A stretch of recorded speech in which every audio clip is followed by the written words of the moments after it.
Good morning, everyone. Today is February 7th, 2026. This is the fourth meeting with our department heads. It's a long day today, called Super Saturday. I don't know how it got that name, but it's not so super when you have to sit there. Today we're going to have the school department, the police department, fire department, DPW. We'll have a discussion on the second floor renovation of 37 Shattuck. And then we'll be talking about the operating budgets and capital with adjournment slated for around 3:30 today. Without any time to waste, let's get straight to the school department. Dustin, good morning. Good morning, everyone. Thanks for having us in. So the school department and the budget subcommittee, which Janine Wood sits on with me,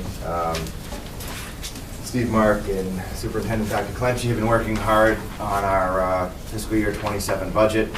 We've got a brief presentation for you this morning that just is kind of high-level view. All of the detail within this is on Open Finance and in your Munis reports, and we're happy to go through that as well. But we just wanted to give you an idea of the challenges that the school department's going to be facing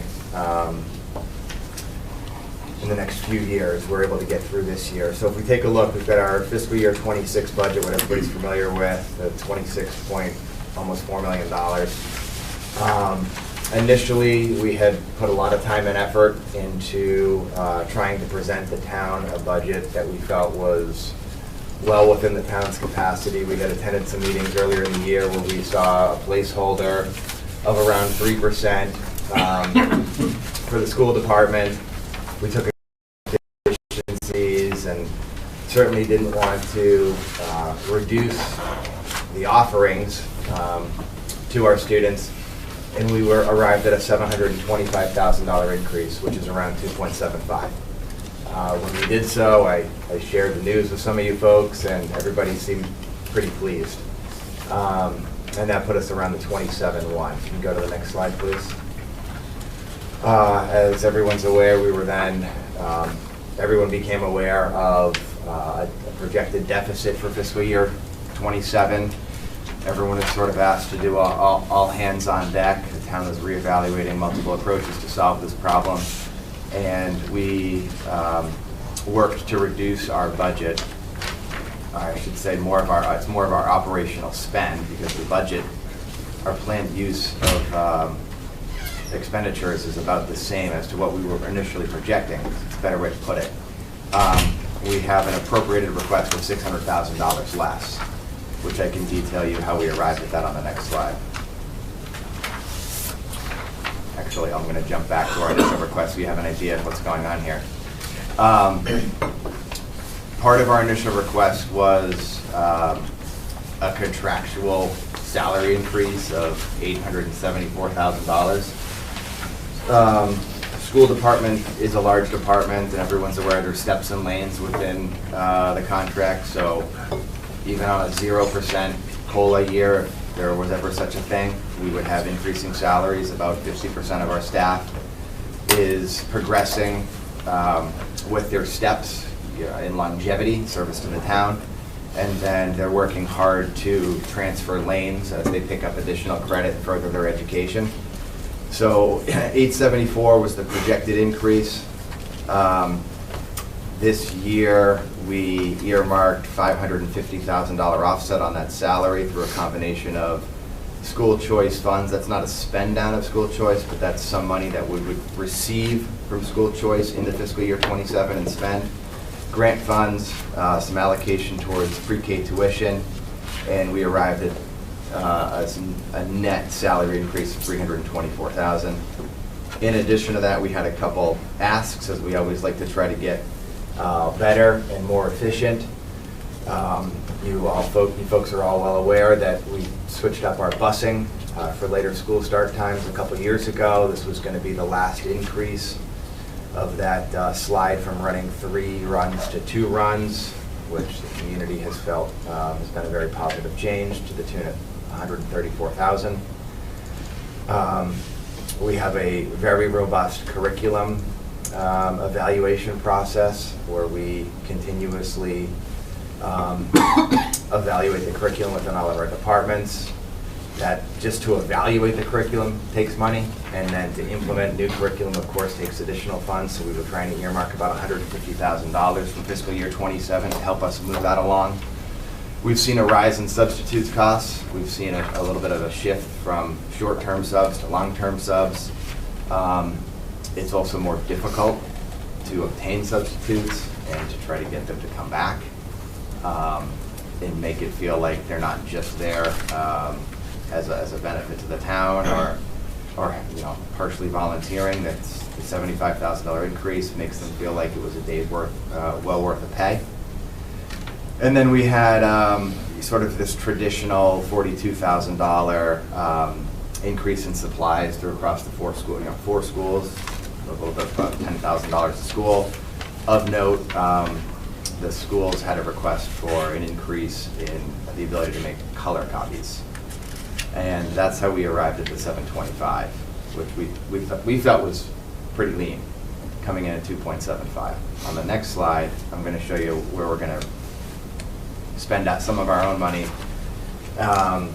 to reduce our ask of $600,000. So the plan for the last 3 years has been to chunk the increase to the town for appropriated funds of that busing increase.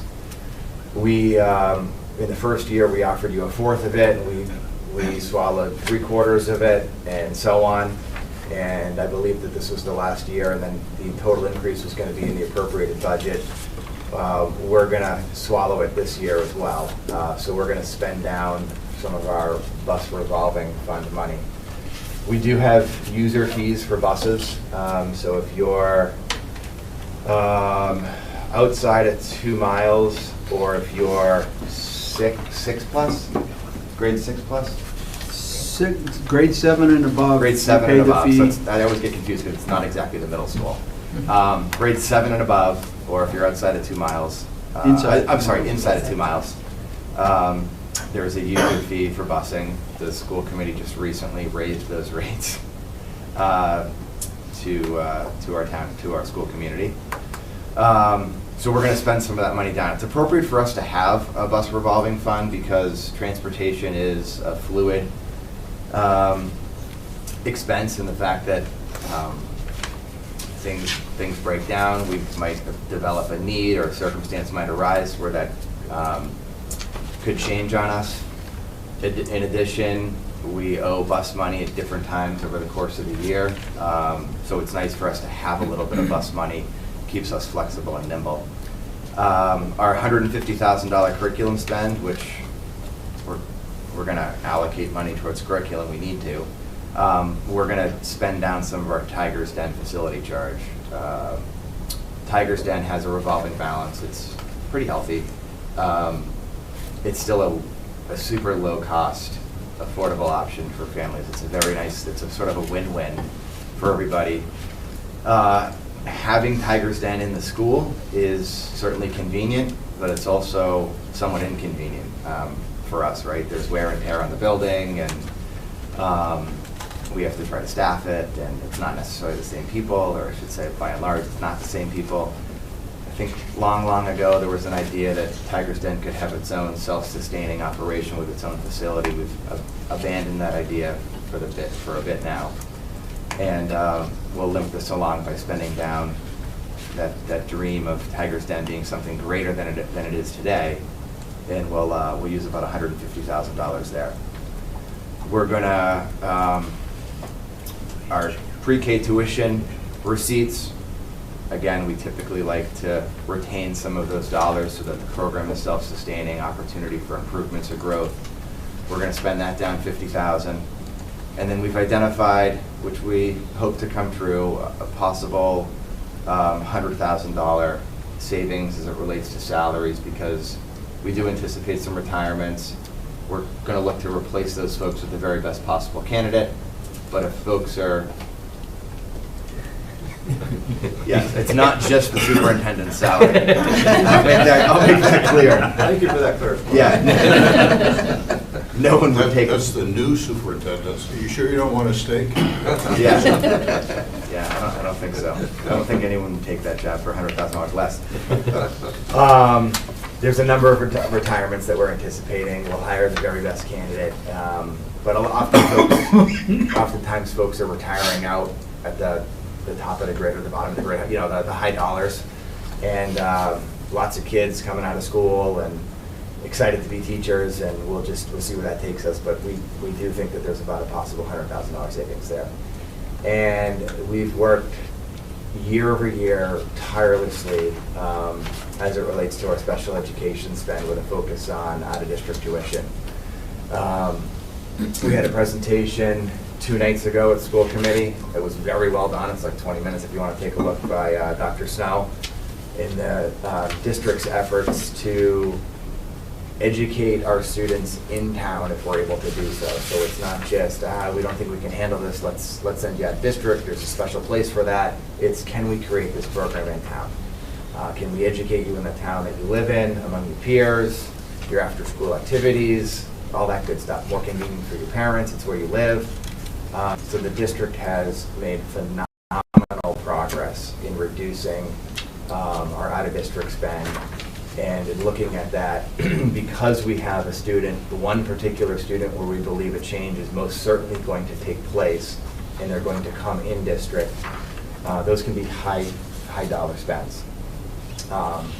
We're able to recognize what we believe is about $165,000 reduction in that line item.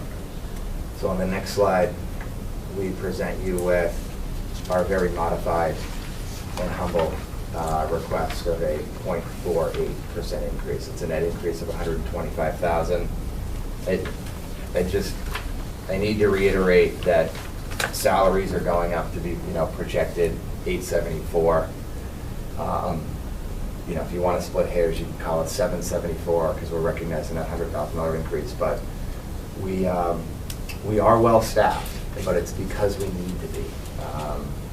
We have 4 building principals, we have 4 assistant principals, we have strong district leadership. We've made an effort to hire in additional BCBAs for behavior issues. We have psychologists and psychiatrists in district. And I think you all are aware, but the needs of our student population are ever-changing and becoming more and more complex.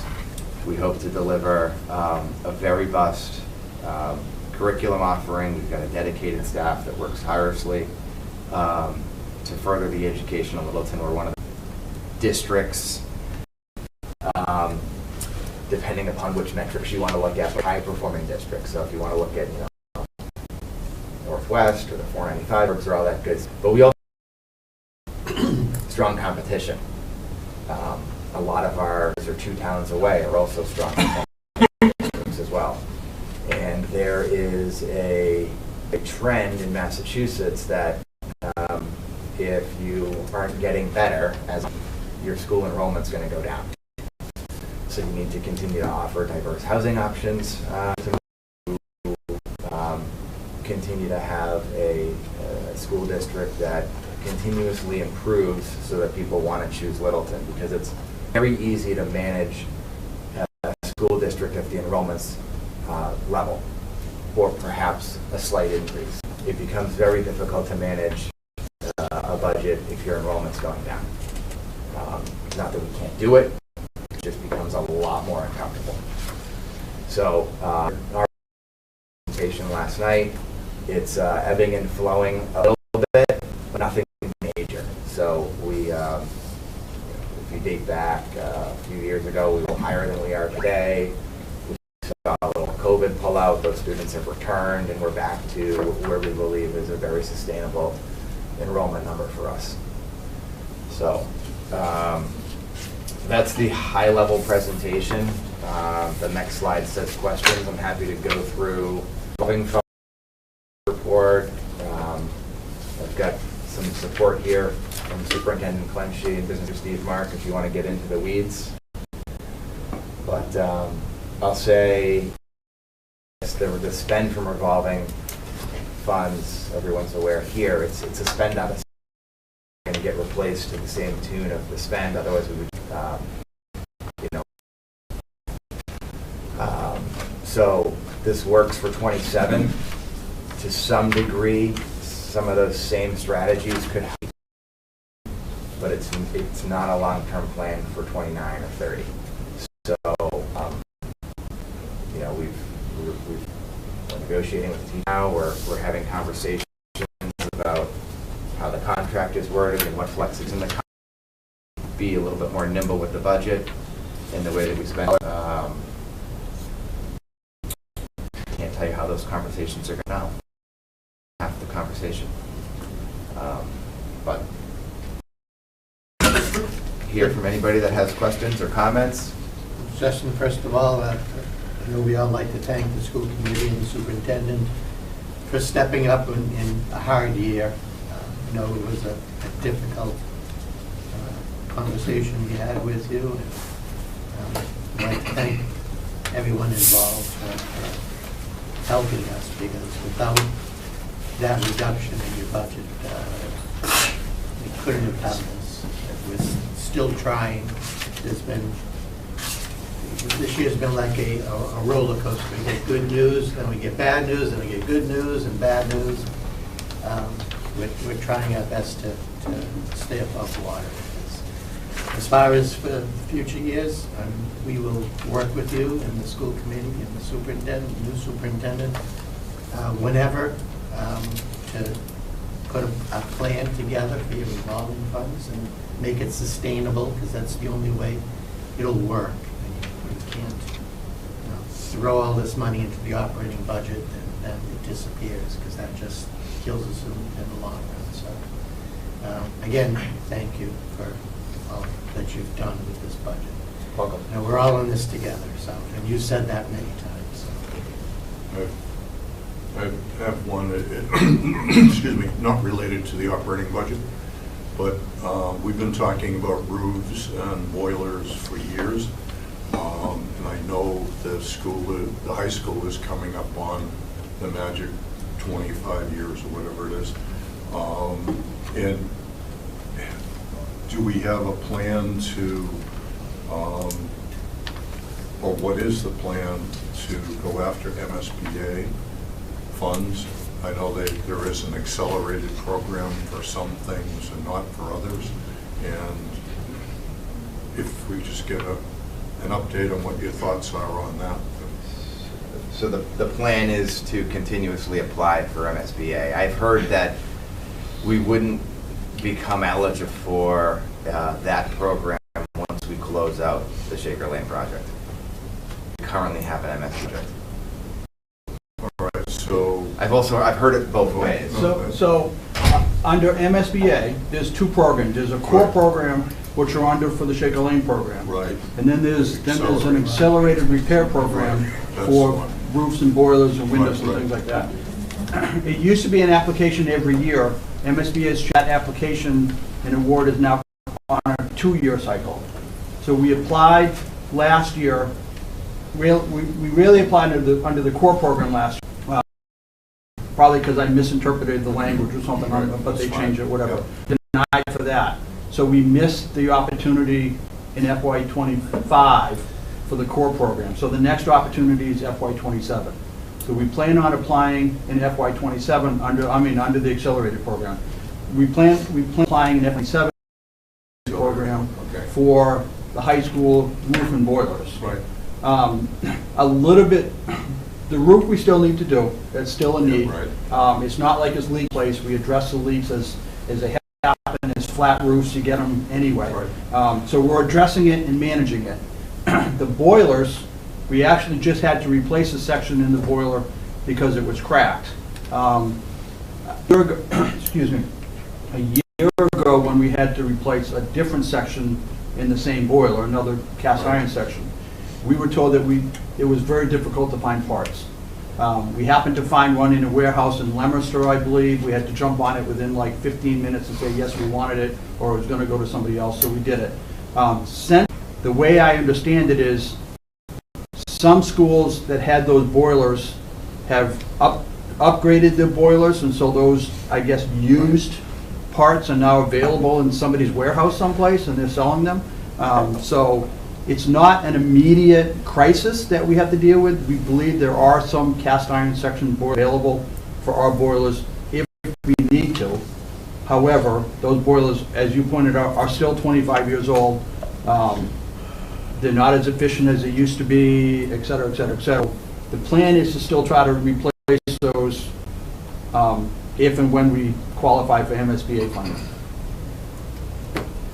Okay. So, So it's at least another year before. well, we will apply. It Right. doesn't hurt us, I mean, it doesn't No, cost us anything to absolutely. apply, right? So, and almost, we might apply in 20, we will. We We'll will apply in 27. I wanted to clarify, we're not gonna plan to apply, we will apply in 27.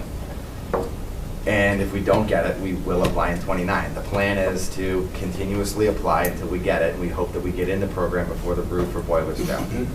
The window for But application that's is, everybody's plan. the window for application is, I forgot exactly, January sometime. We don't typically hear yay or nay until everything. So there's some time delay in there between when it's awarded and then, I'm not exactly sure how the funding timing works with MSBA, but it could be probably extend into multiple years, I would assume. So you're going to be applying in January of '27, Yes, and we hear in October of Correct. '27, which is FY '28. So realistically, it doesn't happen until FY '28 or FY '29. 28, 29. Correct. Okay. And then probably hopefully, while the high school roof is done, we're applying for the middle school, basically. Right. Okay. And we should be closing out the Chickering project 28, so that'd be perfect time. Thank you. Right. MSBA has changed some of their rules on timing on stuff, and they have a huge backlog of projects that they're trying to fund. And I'm curious about some of the unsustainable funds that you're using, school choice being one of them. My recollection is that's a pretty lumpy income, like you don't know where it goes from year to year. It's not a consistent source of income. Is that accurate? No, I would Okay. say that, when a choice student in, they typically stay with us. So we have some known school choice enrollment year over year. We graduate school choice students, from the high school, and also there's an opportunity for, there's an opportunity, well, I guess once they're in, every year the school committee essentially looks at the open seats in the classroom, right? So if we already have like a bubble class, we're not looking to add additional students. School choice is only going to remain a successful program if we maintain our desirable ratings and rankings, right? Because that's why people want to come here. In theory, the population itself in town swell to the point where our buildings don't have room for school choice students. So there is a risk associated with that, but we don't really believe that that's going to be the case. So currently we have about, 120 school choice students approximately? A little over 100. Yeah, 110.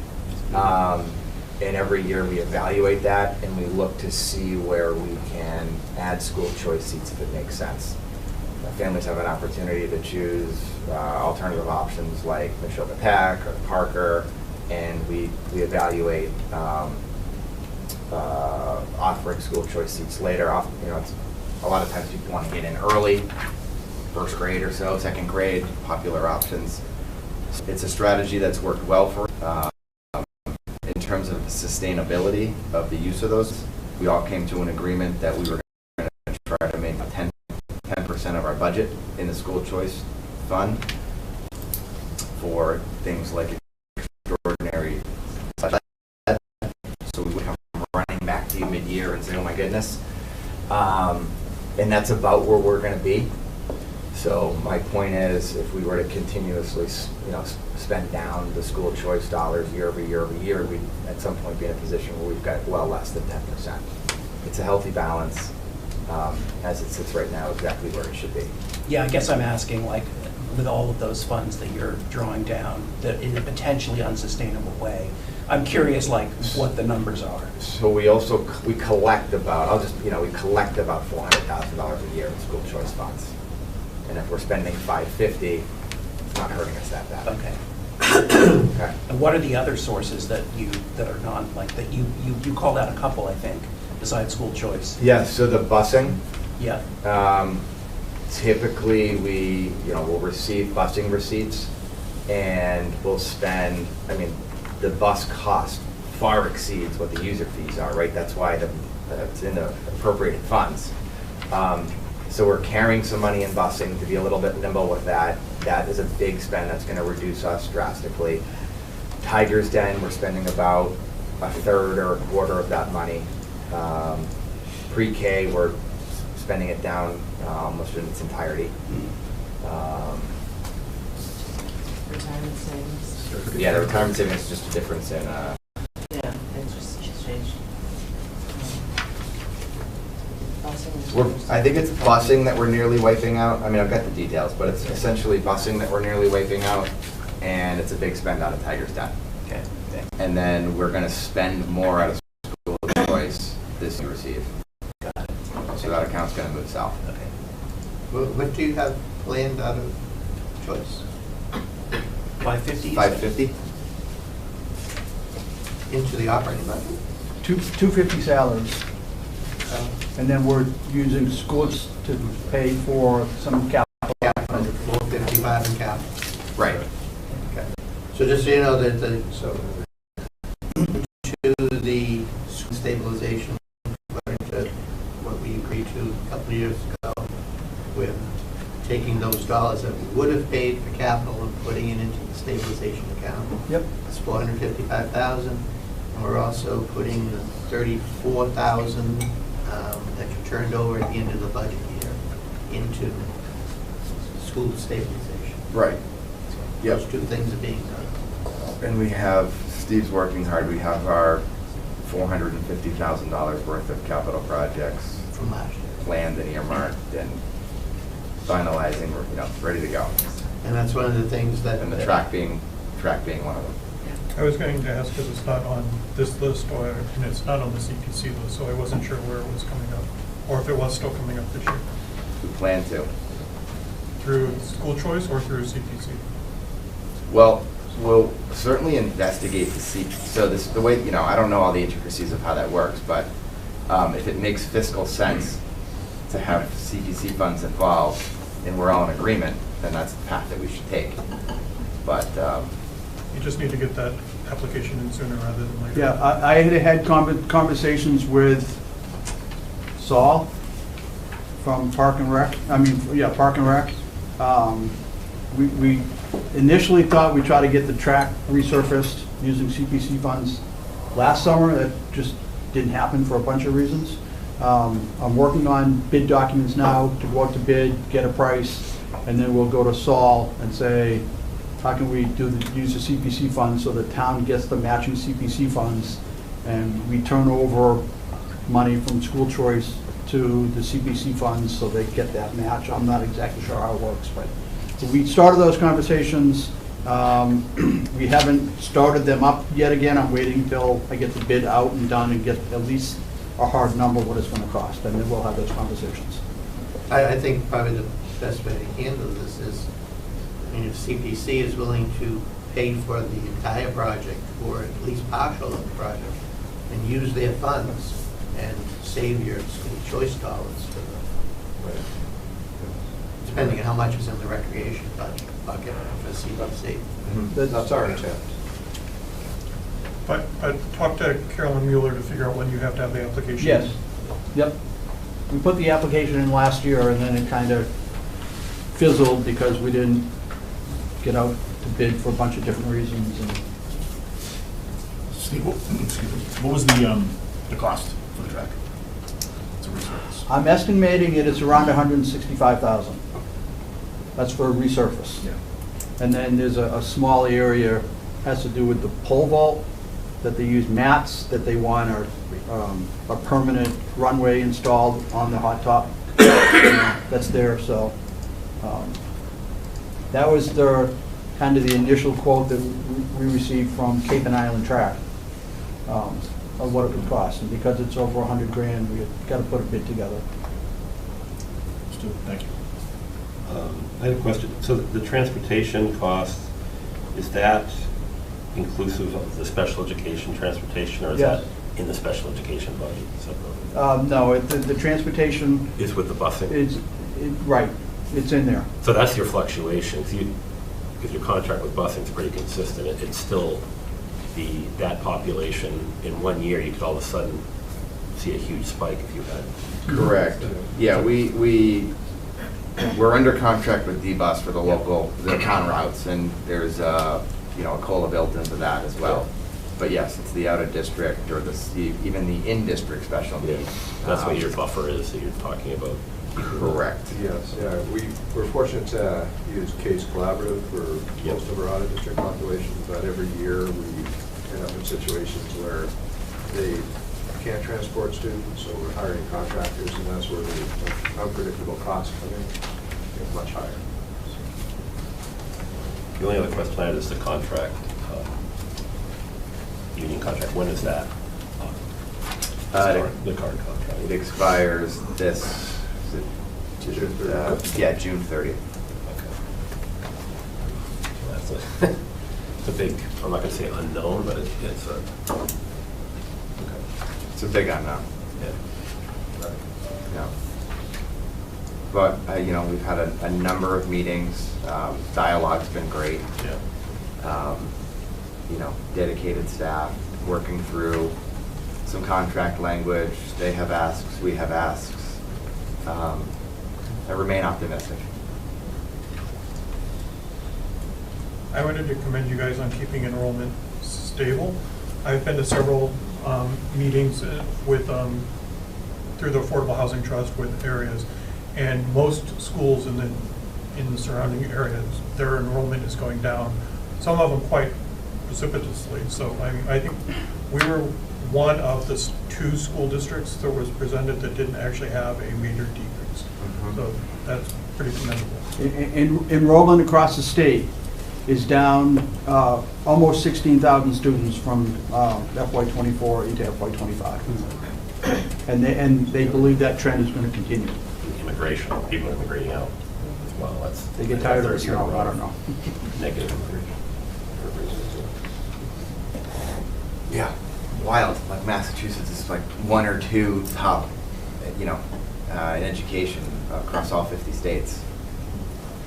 We pay for it, though. We do, So, but I think housing's the issue. working on that. Not a problem you can solve overnight. One of the things we also have to talk about, Justin, after this is, when we get into the policy discussion, is our agreement for the capital. The school department was 2 years, this is the 2nd year. We should relook at it after we figure out how sustainable that school choice money is. Next year's capital on the plan was only like 65,000 outside of the roofs and everything. Right. So there's maybe 1 year that gets a little big after that. But we should take another look at it and see if we can extend that. Sure. Yeah, our buildings are in really good, in my opinion, they're in really good shape. But we're getting to the point where it's the larger, bigger systems that we need to start looking at. Yeah. But to Justin's point and everybody's point about our population being stable and not losing students, we do want to not reduce curriculum materials when we can. I think a big part of why we have this great population is I've been watching meeting after meeting of our amazing staff coming forward, talking about the latest curriculum they're implementing, how carefully they're implementing it. We get feedback every few months on how well this curriculum is working within our schools, what we're seeing as student achievement throughout our schools, and placement of our students, where they're going to school, they're going to Harvard, they're going to great schools as they leave here. So we don't want to lose that. And we just wanted to make clear, as we brought this to you, is we can't do this year after year. So let's work together to not lose that excellence. One of the things I've appreciated from all of you is the we in all of our discussions, right? And, you know, it's not town versus schools. It's always, how are we going to, you know, make this work for all of us? I just wanted to say that. I really appreciate that, because it's, I won't say unique, but it's a special thing to have compared to a lot of other districts. Thank you. Yeah. We've appreciated it as well. On that note, I know the boards would like to thank the superintendent. This is your last budget meeting. Thank you for everything that you've done over the years, for not only the town, but to help the finances of the school. They're in a lot better shape when you're leaving than when you came. Thank you. I've enjoyed my time here and enjoyed, you know, being part of Milton. Milton's a special place, and it's been my pleasure to be here for 15 years. And we'll get to the point now where I can think about doing other things in life. So. Nice try. Nice try. And I won't be being a superintendent again. Steve's looking for a fourth on the goal. Of course, Steve, you could also turn this around and say, you could say how much the school budget has increased over his time. I was being nice. But look what we have. Look at the value. Look at the value that was increased. Yes. I got you. We haven't really got to congratulate you on the Blue Ribbon Middle School and That's right. the high school recognition, Yeah, so it's quite a- congratulations. If you want to Thank you. speak at all to that, that's a... Quite an achievement for our staff, students, and the community. And second one I've had in my career, a ton of confidence. Most superintendents probably don't see any in their career. Just happened to be two middle schools, which is kind of interesting. Hopefully I'll read in the news someday that one of our elementary schools, Blue Ribbon School. But thank you again for your support over the last 15 years. Greatly appreciated. Thank you. Thank you. This town's destined to continue to do great things. Anything else for the school department? No? Thank you. Thank All right. you. Thank you very much. You still basketball? Have a good rest of your day. Oh, yeah. 9:30-ish. Right. Oh, that's good. All right, thanks, everybody. Thank you. Thank you. How are you? Good, so. Good luck rest of the day. How you been? Arlen, everybody. Finally got a decent one.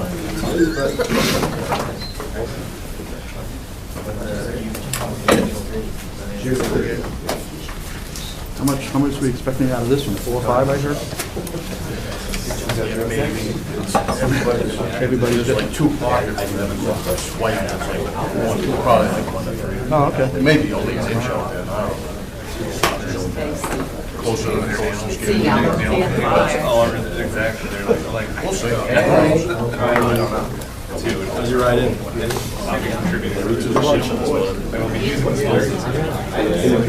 In the cab. Oh, very light.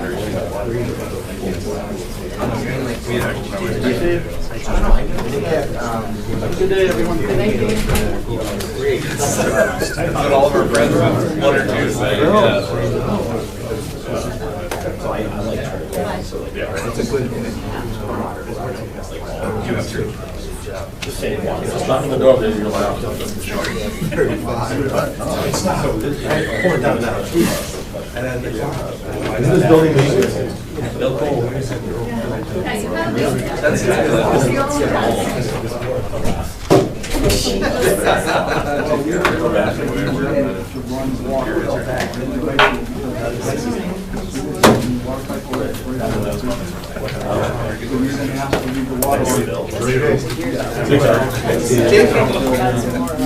we're never,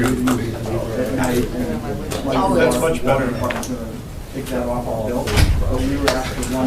Morning. Hi, Steve. I didn't know if you wanted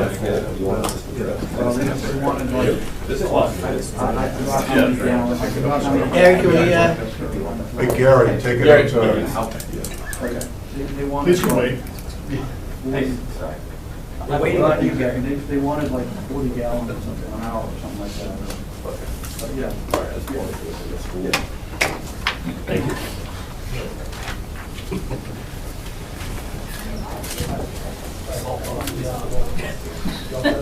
Lieutenant's trying to find something like that. Morning, Chief. How's that? How's everybody doing? Good. Glad I could join you this morning, this Saturday morning. Sure you are. I know it's such a lie, I'm sorry. I'm not gonna lie about that. Couple accomplishments for the department for this year. Total calls for service was 20,430. 2,883 of those calls were emergency 911 dispatch calls. Since we're on emergency dispatch, EMD Pro QA that we initiated was one of our capital requests, I believe, 2 years ago. We finally came full fruition this year. It's up and running. It's, if you recall, our old system was very outdated. It was the old flip charts. This is a scripted, I'd like to say AI, but it's not AI. It's more scripted as to the calls and how you input your stuff to it and what they're going to answer to it. Speaking to the dispatchers, communication officers, they couldn't probably, this is where we're supposed to be. This is the level, and we were down here. So it's been a good addition in the dispatch center. Hired 2 new patrol officers, Noah Graham and TJ Farr. Noah was a dispatcher for us, a Littleton resident his whole life. Littleton high school student, started dispatching for us. After he got done dispatching, he showed interest in becoming a police officer. Sent to the academy. He is crushing it right now. He's doing a great job out there. Noah, and then we hired TJ Farr. TJ came to us via Fitchburg State. He is I'd say a Fitchburg boy, but he grew up in Westminster, Princeton area, and he did the 5+1 program. So we actually saved a lot of money hiring TJ. We did not have to send him to the academy. He went to Fitchburg State. 5+1 program is you do 4 years, get your bachelor's. All those 4 years you're working towards your police academy. End of the 4th year, that summer, you go to the police academy run by Fitchburg State. And then you receive your master's degree that following year through classes. So that's why they call it a 5+1. You get your master's degree plus you get your police academy behind you. Chief, Ryan Richards did the same thing. Ryan Richards was one of the same hires out of that, exactly. He was one of the original. Actually, he was the first group out of that. Yeah. He was the original. Yeah. Right now, we're at full staff. I say full staff, that's with saying we have 2 officers going to the academy. We'll appoint them on Monday night. We have Steve McCavey and Jonathan Proya. Jonathan's already in the academy. Error on my behalf. He should have been appointed before he went to the academy, but you know, some stuff going on here. Slipped my mind. And then we'll appoint Steve McCavey. Steve is the actual manager over at Town Fair Tire. He's leaving Town Fair Tire. He's coming to work for us. I'm going to send him to the academy. He's actually going to go to the Holyoke Academy, only because he lives that halfway mark for us, there to here to here to there. So it was the closest academy we actually get him into for the soonest. Yeah, the soonest. So hopefully we'll have him back out of the academy and have a full complement by September of next year, or September of this year. Special Services Division, again, full staff. We have 1 detective sergeant. We have 1 detective. We have 1 detective SRO. And we have 1 SRO. Elias Abu is our straight patrol SRO, which the school is funding for him right now. At least a portion of his salary they're funding. And then Officer Casey falls into Special Services, but Monday night he'll be taking a new role. We'll be appointing him to sergeant. He'll be going to midnights, and lieutenant will be in charge of that. So we have a Special Services Division. Community policing, we're going to continue to do the things that we have been doing all along. Our veterans breakfast, our senior barbecues, the RAD classes that Elias has been running with Megan Wazinski have just taken off tenfold. so much great positive feedback that comes out of it. They just graduated a class this past week, last Friday, and the feedback that came back out of it was great. Matter of fact, one of the rising stars was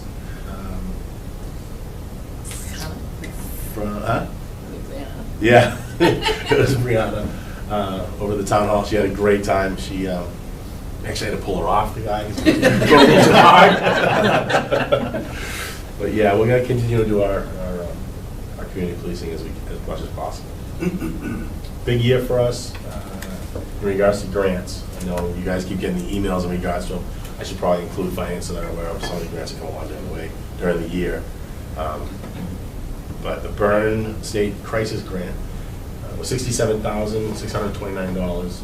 That allowed us to certify every officer, every dispatcher in what's called ICAT, Integrated Communications and Tactics. Assessment and tactics. Yeah, assessment and tactics. Basically, someone that's in crisis, it teaches us how to handle that situation. Basically, speak to the person, different levels of force that you should or should not use or try not to use, de-escalation techniques and whatnot. 40-hour class per person. I think there's only about maybe a handful of us that are going to the final class, which is March 2nd, 3rd, and 4th. The other grant for $27,000. This year we were supposed to replace the motorcycle through a capital request. We don't have to. We were able to get a grant for $27,000 to purchase the motorcycle. It's about $2,000 short of what the actual new motorcycle costs. And we're going to make it up possibly through the trade-in and of the old motorcycle towards that. That saved on capital this year. I know you're happy to hear that, Steve. Municipal Road Safety Grant, $19,999. That was for enforcement of crosswalk and stop sign violations. Unfortunately, this year we had a death of a lady in the crosswalk, and not only are we going to be upgrading some of the crosswalks in the area through rapid flashing beacons, but we'll also be doing a lot more enforcement as well. When I say enforcement, it's not necessarily just pulling someone over and giving them a citation. It's also educating them as to why we're out there and what we're actually doing. Matter of fact, the lieutenant worked one last week. No, it's good to be out there and just take some time and stop the drivers and give them that conversation, and they appreciate it. And they all kind of realize, what we're out there for. So, and beyond that, and we also had an OUI section of this that we're doing some later hours that came from the grant. Each month, the basis of the grant and the enforcement changes. So we will look at stop sign and bicycle pedestrian, crosswalk pedestrian, speeding. So it's been a good option for us to have. E911 support, the training grant that pays for all of our training for our dispatchers through E911 funds. That was $19,241. Our support incentive grant was $52,995. This kind of defrays the cost of some of the overtime in dispatch center. That's been the last couple of years. And a total of $186,000 for 2025. Big round of applause and kudos to Elias. He has helped me substantially in obtaining a lot of these grants, the funding that we have for us today. We're going after a bunch more next week, but we're not so hopeful on these. We're kind of reaching, and hopefully we get it. Department goals. We're going to keep up with our grants on the pedestrian safety and the safety campaigns, education, public service announcements. We're going to sustain the transparency and strengthen the community and our public engagements. Basically, that's going to be, more of our community policing, our efforts there. Focus on officer wellness and mental health. I became the chief, I'm going on 8 years now, and one of my big things was physical and mental health. One of my first goals when I first became chief was we put an actual treadmill in the dispatch center. At the time we only had one dispatcher in there, now we have two, so the treadmill came out. We worked with the two unions where we actually have a workout program while on duty now. Workout program has been phenomenal. You can't even get in the gym sometimes for the admin because it's being used so much. But they're doing a great job with that. It's 1 hour on duty but they have to have the radio with them, and they have to respond if we have an abundance of calls or something gets stacked up, so we're not just stacking calls. So the mental health portion is what we're really gonna start working on a lot more. We did a little bit of CISM last year. We're gonna do a little more this year to bring the officers up to the mental health. We want our officers not only physically fit, but mentally fit as well. And then gotta keep increasing our technology and data for better policing. A lot of our CAD system we have now, which is gonna be outdated within the next 5 years. We just gotta see which area we're gonna go to and which system we're gonna end up with. Well, I'm not, but they're gonna see what kind of system they're gonna end up with at that point in time. What the good part about it is we're not the only ones in that boat. It's all around us. IMC is a huge component. Whether we keep IMC and they're gonna upgrade it, I don't know, or we actually switch with other departments and integrate that way. It's unknown. Then our big push right now is we have to be reaccredited by June 30th of this year. Wouldn't be such a big deal to get reaccredited, but we're going from the 5th edition to the 6th edition. So Sergeant Scola and Lieutenant Landry have been in the battle room, which is my conference room, going through all of our policies, all of our procedures, bringing them from 5th edition up to 6th edition, making sure they're meeting the standards, which are how many? Around 300. 300 standards that we have to meet in regards to that. It should be smoother the next reaccreditation, but going from the 5th to the 6th is quite a feat. That, and this is the first year that we're doing everything right. We have everything we need, and we've been for years keeping them in paper folders, and it was all file documents and paper documents, and now we're going all digital. So we're on a web-based platform, and everything gets uploaded. So now we're doing a lot of scanning and just moving everything there to streamline the assessment process. Where now, instead of being here for 3 days to a week and the assessors are in the building, they can kind of just get on that program and they can see right in front of them everything we're doing. And then we really have to come in for a one-day building tour, and it really cleans up the process for the assessment. So just a lot of work getting it to that platform for the initial. So it's been good. Operating budget that we requested. Contractual obligations, obviously, we can't do anything about it. Big year this year. We actually settled the contract with the police union. We had some back pay we had to pay out. Education stipend is what they focused on, and it was increased this year. No major increase in expenses, level funded. Only increases we'll see are basically cell phones, software, and some training and education that we took on. Obviously, we're relying on some successful grant writing this year to upload for next year as well. We requested $2,930,269, expenses of $313,000, and if we switch, we found about $5,000 under our revised budget. We found that in our shift differential to pull out of it.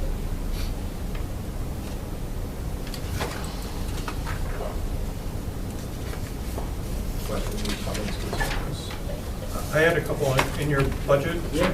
Your software expenses went up 43%. That's correct.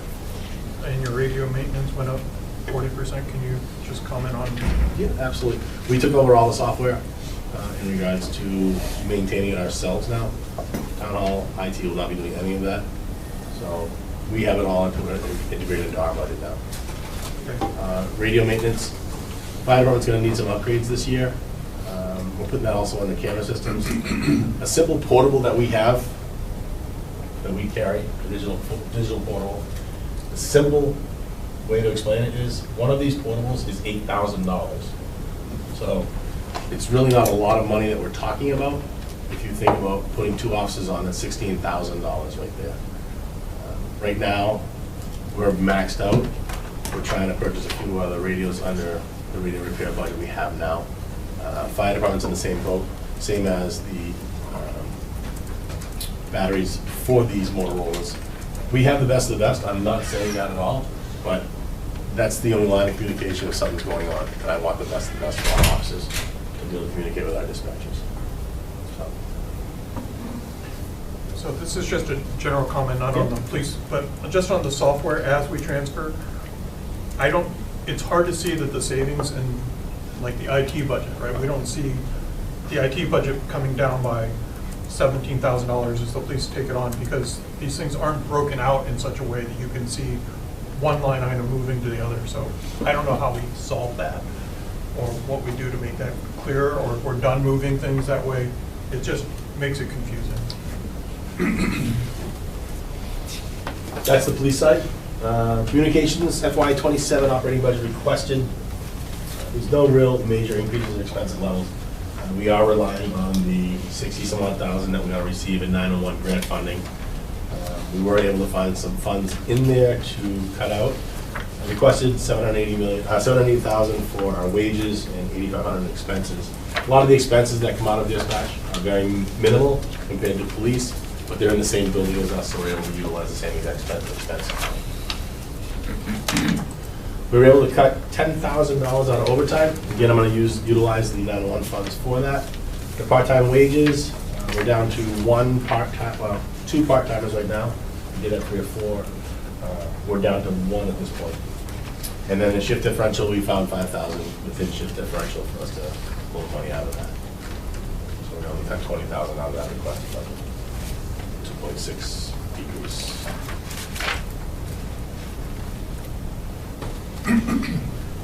Animal control. Animal control is animal control. It's a whole different animal. Anyways, one person that we per diem contract with, she has 18 hours per week, $27 an hour, comes out to $27,378 for hours. And our expenses is $10,000. The reason we have the expense account there, it's for anything that may come up in regards to kenneling the dogs, or Board of Health needs to test animals. It all comes out of that expense line item right there. A lot of times we get a lot of that back, but we have to budget for it in case we need it going forward. What about her vehicle? Her vehicle we're not responsible for. Okay, so she That's totally gone now, that's on her own. It's almost like a per diem contract on her own. okay. Yeah. Like, we used to contract with Boxborough. Right. And we had a little item there where we were paying a certain amount per year. That's no longer So there. the $27 an hour covers her and her vehicle? Yep. Okay.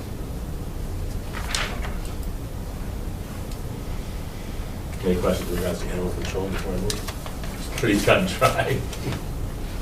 You love that, Steve. Projected FY '27 to 31 ratings.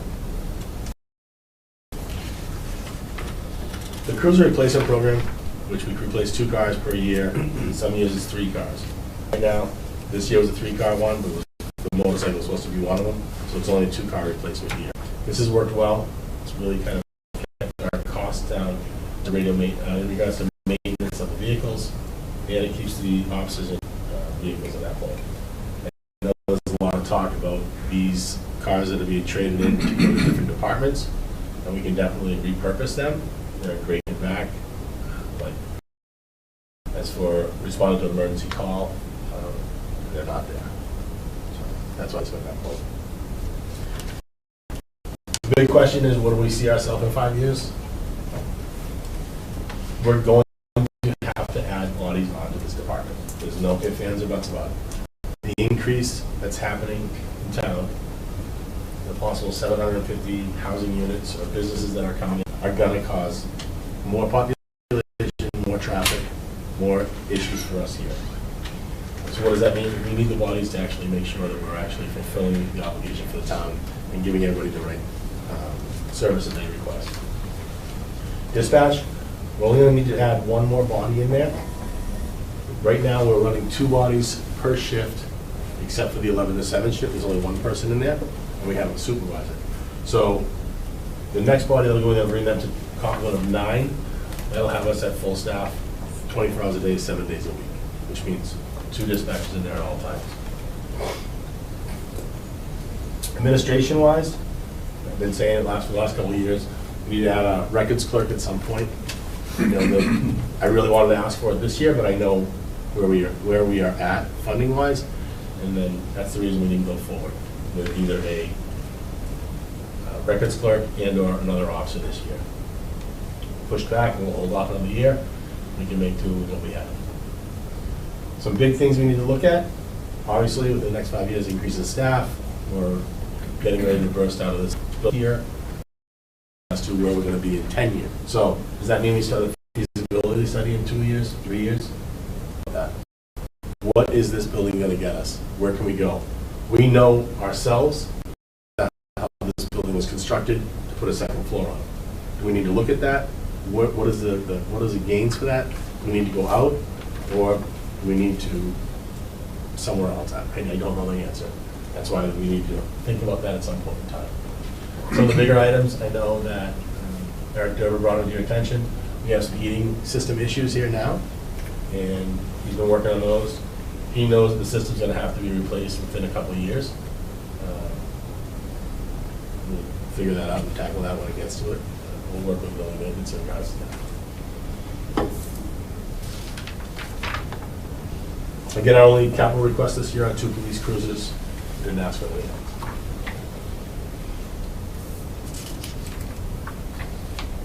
Capital plan in 5 years as to what we see.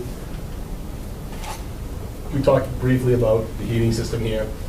We're gonna stay with the 2 police cruisers per year. It's pretty simple. Heating system here. Ceiling in the garage floor, I put in for that for the last 6 years. As long as the Wilson Aquatics Center is put in. I didn't bother putting in this year because I know what the budget's like, and I know that I already asked for $30,000 to seal the garage floor, what they're gonna say, or what you're gonna say. So that's why we didn't ask for it. We'll put it on for capital next year again, but that's where we're at. Driveway maintenance, highway department's been fantastic helping us out with that. We have somebody set aside for seal coating, which I believe is gonna be done in the spring. I'm gonna put the highway superintendent on notice on that, but who knows? Vests, every 5 years we've got to replace our vests. We received capital last year for it. We used a little bit of that already, so with it being a capital item, we can still integrate through that money going forward. That's what we need to do. We do apply for the Bulletproof Vest program, which will get reimbursed by the federal government at least half of the vests that we purchase. A vest can cost up to $1,200 to $1,300 per officer. Mandated in the contract, we have to supply them with a vest and something. Not that we're not going to supply them with a vest, but we are. How often do you have to replace Milo's vest? 5 years as well. 5 years as well. Are they way more expensive than the officers, as I understand? Yeah, but his is covered under a grant Okay. through the Vesta. That's a dog. Vesta dog. You're lucky there. And then non-lethal weapons upgrade. We right now are running this. It was going to cost us $50,000 to purchase them outright. And then in 5 years, we'd have to rebuy them again. In 5 years, we'd rebuy them again. They had a lease program. We did this in 2022. We leased them, and it's $11,300 some odd dollars per year. But they also supply us with all the training cartridges, the target systems that we have to use for training each year as part of the lease program. And it's probably maybe like $3,000 or $4,000 more than coming up with the $50,000 right away. I thought it was the best option for us as a small department in a small town. It doesn't give us a big bite, it gives us a little nibble at it for all 5 years. So they'll be up in 2027. So again, we'll probably look to release the tasers as well. No other options of looking other places. Taser kind of corners the market for that.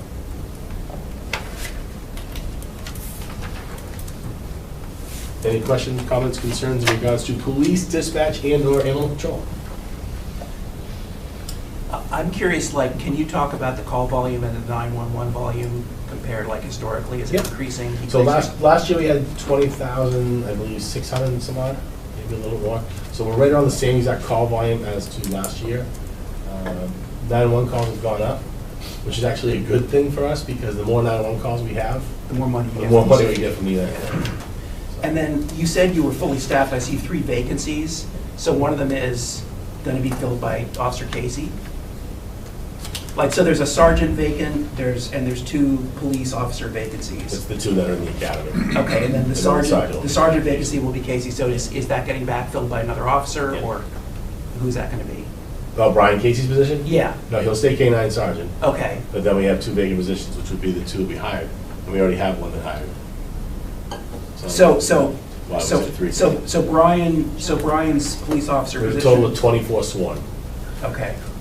So Brian's police officer position will not get backfilled? Like- It will be backfilled. Okay. And, Jonathan Proya isn't on the list. Like, Oh, he that's- was moved oh, from okay. dispatch He was moved over, from 'cause He was that moved from recent. dispatch over. got it, okay. I was wondering why it said 3. I was like, Yeah.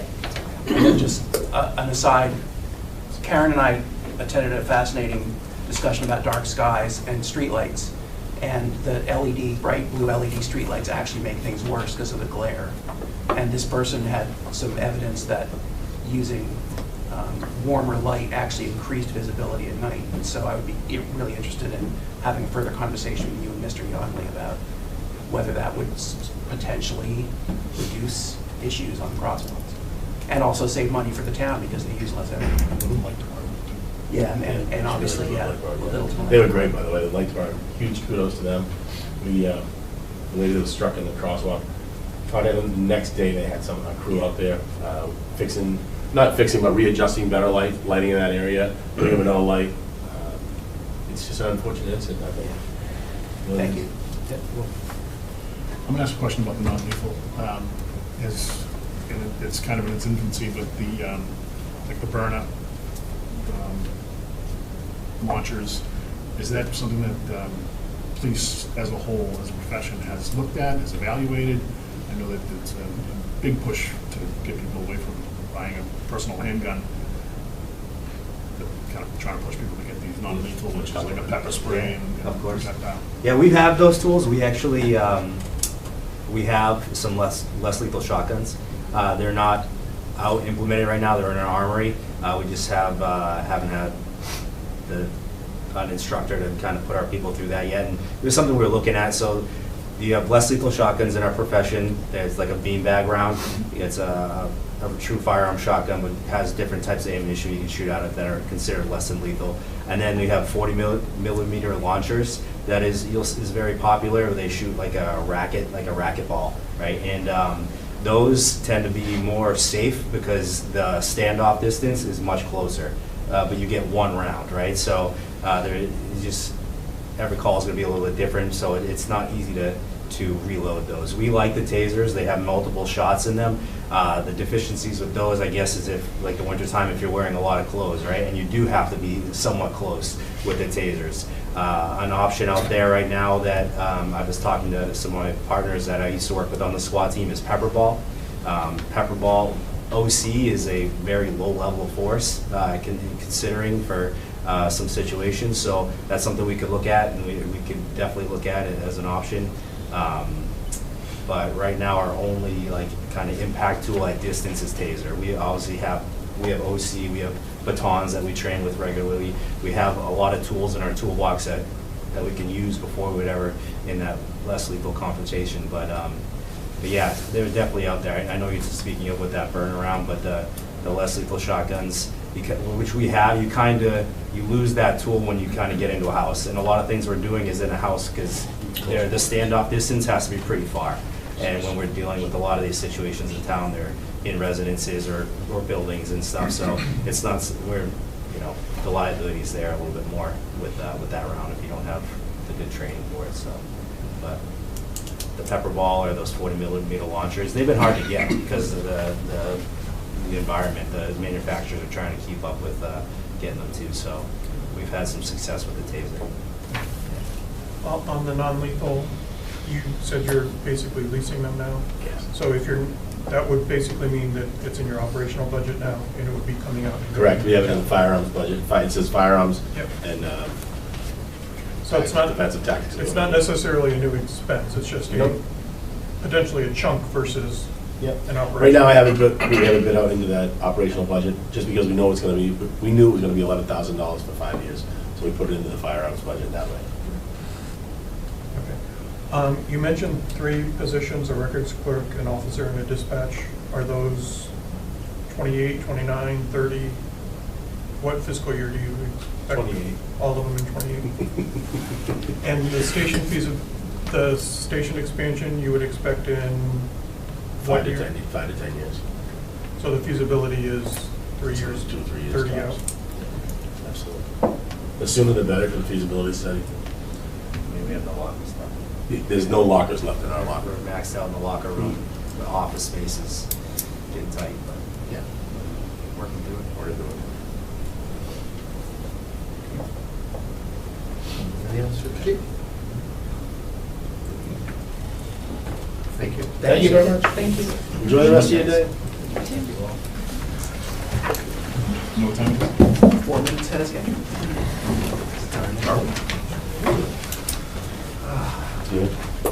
Rob, how are things? I've been spending some time in that lake area. Even though fight the snow. Before the snow, obviously, but even now, we're seeing it. You know, it's everywhere. For what? The roadside. Yeah. You got a trail or? Something that I still. We should buy one of those. It's the guy that got things. Show us.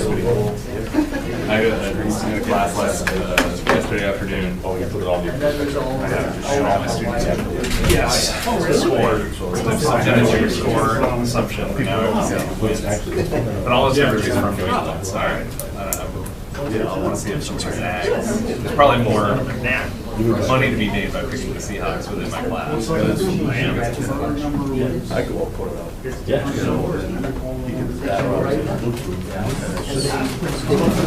As opposed to a trail and a big thing, right? People don't even know it's there. It's just like the box hanging on the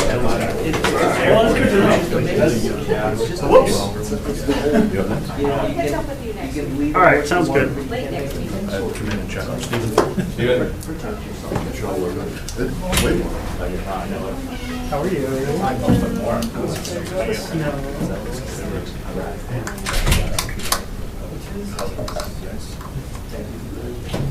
Guys realize I'm talking to Eddie Haskell.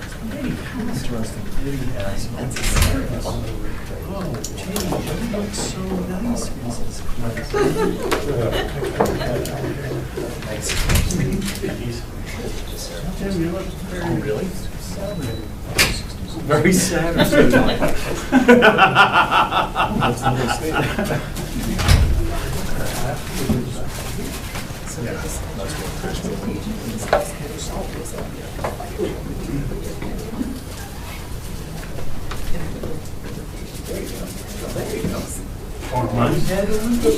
I was gonna go someplace else. You were? Oh. Do tell.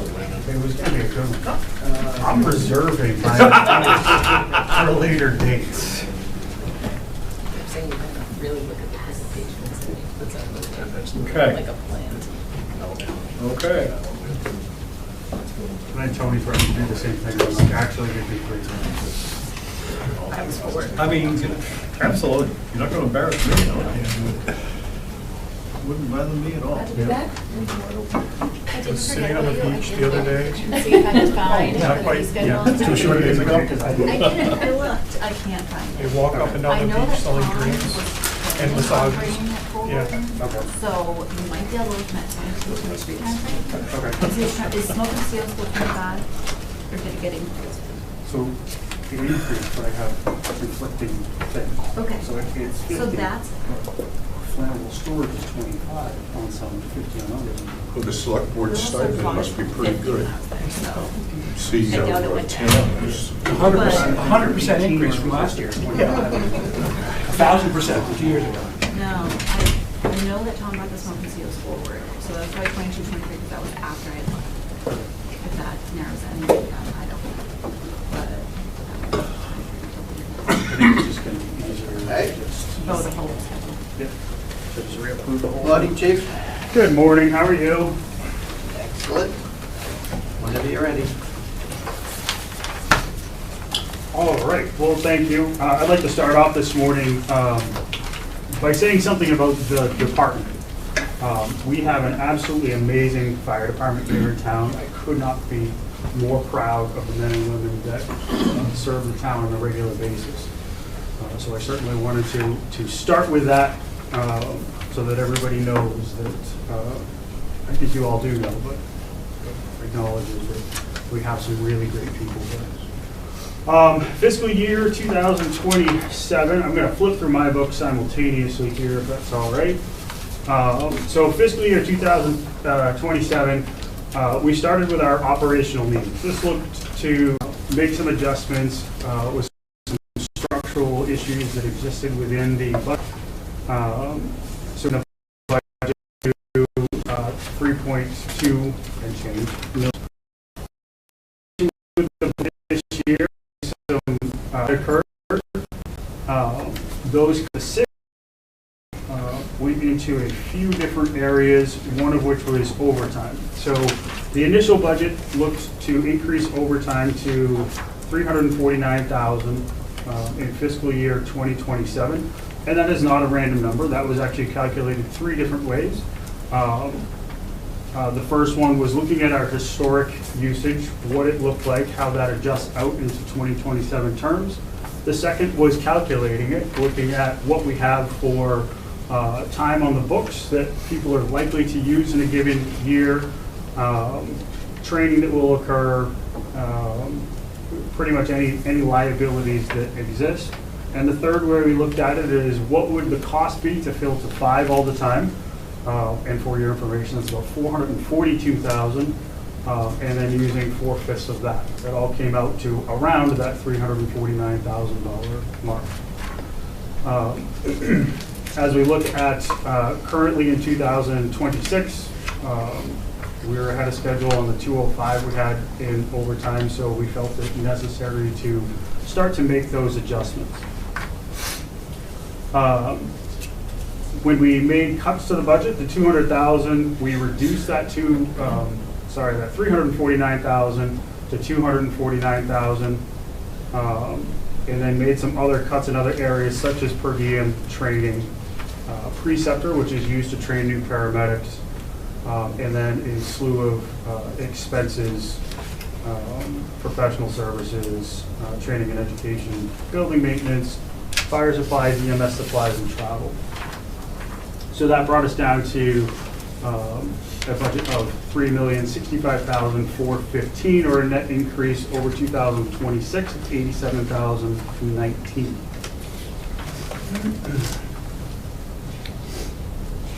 Go to that next.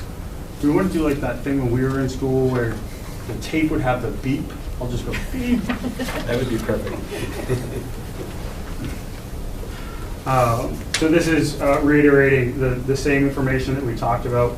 One advantage we do have coming up in 2027, or we're still sort of working through some of the process of it, the supplemental budget that we spoke about in this meeting last year finally came through in November. I think they announced it in November, gave us some basic guidelines in December, and really have been silent since. But the intent of that supplemental budget is to go towards current and future needs of staffing of ambulances. One of our challenges that we ran into this year when it comes to staffing of ambulances is that we've only had 1 ambulance since June of 2025. The new ambulance that was delivered on July 16th has only been in service for about 48 hours. And after probably a dozen mechanical failures, has been in and out of the shop pretty consistently. We're working with town council on that issue as we kind of move forward as to our options of what to do with that vehicle. Is it on the road now? No, it is still in the shop. Okay. So it's been in the shop now since December, Forever. either 18th or 28th, somewhere in that realm. So significant challenge when it comes to answering of calls. The good news that does come along with that is it does provide a little bit more control on the overtime, because now you're not running the 2 ambulances on a regular basis. We're relying on mutual aid, so we're becoming a little bit of a problem for our neighbors. Our instances of back-to-back calls, especially medical calls, exists about 33% of the time, so it fluctuates between 30 and 35. One of our bigger challenges that exists right now, however, is our number of triple or 3 or more simultaneous calls has gone up in the last year from around 2% to right around 10%. And I can give you an example going into just the month of January, so relatively recent data. Out of the 220 calls, 74 of them happened simultaneously. So we have a lot of calls that all drop at the same time, with our highest one being 9 simultaneous calls, which that was only a single instance of the 9 simultaneous calls. It was a day similar to this, so driving was a challenge. But it becomes a massive problem for us in terms of using resources from other communities, but making sure that we have the depth on our bench in order to make sure that we're able to get to these calls. Incredibly important for some of these higher acuity calls that we're able to get there quickly. Any questions up to this point? I'm happy to take questions at any time. No, all right. Excuse me, back on the ambulance. Yep. Is the problem we're having totally unique to our one ambulance, or is it a systemic problem with the company that we bought the ambulance from, or the consortium of companies we bought the ambulance from? Yeah, very good question. So the ambulance is, it's a GMC chassis. It's really a Freightliner chassis retooled as GMC. But it's a GMC chassis. That's where a majority of the issues coming from, versus the box is built by a completely separate company. So a vast majority of our challenges are with the GM chassis itself. I know of some other communities that are having problems, not nearly to the same extent that we are. So for example, the four-wheel drive, I think, has now been dealt with 3 times, different pieces of the four-wheel drive system. First time it was an electronic part, then it was a physical part. So yes and no is the answer to the question in terms of other people having problems. Has the demand letter gone out? The demand letter has not gone out. We're just verifying all our timeframes. So Karen has seen a copy of the letter, and it's a lot to sit and put together the timeframe. And then we're just finalizing our demand numbers. Is it strongly worded? It's strong. Good. I was going to say, I'll defer to somebody who knows the law better than me. Have you sort of thought about the operational or capital impact on your budget of this debacle, of this ambulance problem? Like, can you predict, like, for this fiscal year, next fiscal year, what might happen? So the immediate impact is going to be ambulance revenues coming in slower than expected. So often there is a lag in ambulance revenues coming in, which can be 3, 4, 5, 6 months. So we just started to kind of see that lag. To me, it should be lagging a little bit more than it is, but our call volume was pretty consistent in the last year. We will have an impact there, and that still is going to be time for that to play out, because what we're having to rely on mutual aid for today, we wouldn't have seen that revenue for, again, 3 to 6, sometimes more months out. So we still don't have a full grasp on exactly what everything is going to look like. In terms of the capital and replacement, I would love to say that this time they're going to fix it, but I can't guarantee that by any stretch. We do have an ambulance that is scheduled in this year's capital budget, so that is something that we really need to prioritize to move through in order to give us those options down the road of how we deal with this one ambulance. Have the repairs been under warranty or out of this demand? All the repairs have been covered under warranty to date. Question of overtime. So we talked about running one ambulance. To me, just looking from the outside, you would think that your overtime would meet a pretty drastic reduction. You're not running 2 ambulances, therefore you have 5 people on the firehouse at a given time, so you're only putting 2 on an ambulance. You would expect the overtime to come down in that. Is that the case, or is it? I'm curious to see the correlation. I mean, the money might be the same because we're talking mutual aid in a lot of these cases, but Are you seeing the overtime side come down? Because are you calling in people for emergencies that they really can't help with? I mean, what's... No, so the callback has dropped off drastically over the last 6 months. So when you look at our overtime from last year, we ended up at 350,686, I think it was.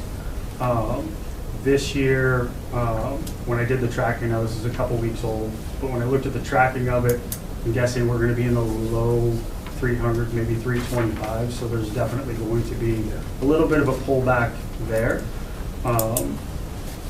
But in terms of 5 people being in the station, that actually only occurs about 30% of the time because we don't fill that 5th position. So about 70% of the time we're running 4 people. Even though the shift staffing is 5, that first person out, we generally don't fill. So it ends up being right around that 70% mark. And that fluctuates based on the time of the year. Obviously during the winter, people take a little bit less time off. When we went back to July, August, September, we were over the 90th percentile at running 4 instead of 5. As we get that second ambulance back and utilize that with the increasing call volume that we will inevitably see coupled with that, that number is going to start to come up again. We're at that point where 5 is really the appropriate number that we should have working. One of the statistics that sort of jumped out at me, and on the surface probably isn't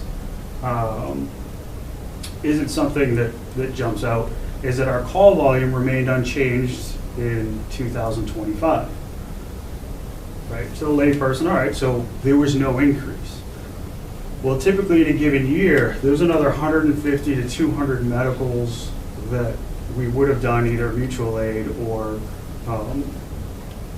primarily, which would have been mutual aid. But there would have been additional calls that we didn't even account for this year. So if you take that and say, all right, we'll just say it's 100 more, we still experienced an increase. It just doesn't look like it on paper. Right? If that makes sense. So to me, that jumps out and says, all right, in 2027, we're likely going to experience 2 years of growth in one shot. Or in calendar year 2026, we'll call it, because we're kind of hoping the ambulance comes back in the next week or 2. But we're going to have to absorb, I think, 2 years of growth in one gulp here. I mean, I know, like the police, emergency services in general, to live in Massachusetts, the sad truth is overtime becomes part of the reality of an emergency responder's living. I mean, if you just went off of a firefighter's straight salary or a police officer, they probably couldn't live within 100 miles of Littleton. But, so I'm always, over the last decade or so, I'm always looking at the overtime can be a good thing for a department because some employees enjoy working out, and obviously the money that's associated with that. It's the burnout piece that we rely on you more heavily, I think, than anything else regarding overtime and hours worked, because that's, you came in here saying how great the department is and how happy you are with everybody, but you don't want to get, you've got to let us know when you get to the sense of the burnout factor, because we have heard that in the past, and we recognized that as this board did, and we reacted and we acted with, 4 firefighters forward. So that's something we have to look at. We don't want it to get to that point, but a trickle effect if we have to do it. I know you like to get firefighters in groups of 4. It just works cleanly. Right. But just please keep on the overtime, because I recognize that it's staggering sometimes when we look at it, especially if you're not familiar with it over a cycle over years. Mm-hmm. But it's more the burnout side that I want to make sure that you're always in tune with and letting us know. Yeah, burnout is something that I focus on a lot because I've seen what burnout can do. So even if we are filling to 5 positions down the road, likely the order in isn't going to happen until 4, so that we can create a little bit of that a little bit of a buffer to prevent burnout. Certainly I've been there before, so I can relate to what burnout is all about. You know, and it has a number of different challenges that it creates. The good news right now, when we go back 2 years, we did about 4,030, I think it was 3,890 with a number of hours of order-ins. Projected order-ins for fiscal year 26, we should be about 370 to 380 hours. So I would call that a slight decrease to go from nearly 4,000 down to under 400. So certainly something that is always in the back of my mind, and making sure that our folks have all the support mechanisms, because burnout can be more than hours worked. It can be acuity of call, and that's something that we pay very, very close attention to. Do you think the order in hours is a good metric to judge whether people are taking overtime by preference or whether they're being forced to work shifts that they would rather not? I think I think you can look at that from a number of angles, but I think that it does point towards, hey, yeah, I want to be here. I want to, make sure that we have the personnel on duty. I don't want to miss any action. I don't want to, have that time away. So I think it is an important metric for the department. And things happen, and that's what the order-ins occur for. They really are a last resort, and that's the way I view them, is that they're a last resort to filling shifts, because back in December, we had the norovirus come into the building, and when an entire shift calls out, that becomes problematic. Yeah. So. I just want to touch on something that Gary brought up initially. We've talked a lot about overtime the past couple of years. You said that you are 5 in a shift, you're staffing to 4 now because you're down to 1 ambulance. The ambulance hasn't been in all year, basically. So how are we running at 320,000 by your estimates for the year coming up? So that's maintaining the 4 per shift. So you're getting 2 call-outs per shift usually? Is that what you're saying? No. So if you're not filling the first I see. call-out, Yep. you're filling the second call-out and the third call-out, so you're getting that many call-outs during the... Yeah, so we've had people at the fire academy and paramedic programs. One of the good things that we're able to have in the department right now is stability. So people are now starting to gain vacation time and use vacation time. So right now, when we look at the vacation or the time off liability that exists, there is enough hours that it would relate to, or would equate to 1 person off every shift for 50 weeks out of the year. So that's the reality of kind of the world we're living in right now. Looking at 2027, we still have some people that are in paramedic school, and we will again have more time off liability as it grows. Thank you.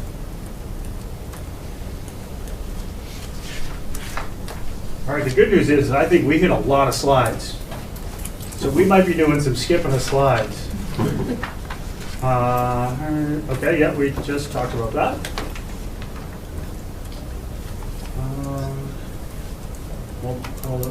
Yeah, we talked about that. Talked about.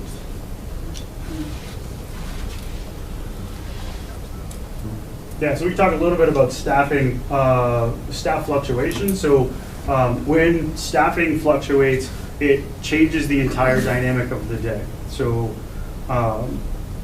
again, under a 1 ambulance system, the 5th position isn't something that we're advocating needing all the time. But with 2 ambulances, what we're able to do is we're able to answer those 3 calls, or at a minimum, answer the first 2 calls and have somebody still available to make decisions on the 3rd call and how we deal with the 3rd call. Because again, matching the acuity of the call with the response is always an important factor for us. Making sure that we're committing the right resources at the right time to hopefully save lives. One of our big challenges we run into is certainly higher acuity calls seem to be on the rise right now. And those oftentimes require that 3 people go on an ambulance to the hospital because you need 2 paramedics if somebody is extremely ill. And oftentimes they're going to Worcester, they're going to Leahy, they might be going up to Lowell, not to a local hospital. So again, having that depth in our coverage is important on a number of different fronts. Go to the next one. Beep. So this, we sort of talked about a lot of these things here, and now that it's actually on a big screen and not a computer screen, it is hard to read. Oh, look at you! It's got the Zoom. IT's got nothing on you. So as we look at this chart, it's a relative chart of what we see in our liability, which is obviously growing significantly. That would be the tall purple lines that exist on there. And what we expect on an annual basis is that lighter blue. So what this is showing is that we have this growth that's occurring in our liability. Not that I think that at any point everybody's going to cash in every bit of time that they have, but I think we need to keep that in the back of our mind that you know, somebody or a group of people say, hey, you know what, we're going to Disney, but we're going for a month. That's an actual risk that exists within our department. And again, a lot of this is kind of one of those good things actually, because this is stability. This is what stability looks like in terms of that liability and the growth of that liability. So this is directly related to time off? Yes. Yeah, so time off, the red is what we've actually spent year to year. So managing that's a function of both you and the employees, obviously. So Yeah, he's got to approve it. Right. So at the end of the day, I mean, are you sitting down with all your firefighters and saying, okay, this is what's left in the year, you've got all this vacation time. Is that even a discussion that takes place, or is it more? Oftentimes it's personal time where all of a sudden people go, oh, I still have a personal day. You know, so we do have discussions about vacation time and what people think they're going to use. That does happen. It actually happens prior to the budget. You know, and to be honest, the vast majority of the time it's maybe 2 weeks. You know, and it's not. Well, that's a staggering slide. That's why I bring it up. Yeah. I mean, that's when you look at that purple bar like that. That to me is, we've got to manage it. We've got to get this managed. I don't know what that looks like and how those discussions take place. I know it's not in. I don't think there's anything in the contract that states when and if an employee can use their time. It's not. No, there's nothing explicitly written within So it's the more contract. just the management. But there's a cap, I assume, on how much they can accrue? And if so, Yes. how close is that purple bar to the top? I don't know if I'm Is that vacation or vacation and sick time? vacation and sick. Yep. And personal days, or Personal, yeah. whatever you call Yep. it. It's $1 million, It's just shy of $1 million. Yep. And it changes, obviously. So this was calculated a month ago, 2 months ago. People have taken time off, so now, although they've also accrued time, so that number is constantly on the move. And you're saying this growth of this has driven by retention, essentially? Yep. Yeah, so when your board hired me in May, June, whatever it was of last year, we had 10 open positions, and right now we're we're full. So maybe this is like, actually, this, going forward, this might be closer to the status quo. It shouldn't be so staggering. Yeah, you Yeah. shouldn't, yeah, because Yeah. remember, you're adding new employees into the system, so as you look back, That makes me you feel- have, you're missing 10 people, I for got it. instance, in Okay, yeah, okay. 2025. That does make sense, thank you. Yep. That's a good perspective. All right, yeah, let's go to the next one. Yeah, it seems like we just talked about it. I'm perfectly fine, just, you know, my brain is all squirrels all day, so that works, this works for me. So we talked about that. We talked a little bit about, so the banked time doesn't go into our coverage calculations. It doesn't go into that overtime calculation. We're looking at that much more from a historic use, and again, asking people like, hey, how much do you think you're going to use? One of our big things is we're always trying to move the department forward. One of the things, and this is kind of specific to the fire service, but I'm going to tell you that this kind of analogy anyways, is when we're fighting a fire, we have two options generally, forwards or backwards. Staying status quo is generally the worst possible option. So when I look at what we're doing overall with the organization, we're always trying to move forward. Maybe sometimes it's by miles, maybe it's inches. This year, one of our priorities is through an analysis of the jobs that the lieutenants do. They're really acting as captains. They're doing the duties that we see in other communities that captains do, other communities of similar size. They utilize captains as their first level leadership positions. For us, or for me, this is a priority for me in order to kind of move this forward and make sure that we're recognizing people for the job that they're doing and not, I will say, arbitrarily hold them back to a different level that's not consistent throughout our benchmarked communities. So we do move the lieutenants in this budget to the level of captain. The total cost for that, including wages, holidays, and impacts to overtime, time off, is about $10,000. So it's a relatively small piece, but again, we're inching forward. I thought I had written down the actual down to the penny, but I didn't. Did you say it's included in this budget? It is. Yep. It is. Yep. Those are still union positions. Correct. Yep.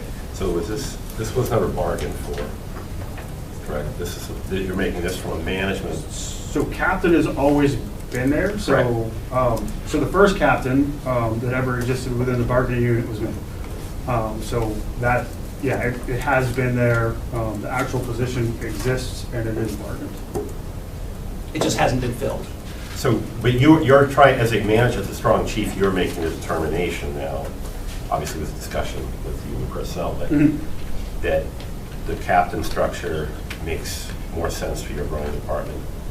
So it's not going to end up in a bargain. It's not going to be part of bargaining. So correct. Yeah. This is So this will be replacing the lieutenant. So we're not hiring additional people. Yeah. We're not filling multiple positions. This is taking people that are lieutenants and recognizing their appropriate position. So the impact to do that, you're estimating for this year is around 10,000. Yep. And the contract is up at the end of this fiscal 27 fiscal year. You got a year and a half left on it, so yeah. Yeah. I had to think about that because it'll be June of next year, It's right? 1 year after the police.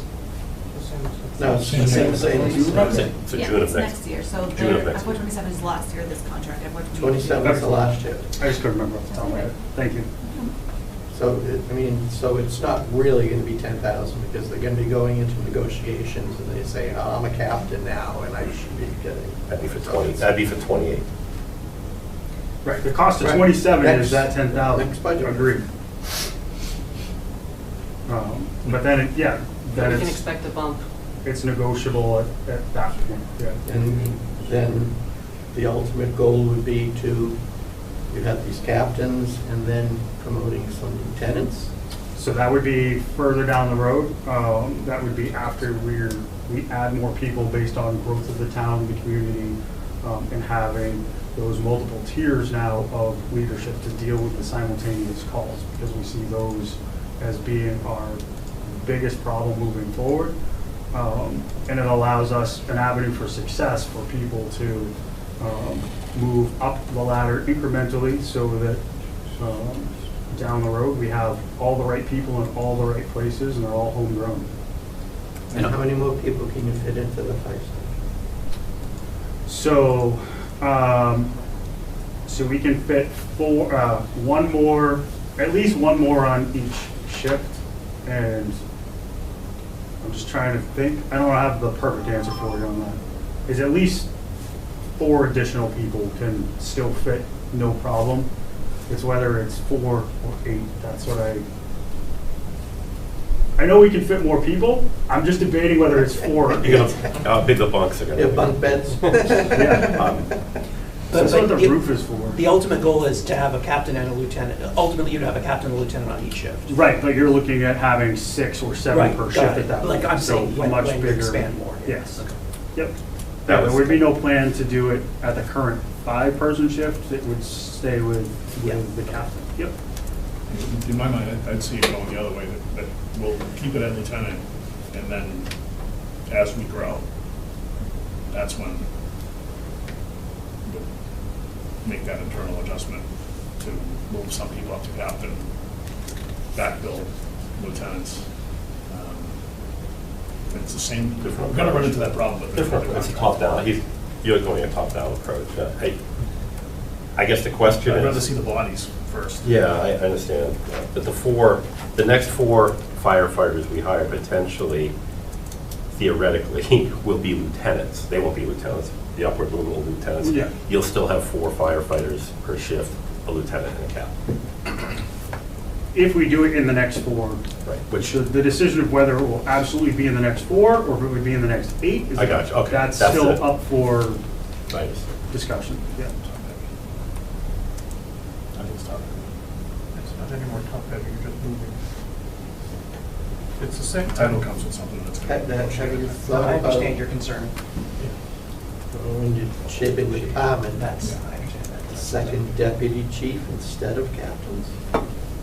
So, so the second deputy chief is in the longer term plan. That's looking, This is there's a training. whole bunch of operation. peeps all in a Jumping row. ahead. Training versus operational. Yeah. Operational deputy. And training. So the second deputy, we would be looking at likely in the 2032, FY 32 timeframe. But that person would be overseeing training, health, and safety. So very, very specific responsibilities in terms of making sure that we're complying with OSHA regulations, OEMS regulations, DPH, you name it, all those agencies that are just letters. So that would be their primary driver, because with additional employees, we have additional liabilities that exist in terms of making sure that everybody is trained appropriately and hitting all their benchmarks on a regular basis. So having a more formal process to ensure that is critically important. I think I just skipped the last page.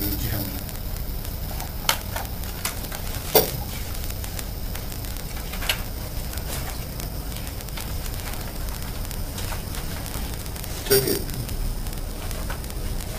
While the slides on staffing here. So we have Oh, okay, yep. 25 fighter, Yep. 23 in the department. Looking at least 4 to 8 hires Correct. at different positions, so there'll be promotions and things. Over how many years do you think it's? So it would be over, so go out to 33. 33, yep. So anything beyond 3 years is a very difficult, it's very difficult to know what's going to happen in the community. I think we can all probably agree on that. Because I think if we went back 3 years ago, what's happening at 550 King Street, I don't think that was really on too many people's radar. So the same thing can happen. So one thing that I want to emphasize is that everything's scalable based on the reality of what's happening in town. All of a sudden, the project at 550 King Street goes, we're just building one building and then we're out. That changes the entire plan moving forward.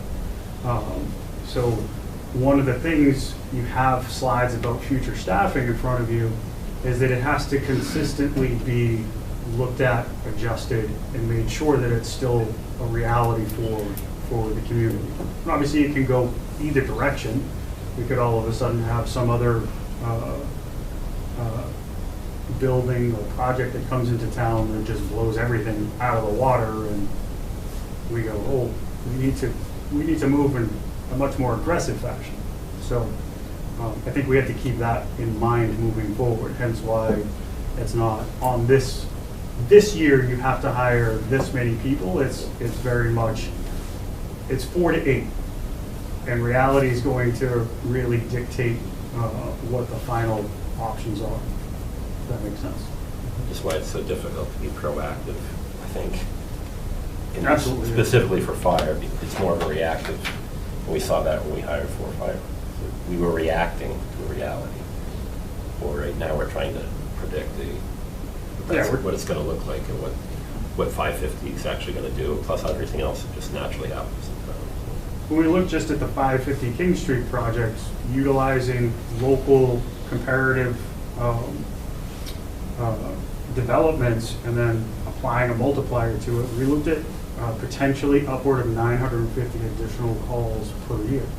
But that's a total build-up. I mean, That's the 5 to 7 correct. years. That is the total build-up, but it's for that one project. That's not community-wide. That's just that singular project. Other smaller projects, there's always people coming into the station looking for site files and, hey, was there ever a building here? Was there ever tanks here? So we know that things are being assessed in terms of, hey, can we build in different locations in town? But until they drop plans, we don't know for a fact. So it's very difficult to predict. So given the increase in potential calls with that, when is it the third ambulance? I don't think we're far away from the third ambulance. I think that I should have a second one first.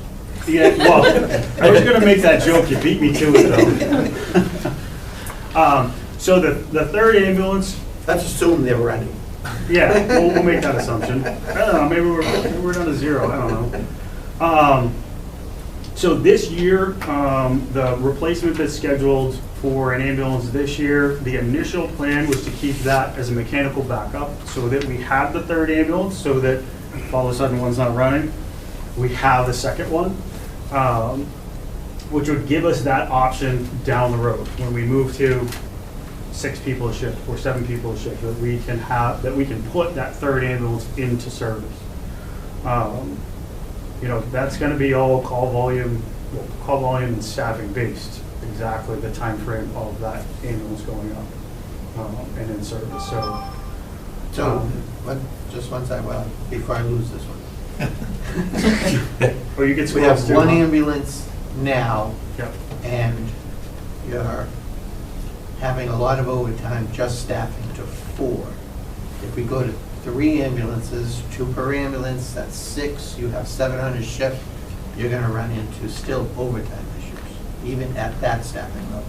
Overtime will always adjust with staffing. It's a reality of having the more staff, the more potential time off people have, and you're still covering the same amount of shifts. So how do we get out of that 10 per shift and then you staff to 7? Is that the answer to all this? I mean, if you're putting that option on the table, I'll take it. I'm not. Let's go. I'm asking the question. I don't think anybody's figured that one out. You know, but it probably is 2 more than what your planned staffing is probably where you end up. So if it was 8, then yes, 10. You know, that it might work. I would have to really truly sit down. You and I would have to sit down and throw things at a wall and see how we can make it work. And if they all showed up, half of them could go and mow the cemetery because they don't have anything else to do. That was one of my favorite jobs when I was Yeah. years ago, was mowing the cemetery. It's kind of weird. We'll leave that alone. I'm not gonna tell you the weird part. Where's the mental health part? Yeah. So right now you're at 5 per shift. Mhm. And in your 28, 29, you're wanting to go to 6 per shift. And we're still running 2 ambulances, or are we running 3 ambulances at that point? So the original plan was to have at least the 3rd ambulance, whether it was in service or not would be really based on whether we're filling shifts. I would say that we're not gonna have that option at this point because we're running, the 1 ambulance that is running is accumulating mileage in an awful hurry. So we're already up, getting close to that 150,000 mile mark on it. It's not gonna last another, it'll last another 50,000 if we're lucky. So in your capital plan, you have a 3rd ambulance now in FY '29. Are you saying now that should be 28? Is that what you're saying? I mean, in your perfect world, I think you've talked in the past, you wanted a 3rd ambulance, and that 3rd ambulance would be able to run when this one broke. You had, Yes. whether we had it there or not, whether it was one that had a lot of miles on it but still had use, that Yeah. that was the plan you had talked about. That was originally the plan, and it would be 28 because of the time, the build time frame, right? So approved in 27. The build time is 12 to 24-ish, oh, it's up there right now, 12 to 24 months. So really, it would put that 3rd ambulance in the station in 28. With the challenges we're running into right now, we're probably pushing that off another cycle. So not this replacement this year, the next one, which is in 29, Right. would be when we would likely be at that point. But now, if it's in the capital plan at 29, you're not getting it till 31. I hope they solve this whole build thing, because you used to be able to get them, you remember, you used to be able to get them 3 to 6 months. Right. There's no reason for them to be 12 to 24 months. Absolutely zero. So your ambulance is not keeping up with your potential staffing at that point in time? Because you're bringing on another one in 28, or 29 to 31. By that time, the ambulance you're using now is well beyond its lifetime. So we have a lot more So to you deal need with 2 than at just some the point. ambulance, right? So, again, I talked about our increasing in our 3+ calls. That continues to go up. We need bench depth in order to make sure that we're accomplishing those objectives, right?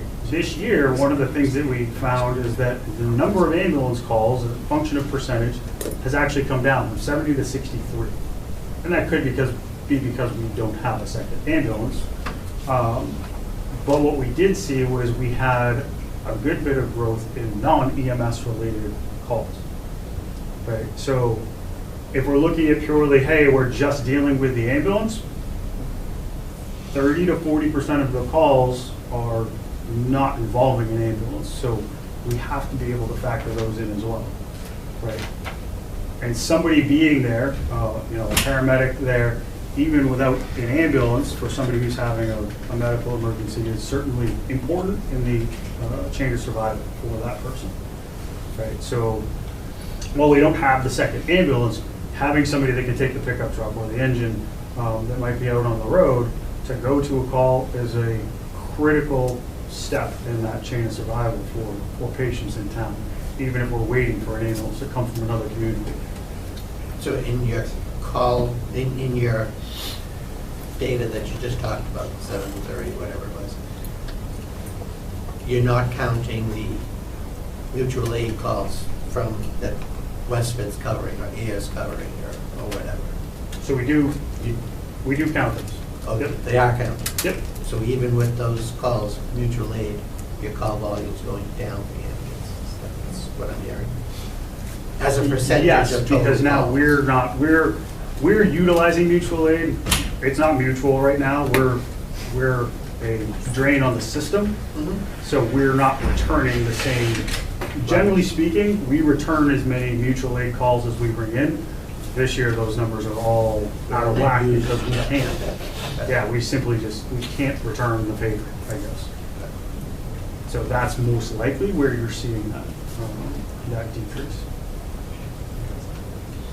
What's the lead time on an off-the-shelf ambulance versus the whiz-bang ambulances that we buy? 12 months. Yeah, So there it's are some got- other off-the-shelf ones that they always sit right at the GVW. So we start putting equipment on and then we're driving an overweight vehicle. I'm not playing that liability game. And those ones are about 9 months, but I'm not So we're too better keen off on without that. an ambulance than having an ambulance sooner. Yeah, I mean, if we're going to incur liability, sure, of having an overweight vehicle, we're better off without it.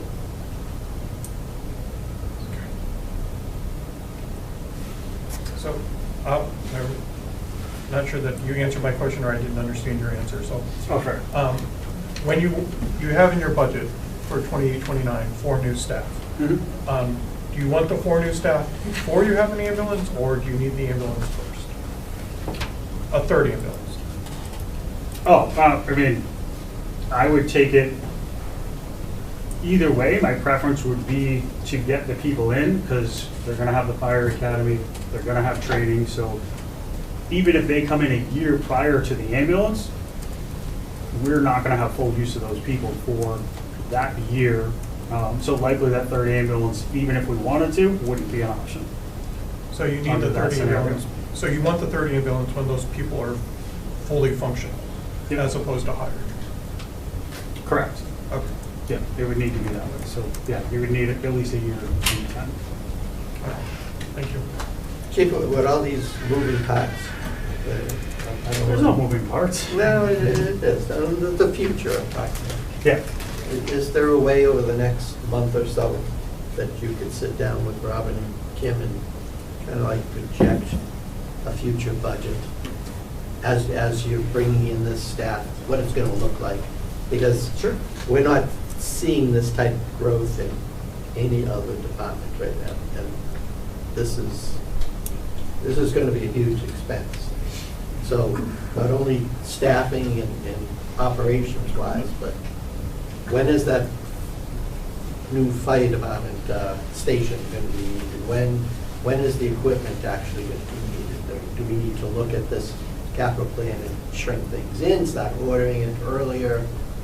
Just, if you could sit down with the two of them. Sure. Just go through and come up with something. Just to play advocate a bit, police just said they needed 3 new bodies and a new station soon too, so Several he's not years. the only one. No, much. No, he said 3 bodies next year. Yeah. So- They did. So 4 bodies, 3 bodies, we're in the same ballpark. I mean, I think one thing that I did want to just put on the table for today, and it's somewhere in one of the slides, but we've been all over the place, is grant opportunities through FEMA. So the SAFER grant allows us to hire firefighters. It covers their base wage and all their expenses, whether it's gear, training, or insurance, et cetera, all those other pieces of it for a 3-year window. So typically, less than 5% of SAFER grants get awarded. So we're right out of the gates, we're already a little bit behind on this. But typically when you apply for a SAFER grant, it's about a year before they actually issue the first rounds of grants. And they do them in small batches, 10 here, 10 there, and that goes on for months and months.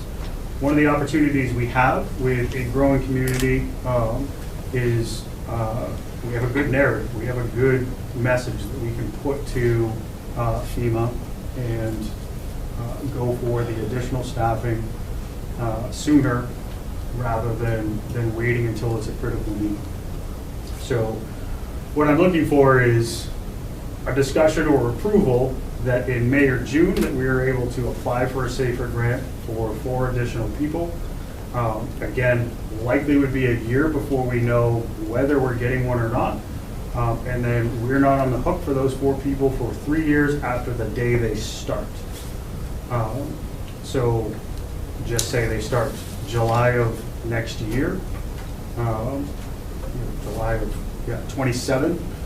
It would be 3 years after that when it would come onto the town's budget. So I wanted to kind of throw that out there as an option as we look at growth. One of the things that I will caution against is doing smaller increments, so 1 here, 1 there, is typically you get a grant, we'll just say you put in for 1 person, you get 1 person, they'll say, yep, see you in 4 years.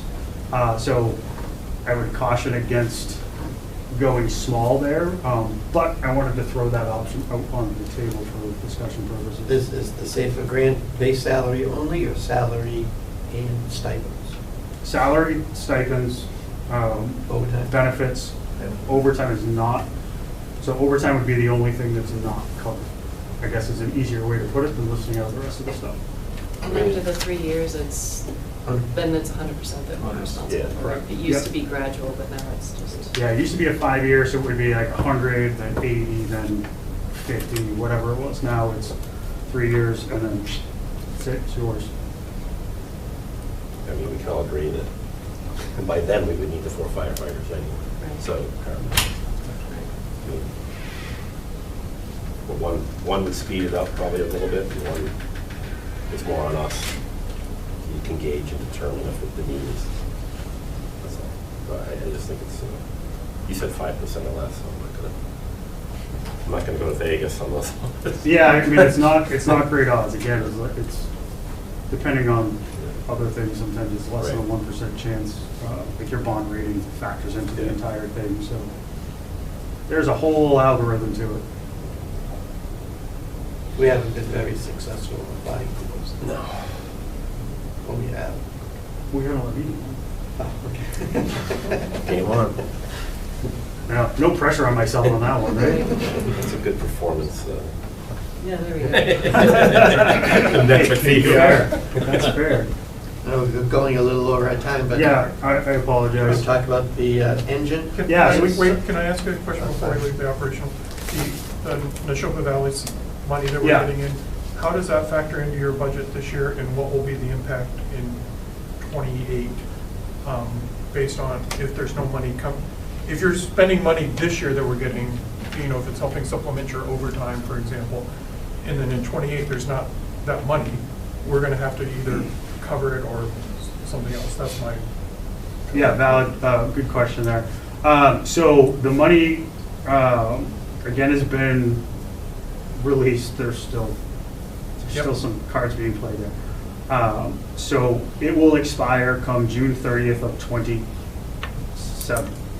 So any money unspent by June 30th of 27 goes back to the state and they do whatever they do with it.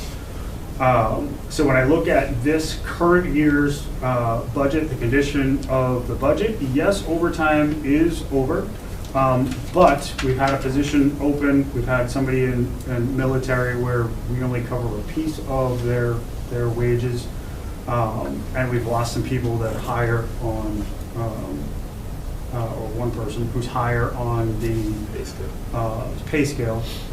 So there is already a little bit of overage that exists within other parts of the budget. Looking a couple weeks ago, we're going to be close as to whether we're functioning under the set budget or whether we have a true issue going into the end of the year. So some money is going to get put in or made available for this year, but a vast majority is going to get pushed to next year. So maybe to restate what you just said, you can tell me if I'm wrong. You may have overspent your overtime this year, and you're going to supplement it with those funds. whatever's left will go into the overtime for next year, effectively, and you're hoping, and then if there's, and that will be what's spent first out of overtime next year, and anything left would be turned back. So, Spent by June 30th. We're not gonna spend it no. back, we're not sending it. yeah, we're not sending it. No, that, But it can be- He means back to Yes. the, back to the town, right. assuming So- we spend all the. So if you had 300,000, you spent 100 this year, you have 200 left, right? That will be the first money you spend on overtime next year rather than the 250 we allocated. Yeah, so we have to figure out exactly how all that will work and make sure it's all. But that's gonna the be up and theory up. on what we would be doing. Yes. Okay, thank The you. Theoretical, we just have to. I understand We your gotta cross the state- Ts and dot the Is Yeah. on that to just make sure we're. In compliance with whatever. The rules, yeah. Okay. So we didn't, the question was more, we didn't lower overtime budget for this year, assuming we were going to use their money, and then next year, all of a sudden, the overtime budget's going to double because we were using their money. Right. Yeah, I mean, we're, yeah. Now, do you want to talk about the engine? Please. Okay. So we have another engine on this year. This is, again, another piece to our replacement modernization and hopefully fleet reduction down the road. Another one of those moving parts. So right now, engine 2 is up for replacement. It's sitting right now at 1.391 million.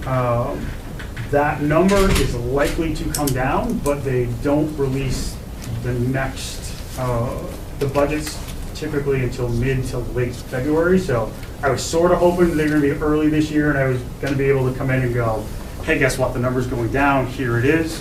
For the time being, I think it's prudent to stay at the 1.3, but I would fully expect that that number comes down well before town meeting. So last year's engine, what did we put in for? We put in 1.3. That came in at 987. Does that sound right? I think that's what the contract was 987. So we should, and that's firm, that isn't gonna change, that 987. Hopefully it doesn't change. Now, is I it, mean, So we should get an article this coming May, so we can recapture some of these funds to get it back into the stabilization I account? mean, to close capital articles. Right. Yeah.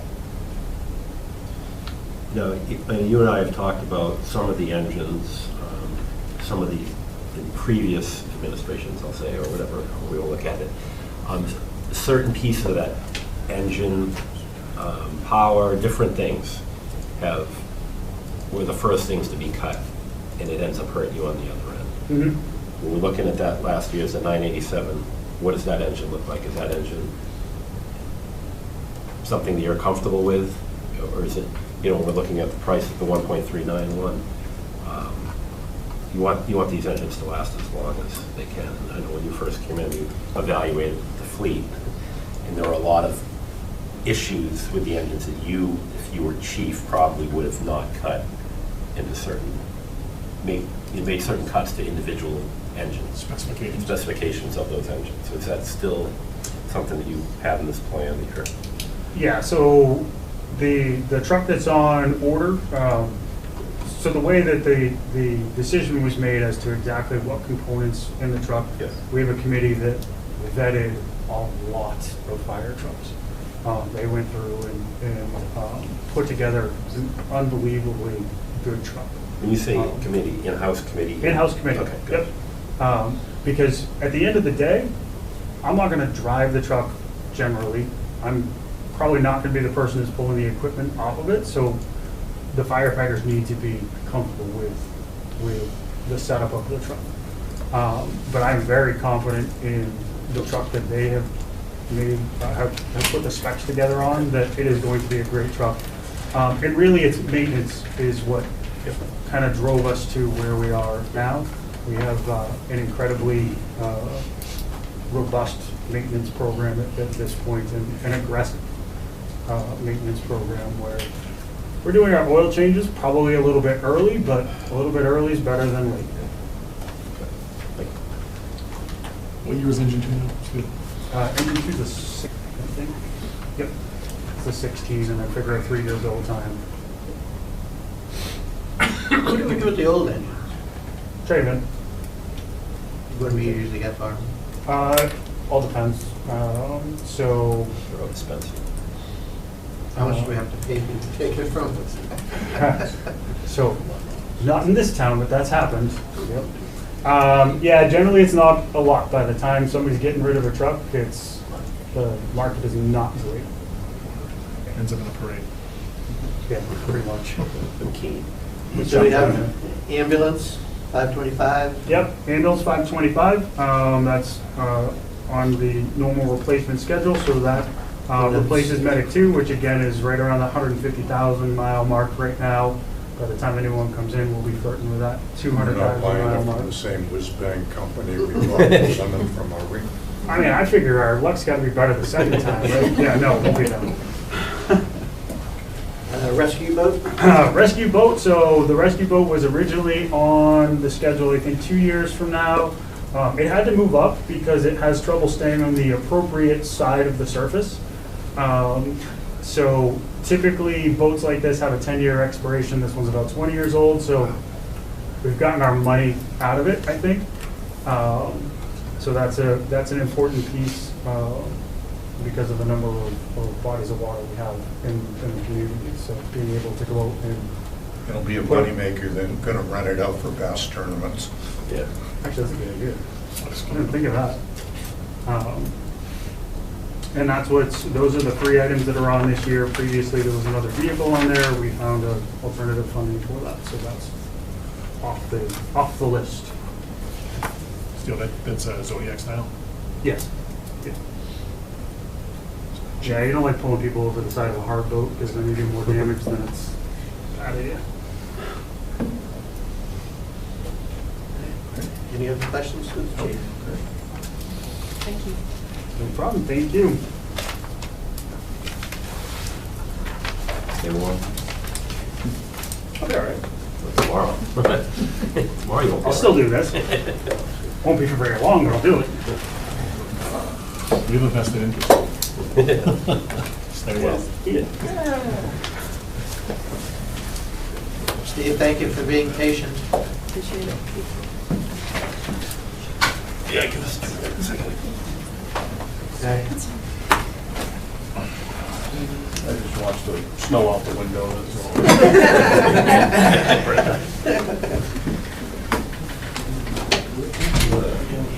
Clever that you arranged a snowstorm for today.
Give them a couple of minutes, Steve. Yeah.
they have to submit the... They're willing to, and I said, and in dialogue with the person, and I said, I got more like 2 years ago, I said, we're starting a bank account, so why not sort of start investing in the town?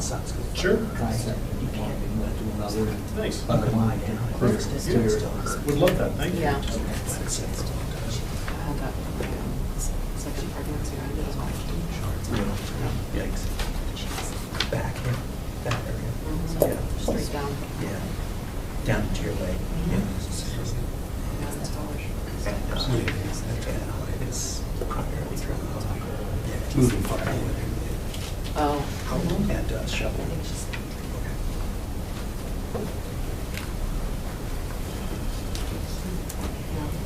Shoveling. Texted my son on how to do. Okay. I'm sure you're gonna pass on the level. Yeah, still delivered, but he's managed that. Yeah. Jody went out and did the bulk of it already. Yeah. His car was right. Yep.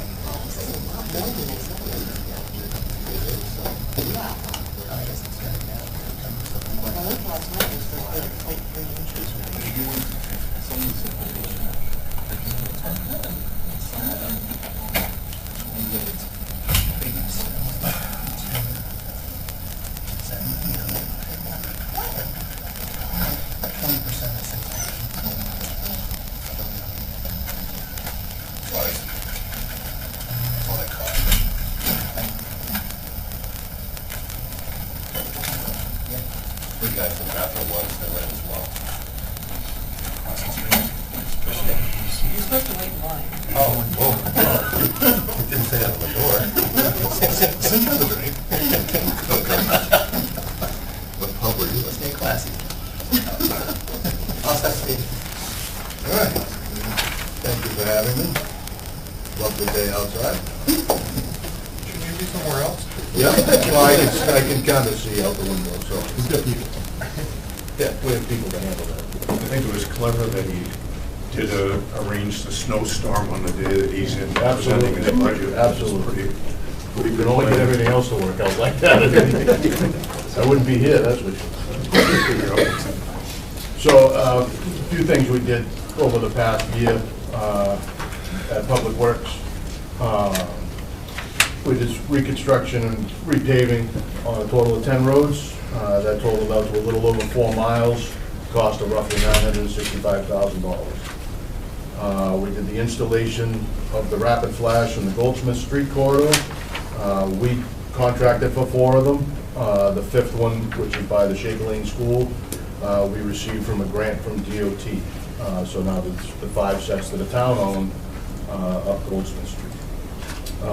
Obviously, if you're familiar with the Foster Street project, that's heavily under construction, still on schedule for summer completion this coming summer. The project is about 65–70% complete currently. Something that's been kind of forgotten about through the years, the Beaverbrook Road, Great Road intersection, that finally made it to 25% design, which was funded by the town. The project is now in the hands of Mass DOT to bring forward. 2050. You couldn't keep it in your hands, Steve? That was done before I got here. So we did have a call on that with the team from DOT and the consultant a couple weeks ago. The hope is 25% design public hearing at some point late spring over the summer. And then it'll get slotted into the funding sources at DOT, and no anticipated construction date at this time. We completed the stormwater asset management project that had gone through various approvals, town meeting, the select board and things. What that did was give us a very good overall look at our stormwater system, the drainage system. A lot of culvert inspection, a lot of video inspection, a lot of camera work went into that, as well as just physical inspection, right? Fill out the forms, the status of the system, and gave us a good 5- and 10-year capital plan looking forward on that. Obviously, we have the ongoing compliance with the landfill. We completed design and permitting for the frog pond over by Long Lake, which will be hopefully bid out shortly with anticipation of weather permitting spring, summer construction. We completed the update to the paving management system, which gave us a good 5-year projected paving plan. I say projected because things always move around depending on conditions, or we coordinate with National Grid for gas or the water department for when they're doing main replacements. So we don't pave a road and somebody comes in and wants to tear it up a year later. And then we did a decent sized drainage job over on Jennifer and the Land Street. We had some separation in the pipes, which led to some root incursions, some blockages, so we got that taken care of. Going forward for this year, the stars of the line, I'm going to finally do Russell Street. We'll get into that right as school's getting out. Obviously, we've been pretty aggressive with our roadway repaving plan. I want to begin bringing a consultant and begin looking at Harwood Ave, the sidewalk from the depot to just past Mill Pond. We're reaching the point, and again, this will go back to the stormwater asset management plan, we're at the point with that culvert on Harwood at Mill Pond that we need to really look at that, because we don't want to get the phone call that we have a real problem. So we are really at the point to look at replacing that culvert. I know there's all sorts of, we're draining Mill Pond, we're filling it in, we're doing all this, but you know, I got a plan for today, so we have a culvert. And plus, I have sidewalk design from basically Stony Stream, Lake Warren, up to Foster Street. So now if I bring it in from the depot, I can almost lump that into one whole construction project. And there's funding sources that would help with construction costs when we get to that point, but I have to do some design work first. And then obviously following in with the recommendations of that come out of the stormwater asset management plan. Identified some sort of higher priority culverts, most kind of small in nature. There are a lot of programs through either DOT or DEP for small bridge and culvert replacements. So as we get into that, there's a round coming up soon. We're going to apply for a couple of culverts, see what shakes out. Chances are we won't get all we applied for, but if we get one, it's a start, right? So requested operating budget. What I requested was mostly level funded. Again, obviously some increases in vehicle repair, parts, roadway supplies, things like that. Basically, it's just the cost of doing business, right? Everything's creeping up a little bit. So what I had planned was roughly 5% increases in some of those smaller lines. After going through the process with the team, what we ended up with was a little bit less in some expense lines. The big one was road repairs, almost $100,000 decrease. We reduced some of the transfer station lines based on actuals that historically, looking back 5 to 10 years, it seems to the tipping and disposal fees tended to be a little bit over budgeted. So we kind of cut some of the fat out on that based on what we're actually spending, right? What our actual tonnage and disposal is. My seasonal workers, we did a little bit of a cut to that line, which I kind of had in the original budget anyway. The landfill monitoring is we're starting to see a decrease. We're down about $10,000 this year, and a lot of that is lab sampling that we don't have to do anymore as we slowly creep towards compliance with that. So, you know, this is the first step. Hopefully, you know, as we continue on over the next few years, that'll continue to slowly kind of decrease. My budget still maintains some of those slight increases in vehicle maintenance, parts, material lines. And then you see the last line there, total cuts from what we proposed is $148,500. Going forward, operating needs, again, just continuing, you know, the vehicle parts, asphalt, things like that. The prices continue to tick up, so we need to just stay on top of that. You've heard it from departments prior to me today. All I'll say is we need help. It's that simple. I am down a guy right now. I just lost a guy, went back to work on a line crew, a Littleton Electric. Right now, I have 10 people. 10. So you don't think about that a lot of the times until a couple weeks ago we get 20 inches of snow, right? Then I get the phone calls, how come this sidewalk's not done? You know, why didn't you plow this conservation parking lot, you know, until a week later because I got a snowshoe in the woods, you know? Well, I got 10 guys. As Administrator Duggan will attest, he came down on Wednesday after the storm, and my guys looked like the, and I'll date myself, the start of the Thriller video. You know, the zombies walking up the street. Because they worked 50 hours straight, right? Sleeping in the front of the truck for a couple hours. But we need help. You know, I've sort of said that since I come on board here 4+ years ago. I'm not quite sure how they do what they do. And now being here, you know, we make it work. You know, what are the, we all we need, we all we got, or we all we got, we all we need. I said it back. We understood. But again, you know, highway and parks could use help. We would benefit from having a town engineer, and then I say the second mechanic, a junior mechanic, and that I could go on for 20 minutes. You know, we could be doing work on town hall vehicles. We do some work here or there when we can. Most recently, we did some tires on one of the EHS vans. You know, just we had the time, I have the people, I have the equipment.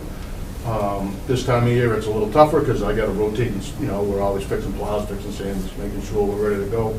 But if we had a second mechanic, we could do a little bit more of that as opposed to all these other departments outsourcing stuff. We could do it. That will trickle into my next slide, I think, which is building. We'd love to take on other stuff, but we can't. I'd love to have extra people, but I can't. I have no place to put them. You hear from police chief earlier, you know, they're to the point of almost, and Chief Bernard and I have talked, they're almost at the point of if they add officers or add staff here, they have no place to put them. Well, I truly have no place to put them. Again, my lunchroom is the locker room, which is the training room. You know, it's just, it doesn't work. I have vehicles and equipment outside. I've been fortunate over the last year to be able to use partly lumber. The big building is storage for off-season stuff. If you're familiar with any of that, they're working on the building right now, so all my stuff is scattered across town. You know, just in an effort to keep it undercover. Once that building is complete, we'll be able to put some things back in. We won't be able to use it for vehicle storage like we were doing because there's no sprinklers. So we can store certain things, implements, things like that, but I won't be able to stash what we were stashing. And the same for LELWD. But eventually, we need space, right?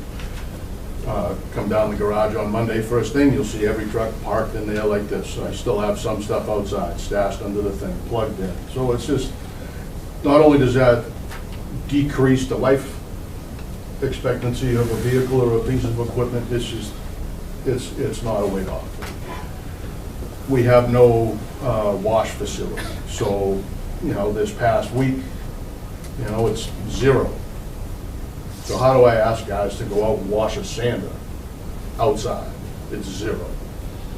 We make it work, right? We clean a bay in the garage, we pull the truck in, we just pick a spot, and that's where we make a mess. I don't have floor drains, the proper floor drains anyway for a wash bay, so we gotta kind of push the stuff outside. It's just, again, it's not only, again, does that decrease the life expectancy in my vehicles, I get constant breakdowns because I can't get the material cleaned, greased properly. So that's a bit of a struggle in the wintertime. And then just the building itself, right? We've done small little upgrades, you know, coat of paint, picked away at doing all the lights through the whole garage. They were still the original lights of the building from the 80s. High pressure sodium, high bay lights, you know, like you see in an old gymnasium that take a half an hour to warm up. You can hear them warming up. So now the whole building, on our side anyway, is all LED lights. It's bright, people can see what they're doing. As far as the mechanics bid, I'd love to have the second mechanic like I spoke of, be able to maybe bring in some of the other vehicles from around town, help everybody save a little money. I only got one lift. So if I have something on a lift that's ours, well, I can't do anything else. I only really got 2 bays. Again, space, right? We completed the feasibility study last year. You know, the estimates of a new building with a little bit of an inclusion for if we had to buy a piece of property, you know, we're looking 40, 45 million to bring up to what we need based on a little bit of growth in staffing. You know, right now I have an admin, I have myself, we have Steve Witten, and then I have right now 10, but I should have 11 people if I throw in the 2 summer kids and then the 2 transfer station attendants, even though they're mostly at the transfer station. But if we do an all-staff meeting or training, they come down. We just don't have to. Or I'm borrowing space next door. So, right, obviously, you know, we got this, you know, I don't want to sound off doing, but the school project is, you know, now moving forward. And to me, before we get into, you know, going up floors in this building and doing things, I'm sure, you know, I know fire, they need to add people, you know, we're kind of like the forgotten folks, but we need a little bit of help. And I know it's a lot of money, and it's not just gonna snap your fingers, here we go, but it's something that really, really needs to be talked about, needs to really be considered to start moving forward on. Just to stop you for a second. So that study came out 2 years ago now, just about. It was towards the end of last spring. Okay. Has anything happened? Any movement on that at all? No. And I think a lot of that was because the school was pushing forward, right? You want $100 million or whatever the final number is for the school. Yes. You know, obviously you see the turnout at town meeting. I would hope I get that kind of turnout when it's my turn. I kind of doubt it. I'll try. You may get a turnout. Yeah, exactly. There's no way that facility that you're talking about can fit on the current site. So that was one of the options that's looked at. It is not ideal. Could we make it work? Yes, it would have to go way out in the back, move the fuel island, move the leach field, which is under the fuel island. It is just, the site work cost makes it almost prohibitive. Not to mention the filling in that back to help with the capacity with the leach field for the sewer system, right? So how to break out with it, you know, not to get all technical, but filling all that in, they need the space to increase flow at the high school disposal site. So we would have to then remove all that to get the building back there. So there's a few properties around. We looked at, you know, town-owned, privately owned. You can kind of narrow in on a few little function for what we need, 4 or 5 acres. By the time you get salt sheds, storage areas, that type of thing. But again, it's all timing on when we can secure funding to start moving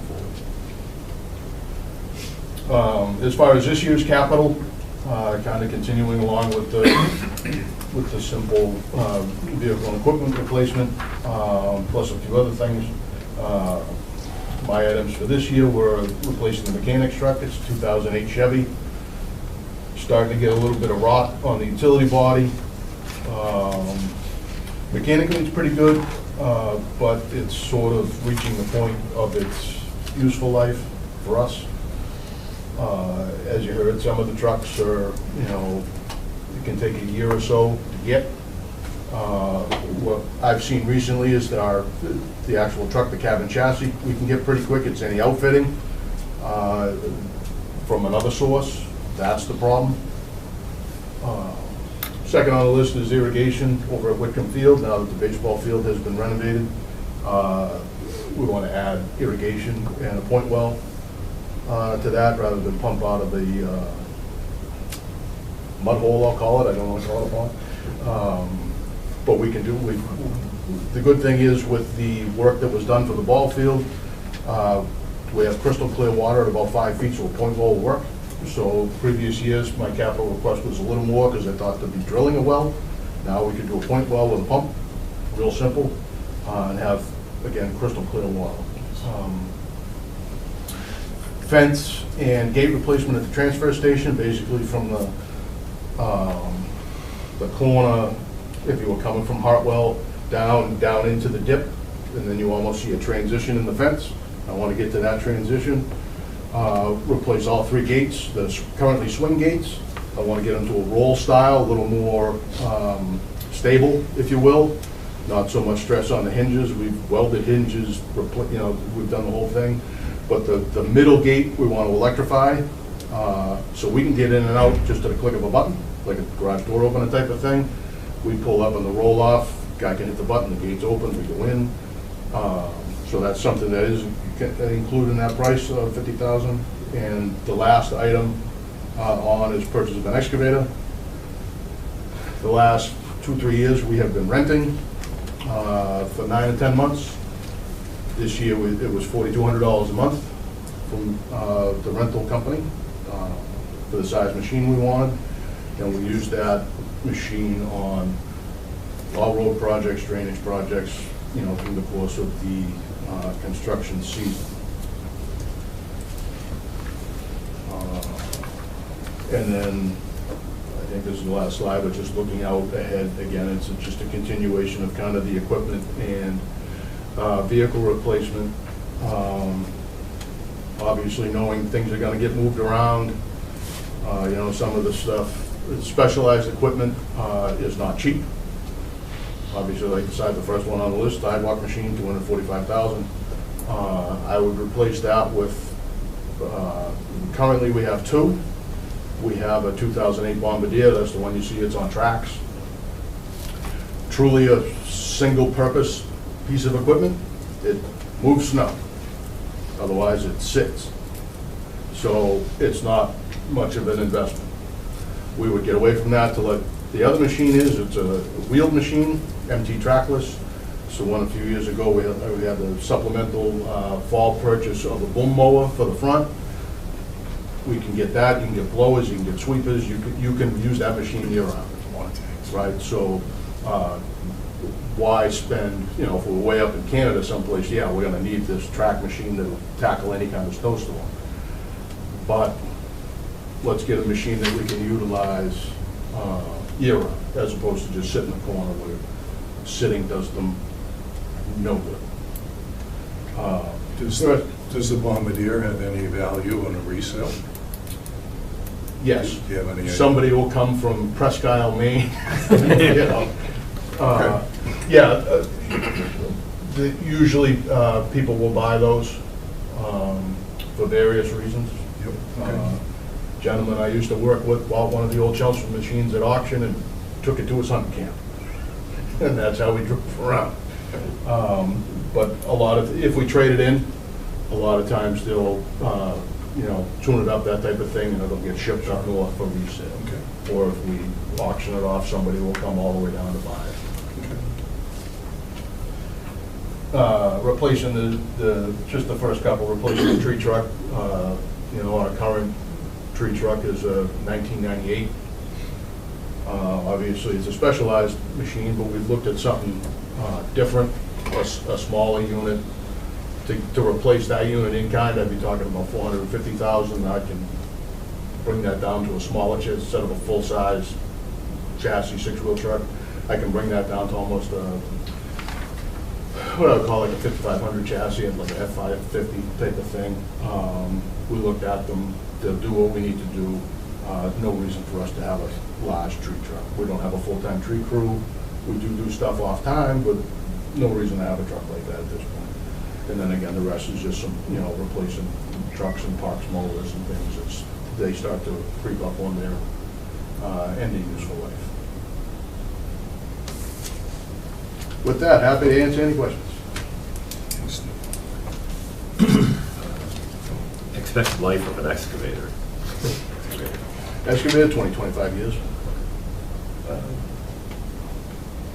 Yeah, the only other, it was really a slide. That last slide, I think would help us just to have the year of the vehicle.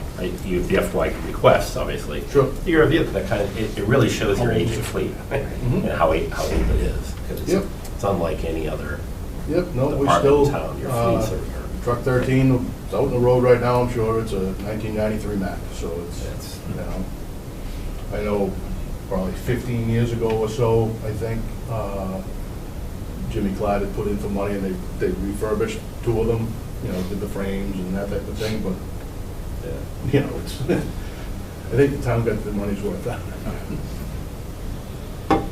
Back in your several slides ago where you talked about new bodies, you had basically 4 or 5 new bodies, but then you also said you don't have new bodies until you have a new building. So Yeah, rock and hard place, right? So like this past summer, you know, we had the 2 summer kids and I'm sure, you know, they would attest, you know, they're basically living off of a folding table, you know, because I only have 11 lockers that are in the hallway to the bathroom off the lunchroom. So it's not, it just isn't functional. You know, we make it work. So the question is more, I think you had like 4 bodies, so you would hire those 4 bodies immediately, even if you don't have a new facility, if we gave you the money for it? If you gave me the money for the 4 bodies, I will happily make it work. well, lunch too. And this is just probably a crazy idea, but there's a lot of empty space in town hall. There's nothing that you could utilize space in town hall for storing for your bodies, isn't it? It's not ideal to have ideal, all over the but place. If I had to do something as like a temporary measure, you know, if we had to eliminate the conference room temporarily or something, which my conference room isn't very big if you've ever been in there, it's only, you know, but just to make additional lunch space or whatever, then yeah, we could figure something out. Again, as an ideal note, would it work as a Band-Aid until a future solution? Sure. Like Chuck has an idea too with that. Go ahead. Just the Triumph trailer, just get a Band-Aid just to kind of bridge the gap if we were able to get the trailer. Yeah, so something like that could work. You know, obviously, you know, one of their biggest things at Triumph is a modular classroom for schools, right? I've lived at a couple towns up the highway where there's modulars at every school. So stuff like that could work. You know, if we put stuff at the front of the backside of the building as a temporary measure, yeah, absolutely. Yeah, it's just on the short term. We have to do that anyway if the town got approved to build a facility, you'd probably end up having to have connexing of some kind during the transition.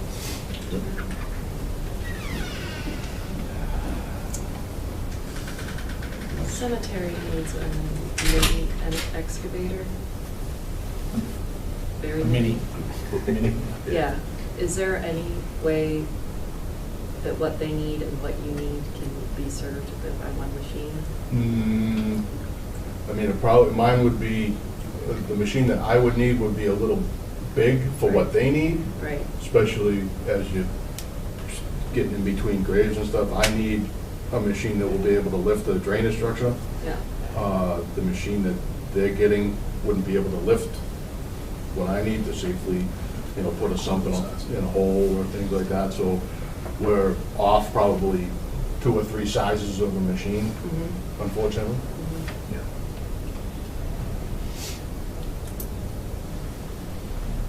Steve, do they have an attachment, a backhoe attachment for the machine that you put the snow plow on, the snow blower on? Do they have an attachment for a backhoe? On the, like the sidewalk? Like the orange sidewalk machine, the wheeled sidewalk machine, no, they don't. I just didn't think there was enough stability at a wheelbase. Yeah, that'd get little wobbly. To say that there isn't, I'm just not familiar with one. Because you see them that go on the front of Bobcats, and the gas company has them. I'm not aware of one for the front of a trackless or a holder or whatever piece.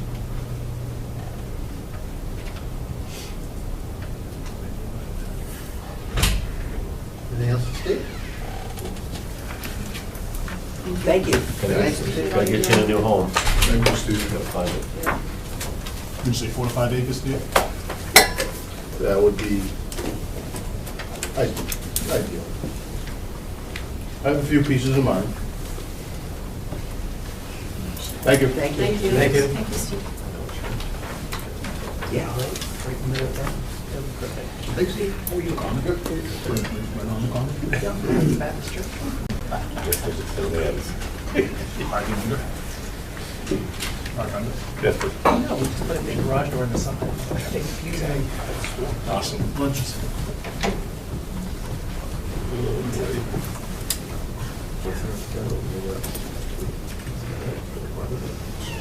Yeah. For the building. The temple. Oh, she's, It's the same person, but I responded. She responds back to Steve. These are the back.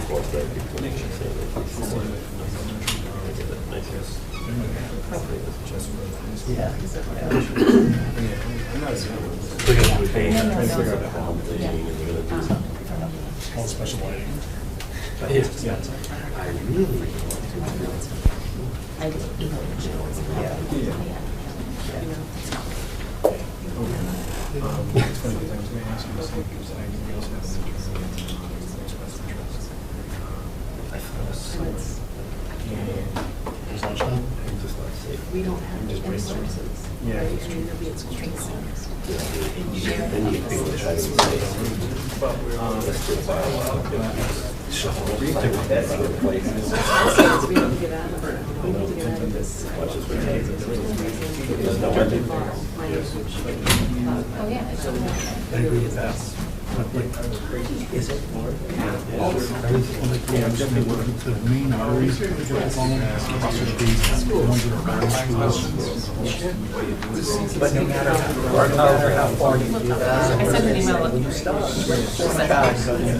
But that's why our That's why you guys bylaws. are responsible for their. Yeah. You had, fine. Boston is 3 hours, 3-day lounge. They've issued thousands. Yeah, I assume it was recreation. Growing communities. We want sidewalks everywhere. Part of our building side. Right, 91 is insisting.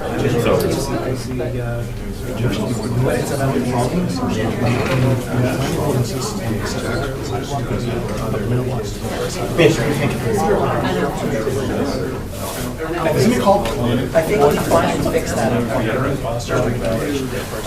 Yes. And if you look at that section right below the mill there, they get, yes, they're getting smarter, but there's still sometimes, we can tell that. One's on this end of the One on this end of the Yeah, this end of Foster, yeah. I guess one of the questions is just announcing. Board. It would have to vote. But so it's mostly, The town would have to vote based on Or do we want to do? choose areas around within 500 schools. I don't. Okay, like on the necessary areas, I guess my question is, just say, hey, everyone's responsible for their own sidewalks, and then other towns, everyone's responsible for their own sidewalks, so that you're not everyone's, you know, we're there will be consequences. We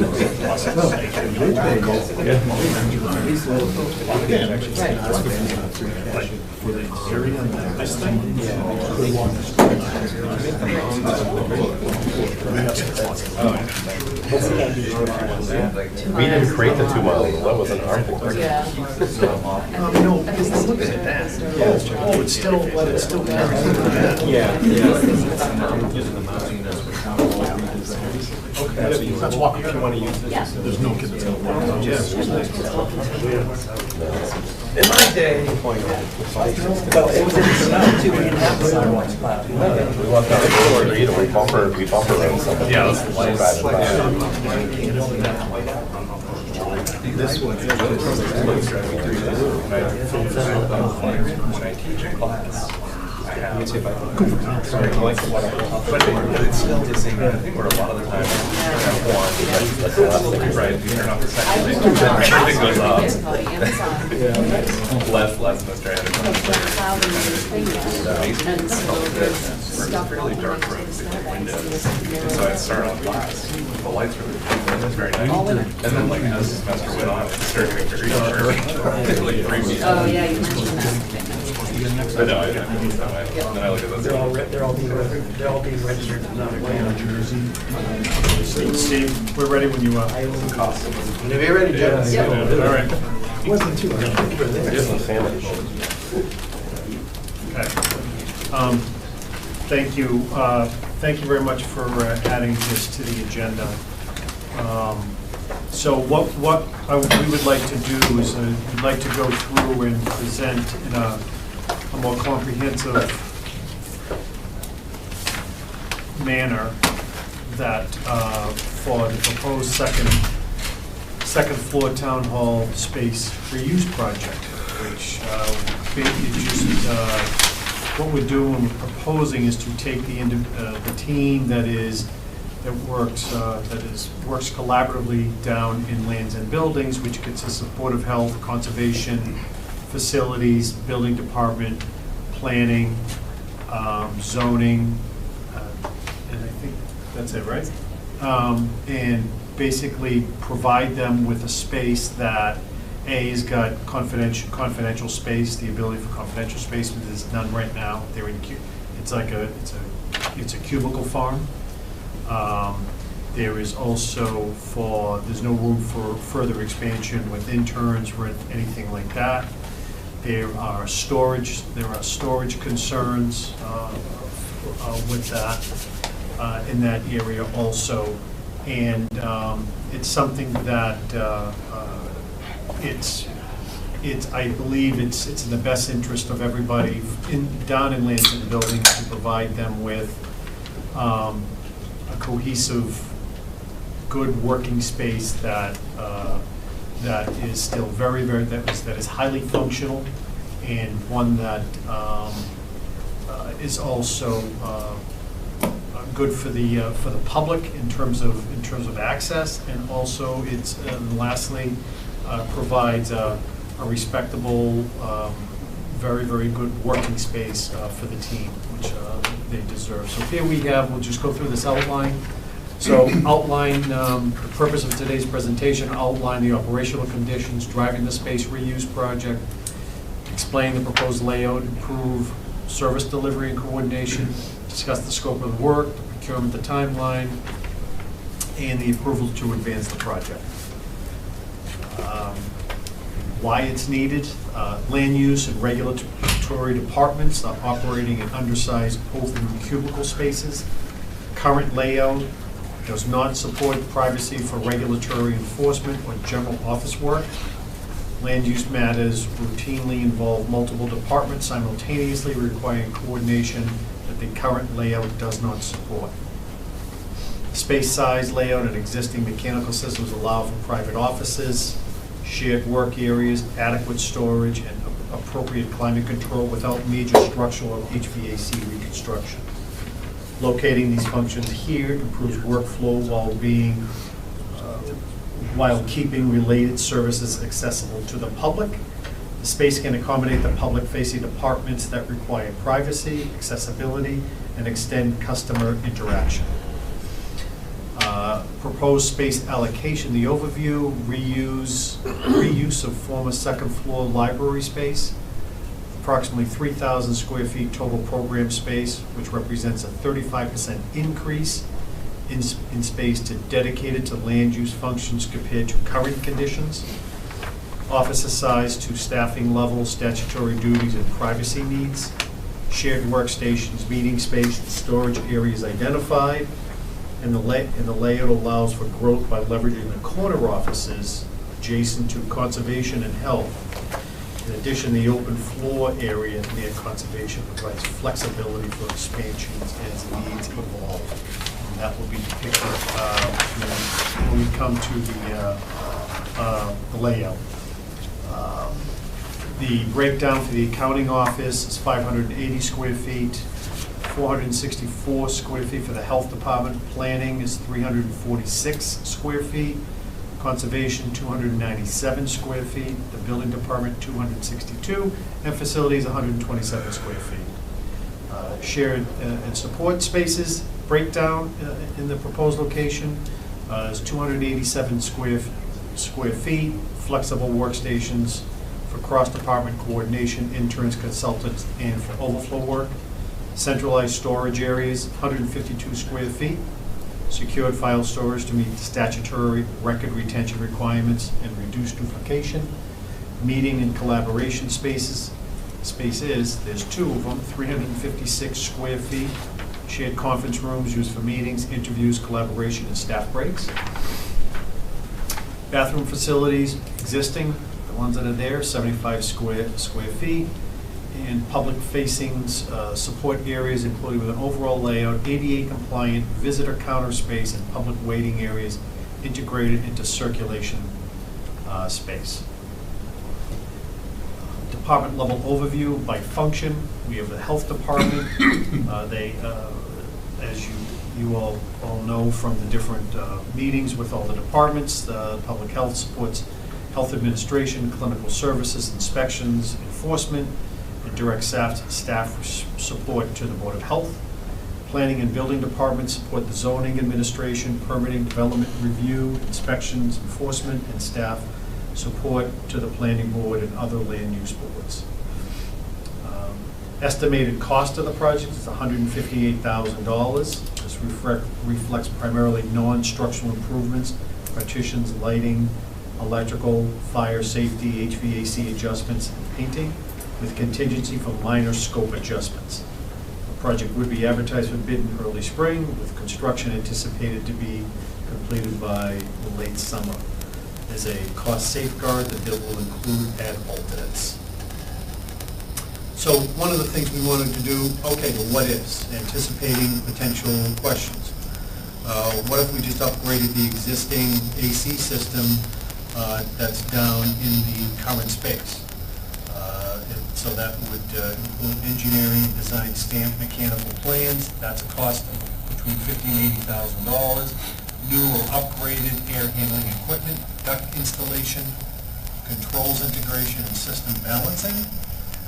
The key limitations does not address office layout constraints or resolve privacy or sound separation issues, and staff would have to be relocated temporarily. Another what if we just added the walls to the current location? That estimate is approximately $50,000 to $60,000. The current floor plate as presented is already constrained. Ceiling heights, column spacing, and window locations would be limited. Impacts of adding the walls reduces usable workspace and overflow efficiency. Narrow circulation paths, creating pinch points. Limited shared storage and support areas eliminated. Reduces access to daylight for interior offices. Fire safety will require additional smoke detectors. And also work will require temporary relocation of staff. Before you move on, will fire safety require smoke detectors when you do the other one as well? Yes. So that's not any different. But well, a lot of this isn't different. It's just costing the same cost. Henry, would that, the fire safety requirement that's there, that's going to impose that if we would, if the raises down in the first floor where you are now, to put the walls up. Because you have to go to the ceiling. In order to go to the ceiling, you have to invest in the fire suppression system. That's correct. How is that different than what you're doing when you're redoing the second floor? This doesn't say it's different. This is saying if you do this, you need to remember that we also will need to do this, and this. But that's included in 158? I think that's what you're getting at, right? Right, I'm saying, Yes. yeah, if you're comparing them, let's He's not comparing, this isn't comparing them. It's listing what you need to do. This is listing things that you might not be thinking of when you say, just throw up some walls, right? But they're not Correct. listing them on the other one, that's the problem. They just did. They just had a whole list of all the things that are included in their estimate. Can we let them finish, please? Yeah, I guess the question I have to this, excuse me, relative to this is, this footprint doesn't exist downstairs? I'm just trying to think in my head the design. Correct.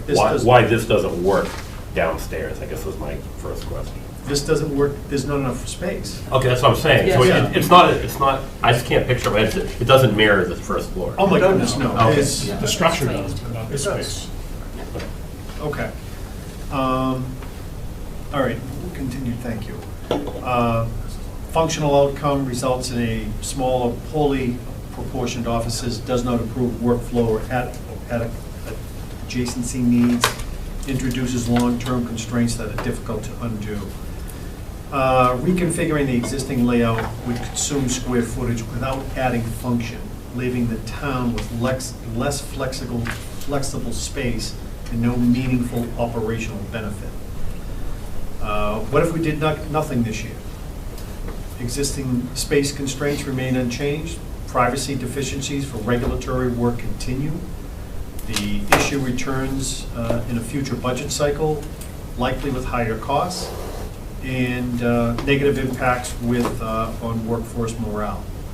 Deferring action preserves the problem and delays necessary improvements without reducing long-term expense. Phase the project. Phasing adds mobilization, administrative costs, creates repeated staff disruption, wayfinding issues for public, does not reduce the scope or complexity of the work.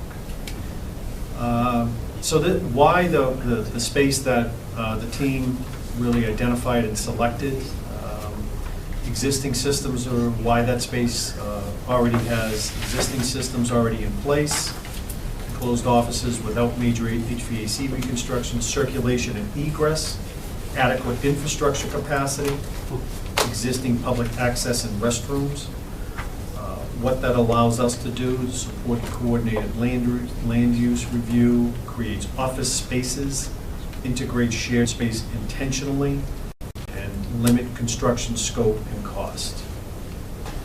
So, concept plan and layout here. So here we have, so we're gonna isolate this and section it off, but this is right before you, everyone has a copy of this. One thing that I would like to, so everyone, perfect, thank you. So right there, that is consisting of, that's approximately 1,000 square feet. That's the non-carpeted flooring, and that was put in recently, I want to say within the past few years from what I gather. At $15,000, that would stay. That would not be part of it. Here we have over. Sorry, not be part of it, as in not be part of the expense of building out? Correct, we're just going to keep. Okay. Just as is. Okay, thank you. Thank you, I'm sorry. What we have, and here we have the health director, we have the nurse, we've got facility, and we have conservation in this area. In the nurse station, there would, right there in the nurse's station, a sink would need to be put into that location. But according to facilities, it's very easy because access to water lines is right there. There's no building, there's no. Downstairs. Yes, sir. Because of the old break room downstairs. Yes, sir.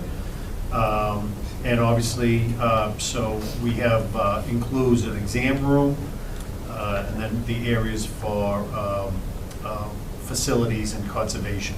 So if you see in the bottom right-hand corner, you'll see office for interns, and that is something that helps with the potential of expansion. And also at the very, very top, you'll see another existing storage or office. So there is another opportunity for expansion of workforce. And right to the left of the stairs, the Conservation Boards of Health Office Coordinator Workstation. And that's where so that would be one individual, I believe, is that Heidi? Would that be Heidi's? No, Heidi's in front of the building commissioner on this plan. Okay, thank you. Heidi would be good in that position right there. Next to the stairs? Yeah, the new girl Sophia will be in Heidi's spot. Got it. Okay, thank you. When's the anticipated start of that? 23rd. Thank you. And you see the stairs that are right there, the up and down for the stairs, that access on the bottom of the stairs and the top of the stairs will be closed off. So, okay. Next area, please. So here we're just going to give you some, along what you just saw on the plan. Now we're just going to run through a couple pictures that those offices will be located. Well lit. There's a lot in place. Perfect. Okay, next section is up above the building and accounting area. We would maintain the existing carpeting that is currently there. This is the entire area that is carpet throughout. And you can see the building commissioner, and off the building commissioner's office, there is an existing closed-in area for a conference room for staff. In front, you see the building facilities workstation and the planning workstation. So Lucia and Sophia. So what we're doing is we also have here is the ADA counter, and you have a higher counter, would be a drop counter, and that's where also residents can go in and they can access through a computer there for if they want to look at a layout or anything like that. If they have questions for anybody in the team there, they can ask. All electrical outwork. Oh, let's go through the pictures. So that will be the building commissioner's office. That will change the existing walls there. The accounting offices, and that's another thing I have to. Michelle and her team, just a fantastic, and thank you for being so, helping out and relocating and understanding. Nobody can find us. Just a TV tray, just keep moving. So what else I'd like to be able to hit is all of the electrical outlets work and heating baseboards work. They just do need to have some adjustments there. We would with the improvements here, we would need to temporarily relocate accounting to, and maybe looking at the vacant office space that is next to the town administrator's suite, maybe, and to include it there. So continue. So here we have is planning, and that's really, we identified in that area is the second conference room, can also be used as a break room, and also the town planner and the assistant town planner. And the yellow spaces on all of the layouts, consists of storage areas, workstations, bathrooms, shared space, and that is about it. And we also want to, and those are pictures of some of those common areas, which also includes those existing office for the interns that's over near the health director and conservation commission.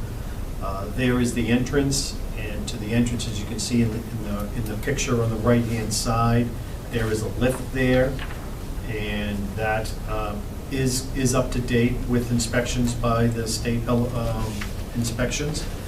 And I believe it expires in July of this year. With the use of the elevator as well. Correct. Uh, Would the use of the elevator be available to the public as well? Yes. Be able to put it that way. Yes, I mean, that, That's enough. there will be, exactly. So right now, that access is turned off. Yeah. For that, they can only go down the hallway. But Eric has expressed to Tony that that is something that can be turned on. So, but it gives, 2 points of access for the public. And they will just, the public there will just have to understand that they will have to be walking towards the middle to get administration help if there's any questions or direction that they need. And that is, that's really basically, that's basically it. And it's something that there is the funding that is available currently as a result of the culmination of a number of different capital improvements that there was money left over. This money, according to accounting, has to go towards fit outs or construction or, something, fitting out, something like that. It's eligible. What's the total square foot of this floor? 3,000. 3,000? Yes, sir. And that's, I think downstairs is 2,000, maybe a little less than 2,000. They're the same size. What did we? They are not the same No, size. the whole chunk, This isn't there. They're not using the whole computer room chunk outside. past the stairs. It still exists. Yeah, but it's not being used Right. downstairs. That's the difference. So- They're the same size. Well, but There's it's. no windows. I understand the difference, but they're the same size. It's the same building on top. There's not a different foundation. So, Jim, with the desks and chairs and things like, furnishings, is there going to be a need for additional purchases, or is there There- what you have? The plan is what's being used now will just move right upstairs. In the event that a department would require something or need something, they would have to go through the budget process. Put it in their budget for next year, for '28.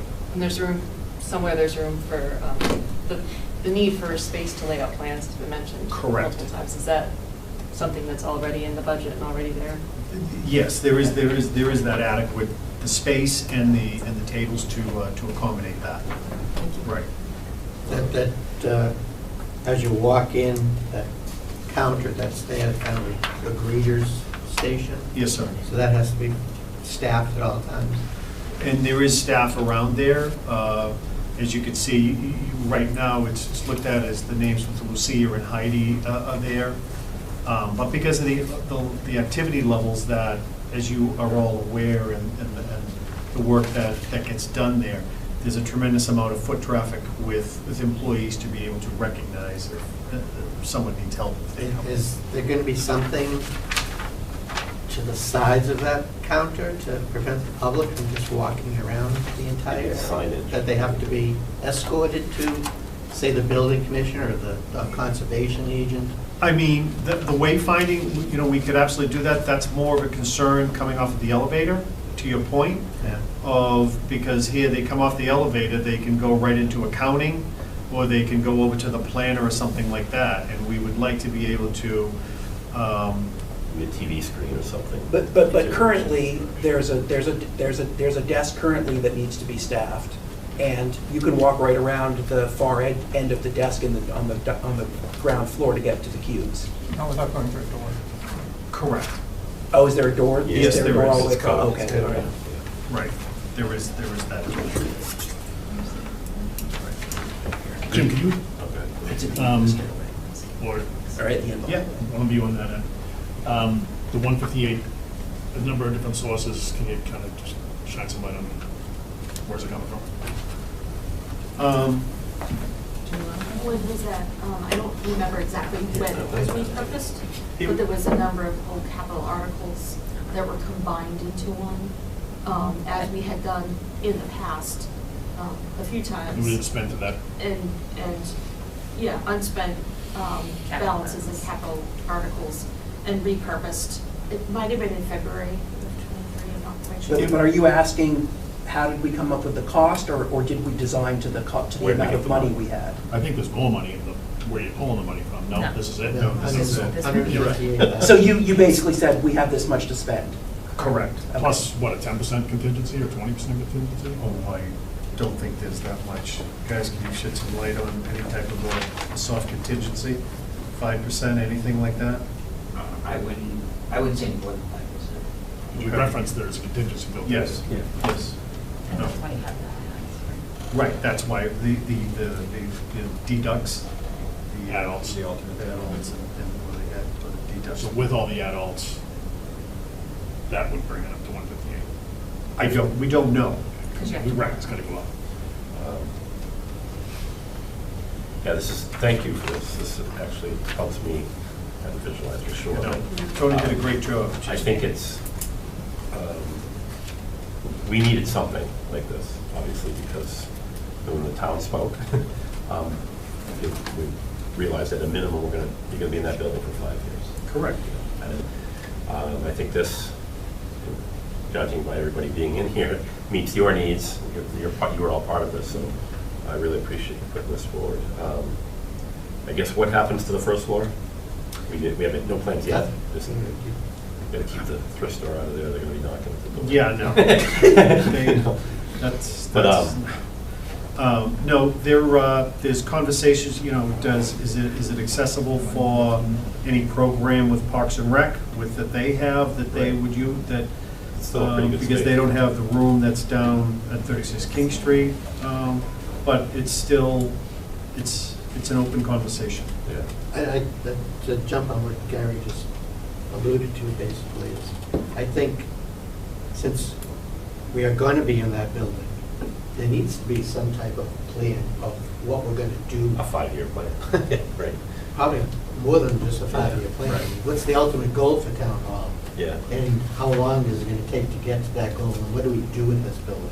Because now we have the first floor of the library that's unused, it's going to be unused. Because you can't have anybody there in the summertime because the AC unit's gone, right? So that's Yes, gone. sir. The whole school side of the building is vacant, and it has a storage issue, so we can't use that. So what are we doing? What's the ultimate plan? I mean, it's nice, we have the article money. This corrects a bad situation that we have now. We Right. should never, in my opinion, we should never have moved down to that floor until there was a plan. But that's water under the bridge. But to do this is a temporary fix. I mean, It is. There is still, what happens when the next AC unit breaks in town hall? It's an old building, things are gonna break. Right. So what do? We just keep throwing this patchwork money and? I mean, one way of looking at it is. is, let's say this last 5 years, that's $10 a square foot per year. So compare that to any build-out of a new building or construction, it's cheap, right? I don't have a problem. Yeah, no, I'm with this saying, at like, all. I think that, like... It's the larger issue. I hear you, but I'm saying, like, yeah, this might be temporary, but it's a pretty cheap solution at the price, and we have talked a lot about, like, what's the plan for town hall for the last 5 to 10 years. I haven't seen any coherent strategy for figuring out what we do. We've talked about 550 King Street and building new town hall. We looked around town for a new space. Nothing really suited our needs. What do we do? Well, reframe Steve's question another way. What happens if we spend this $160,000 and the AC breaks? Are we going to move to somewhere else in town hall, or are we going to fix the AC? You're going to fix the AC? We're gonna fix the AC. Yeah, so- But this is a home for 5 years. We were saying this is the home. So whether, and yes, we've tried, there was an article that was put forward and that didn't work. Okay, so that, we're put in this situation. This will be the building. And to your point, what's next? Well, what's next is, okay, how can we make this work in the near term, which this is part of that. But then there's a bigger picture. What is the cost? Because it sounds like the majority of people in Littleton, at least at that meeting, wanted town hall to stay on that footprint somewhere. So what does that cost look like to either fully gut and renovate, keep the people talk about the brick facade, keeping that look, and what's that cost? How many millions of dollars? Or knock down and rebuild a new town hall with parking and all the other things. And so I think that's the bigger plan that you're saying. What's the plan? But what's the Well, plan? we have to get into that conversation. We just, I mean, do you take the school side of that building and knock it down? Knock it out. And there's your extra parking. yeah, What absolutely. do you do? Yeah. I mean, but, yeah. That's what I was thinking, mixed use DPW town hall. There you go. But this is, Here's the confidential. this helps you with a pretty good group of this. We still have, obviously, other spaces, other offices that need some work, and this, to me, is like a phase one of a temporary plan. Right? That's how I I see mean, we're it. talking town clerk, you had talked about this before, what the rest of those offices potentially could look like and how we can facilitate these spaces on the I mean, look, but we're also looking at the fact that to everybody's point is, you know, what's the destination of Town Hall, of 37 Shattuck Street? That's still an ongoing active conversation in regards to, are we letting go the deeply affordable senior housing there? I don't see us letting that go. Do we continue to pursue that until we are till it's finally just no way, no how, absolutely positively not? Or do we continue down that road? It's an ongoing discussion. It's something that I would recommend to the select board to continue to pursue that as deeply senior affordable housing. When I was hired, that was exactly what was presented to me as the vision. People are moving out, new buildings, rehab on some, brand new construction on others, and that was the vision then. I think it's a very, very good vision. And I think we should just continue to pursue that actively. It's a good vision, and certainly is something to strive for, but you're also losing the campus feel. hence the argument at town meeting and Right. people. And You know, when we talking about the vision, it wasn't my vision, it was an option. Okay. A very good option. It was potentially. Right, so I think the Yeah. vision really stemmed from a previous town administrator, really created the vision and gave that idea. It's like, wow, this is a really neat idea. Let's dig into it. And that's kind of what Okay. you walked into. And I think as a board, I don't think we ever really sat down and said, this is our vision to move town hall out of there. That was an option, and I think we're still in that phase of, you know, you can't really, with 550 stuff, you can't even picture it because nothing's happened yet. Yeah. So, you know, 5 years from now, you might say, wow, that would be a perfect spot, right? Well, this makes sense. The deeply affordable housing element, yes, it's a need, it's always going to be a need. I think if we put units there, it's still going to be a need. So, and my immediate concern is the town hall employees. So that's where I'm at.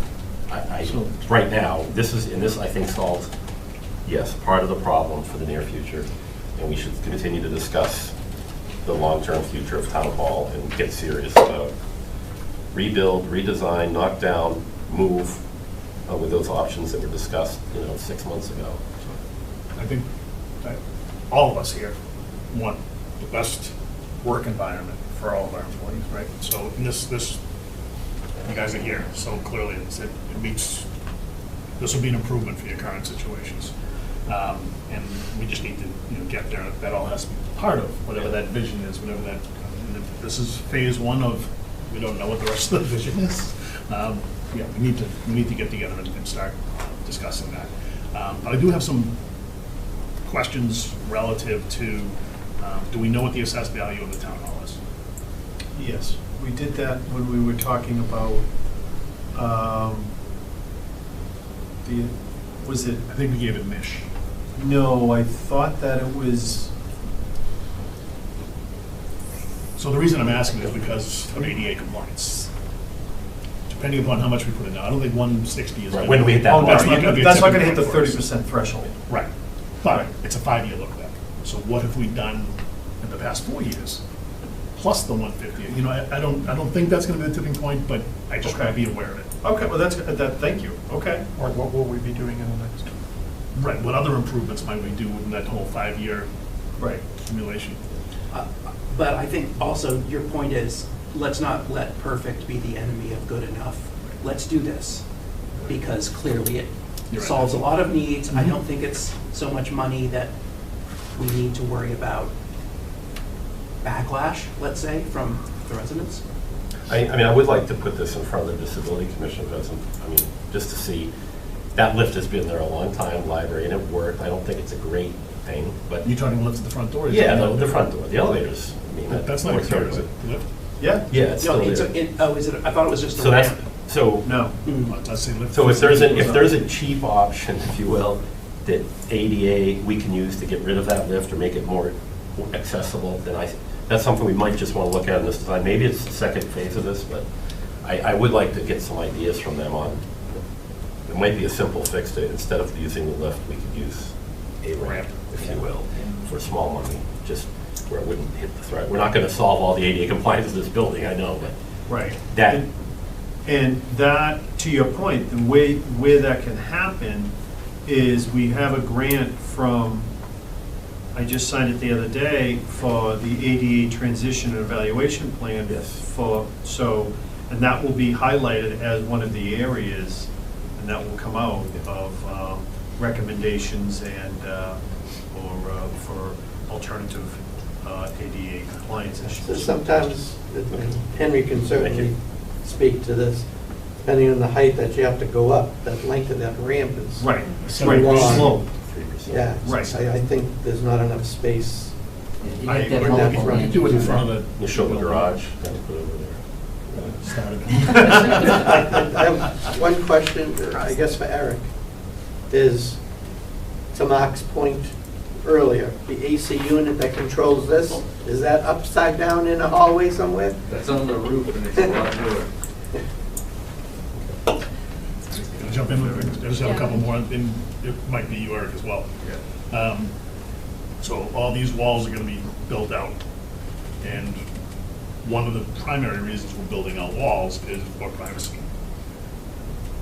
Is that considered in the 150 years? Yes. That these are going to be soundproof walls? They're going to be, you know, you're going to do 5/8 on 5/8, or, yes, it's all included. White noise. Ceiling tiles, it's another. White noise guy. I know that in my office, doesn't matter how thick the walls are, because everything goes up. You can hear everything. Then you're gonna chime music through there for that purpose. Smooth What are you Well, gonna you play? can do, you can. I wanna know these. We actually do white noise in my office. No, I just, Yeah. I'm well aware. Actually, the lift was the other question I had, so I asked only one. I'm the white noise for our office. I'm not gonna comment. Say pink noise on that one. We have 3 admins in that department, We're going down to 2. We're going to be going down to 2. so we have 3 admin desks. One of those could be Workstations. eliminated. You know, the expansion. Yeah. Gotta- What are we doing with the stairs that go down? Yeah. We're just closing them off where there's no access. How are we closing them off? Probably rope or and a sign All right, that so we're not says- closing it in, we're not putting it. Correct. Structurally, no. No, Just a chain exactly. so that it's a break Use it. chain if you needed to, so. Pool tables down. Ski ball. You want ski ball. Don't put my name on another thing. Park and Rec is currently on the 3rd floor. Yes, sir. Are they staying on the 3rd floor? According to, I've had no specific discussion about that, but apparently now, as of now, yes. And how are they accessing the 3rd floor? Are they going through this or the way they're doing it? What's the They're plan? coming this way. They're coming in this way. They're coming in the front door and going up the stairs? Okay. They're coming in a side door here. There's a weird.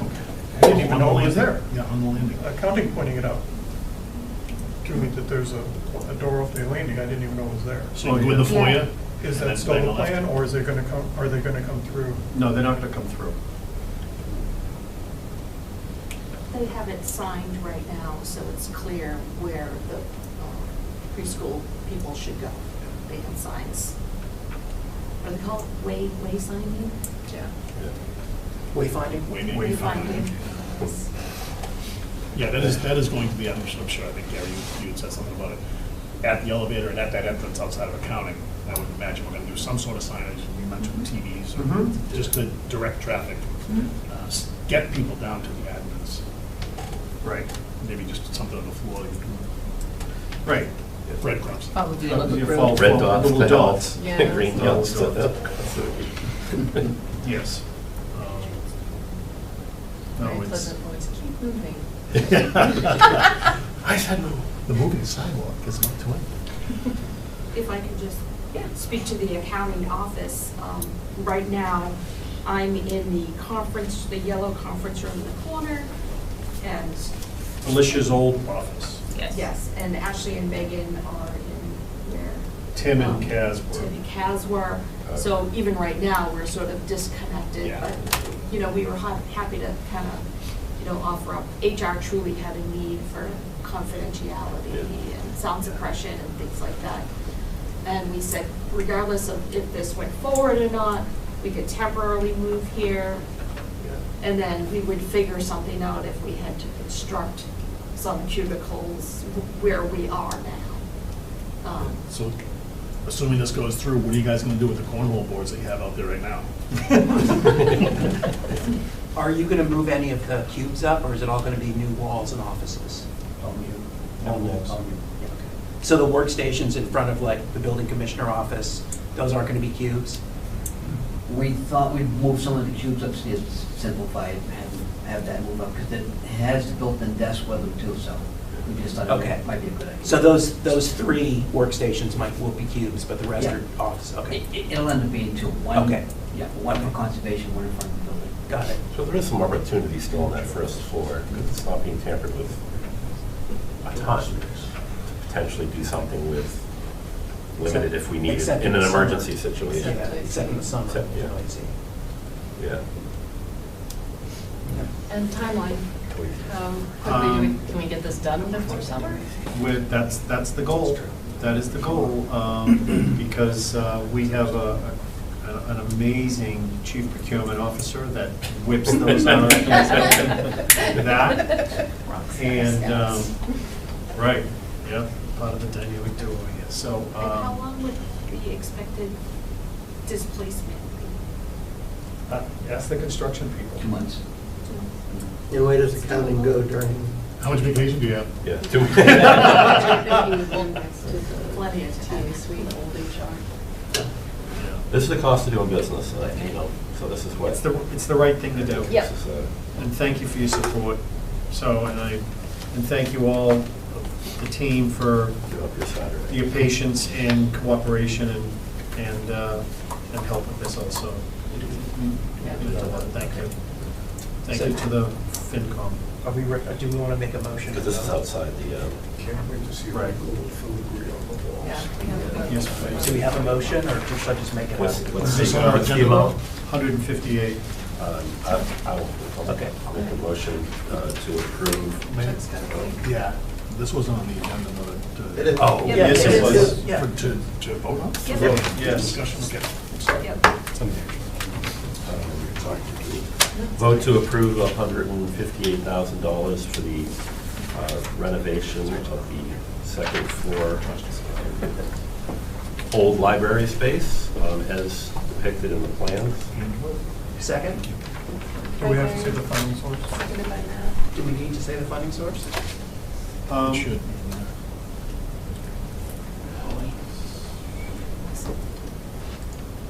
From sources to be determined by. We have a motion and a second, we'll hold. Hold on the second. And does finance get a say on this, or do they not? The funds are under control of the select board. So does finance have an opinion on it? I personally am fine with this. You fine with it? I am. Why are you shaking your head no when you say that? It's just, This is the greatest thing I've ever. This is fantastic. Steve doesn't like spending money. I love Matt just does this. $1 is $1 too much. I have an image, you know? It's like when they ask me to talk, do you want another one? I say, wait, I got, no. Absolutely. Do I interrupt you? I don't even know what I do. I appreciate that. I gave them. We could say multiple front Okay, sources. so it's October 29th, 2024, Article 8, and 2/15/23, special town meeting 8. So it's annual town meeting special. Those are the two articles that, they're unused funds that we're Yep, appropriating? 215-23, special town meeting 8, Article 8, and 1029-24, Article 8. So motion is discussed. And second is amended. Thank you.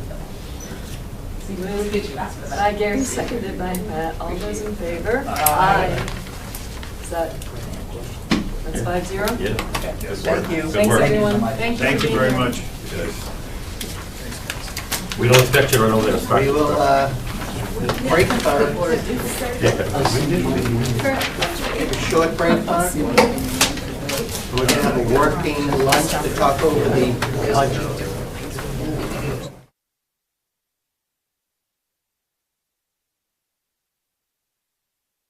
Welcome back. Have a quick lunch, and we're ready to talk operating budget. So I'll turn this over to our finance director. Nope, it says budget summary. I'm totally sorry. So we're gonna go, we gave everybody handouts today. One of them is the budget summary, and this is where we're at right now. Kim and I went through with no changes that we know needed to be made, and our new budget variance is the $7,752. We have this sheet here, which is what the changes are. If you want to look at that. It's the budget adjustments. This one. Can you step us through this sheet? Yes, I'm going to just wait until you get up there. Okay. So the first solid line is where we were at with the last draft published.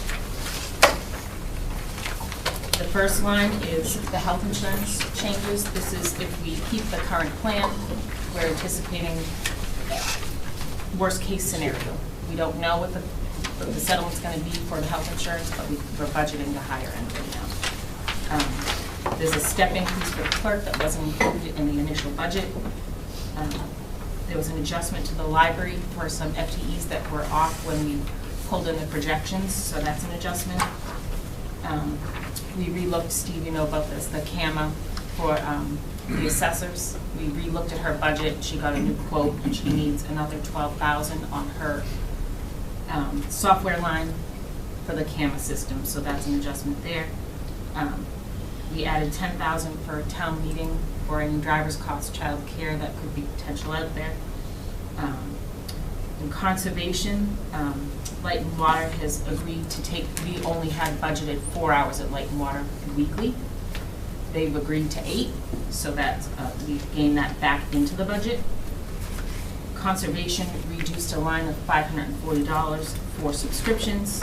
He brought that to us, I think, after meeting with Steve, realizing that he had money from somewhere else for it. The police department gave back $6,000 after the published budget for an education reimbursement for people that don't have a master's or a bachelor's. It was for undergraduate education. But that's not in the new CBA contract with them, so he took that out. We got cherry sheet revenue. The increase with the governor's proposal is $160,678. And as a result of the insurance, we took some pullbacks that we were trying not to do. So their increase in revenue, local receipts, they're only contributing $500,000 to overlay next year as opposed to the $710 that was in there. Fiscal policy adjustment, we reserved some money on the side, so that's $200,000. Additional betterment funds we're using of $100,000. We're reducing our MCRS payment by $107,000. We're picking up longevity of $700 with Tim Minchalski's departure. We will no longer have that in the FY27 budget. And then we had a meeting at Neshoba Tech and got the quote for FY27, and it's actually $108,000 savings. So our Super Saturday, we're at $7,752. Chuck had asked for kind of a percentage of where everybody's budgets were, so we've provided that, and you guys can review it. I'm not gonna go over that line by line, but everybody has a list of that. You're welcome. We did give you a capital plan, just a summary of what's in the capital. In addition to that, there is a free cash calc that you all have. The free cash calc gives you the balances of all the stabilization accounts. The operating budget is, right now, will not tie out to what we just produced today for you, the cover sheet summary page. That's going to continue to change. We don't have certified cash yet, and any changes you would make today to the budget, if you were going to do that, would adjust that 65,000. It's less than that right now. Our operating budget right now is 66,306,714. 66 million. So if you look at that with the 10.2 that we're estimating for free cash, we're funding all of the capital that's in front of you, the 1.3 million, a contribution to general state, additional contributions to OPEB and MCRS, which is the 732,000, matching the 1% CPC, school building stayed, which aligns with the number Steve has that we're contributing with them using their capital. Cap stayed of 590,963 will contribute to cap stayed, and debt exclusion stayed will put another 300 into that. So, and that brings to the undesignated fund balance, which matches fiscal policy of the 7.5%. We're going to talk a lot more about the stabilization account in capital in just a second. So let's kind of stick to the operating budget, and I guess I'll open it up to both boards about any things that they've heard through all these meetings that we've had with departments, any adjustments that they'd like to talk about. Remember, we have $7,700 right now to work with. So is this going to include the compensation plan discussion that we're covering? So let's talk about some of these open items still. With health insurance is still open. Correct. Salaries are still open. Our property insurance. Salaries are budgeted. It's all budgeted, but is the comp and class complete? No. It isn't. Well, I just don't know if we're going to go with our current cost of living that we budgeted for. And there's still some work that we're looking at there for cost savings on a year where we might have to, that's all. So we haven't had those discussions yet, I know. We still have more meetings to go over the next few weeks as far as getting that compensation plan locked in, the grid locked in, I guess, even though I know you budgeted for the existing 5%. Correct. Yeah. So let's just, there might be some cost savings there if we're not done with it yet. So depending on what happens with salaries, if it's a savings, great. If it's comes out a little bit more in the wash, we need to come up with some cuts to pay for that if that's the case. Yeah, it's not going to go to the right. Okay. The comp plan won't go to the right. So in other words, they've budgeted for, like you call it the worst case scenario, but you budgeted correctly. 2.5, 2.5. 2.5, 2.5%. Based on step increase, 2.5% current grid, 2.5, 2.5. Yep. But if people moved. Yes, with the new classification and how we integrate that. That portion of this more than likely will not be done anywhere close to 100% by May. Those specifics of some of those positions probably won't get ironed out till the November town meeting. So we're going to have to look at that, because you would be looking at a back pay, I think, per policy, if we move an individual based on the comp study. We retro it back to the first of the year. So unless it's after January 1st or whatever, I think we did something. We do have something in our policy that says, but we don't make budget adjustments at the fall town meeting. So right. If we can get this done for May, we should. Because the situation doesn't change just because we move it to the fall town meeting. Yeah, we still have a the budget. budgeted money, correct. But So we still need to come up with cuts to budgets and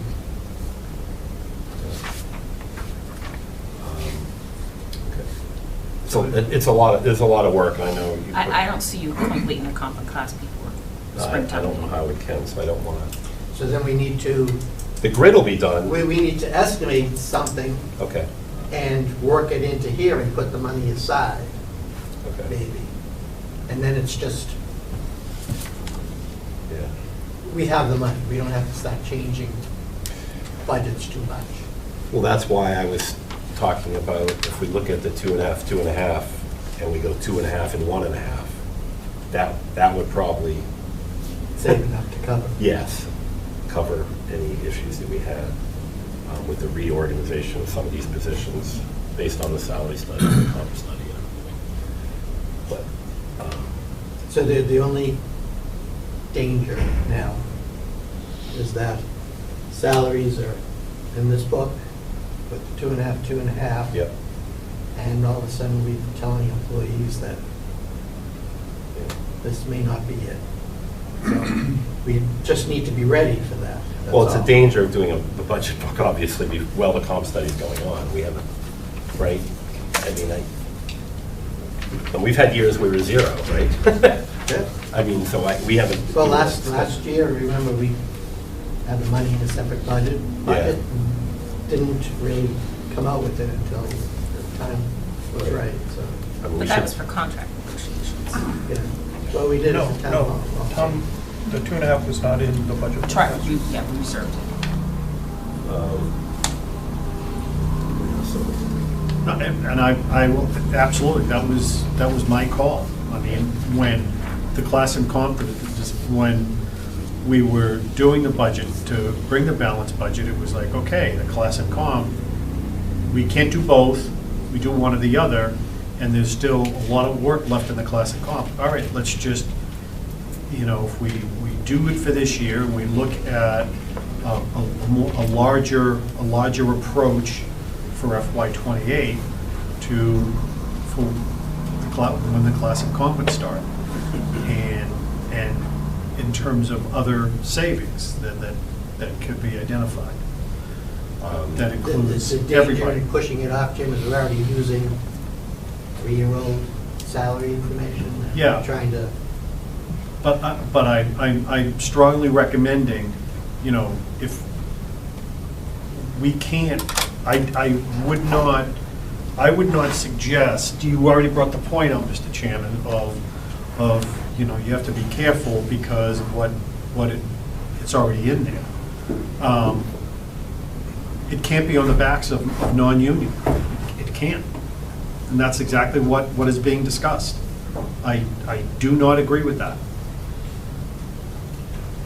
That's splintering, and what that does for a number of different things with the notes. But every union is different, right? And we deal with non-union employees. So we have, one contract is different than the other, is different than the other. We look at the three. But they were all consistent on 2.5.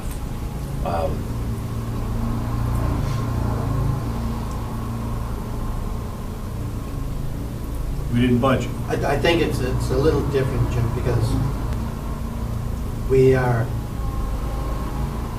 we put their salaries in at that 2.5, but we're also told them that we would have this comp and class study to put their salaries correct on a new grid. So some people are going to go up, some people are going to go down, realistically, I would think, depending on where they are, so, and what steps they go to. And no one's going to lose money. Yes. No one's going to lose money. So You're not going to. So if the theory is they're not going to lose money, then why not leave it at the 2.5, and we'd have to. Because there's positions that were classified after the salary study and other factors.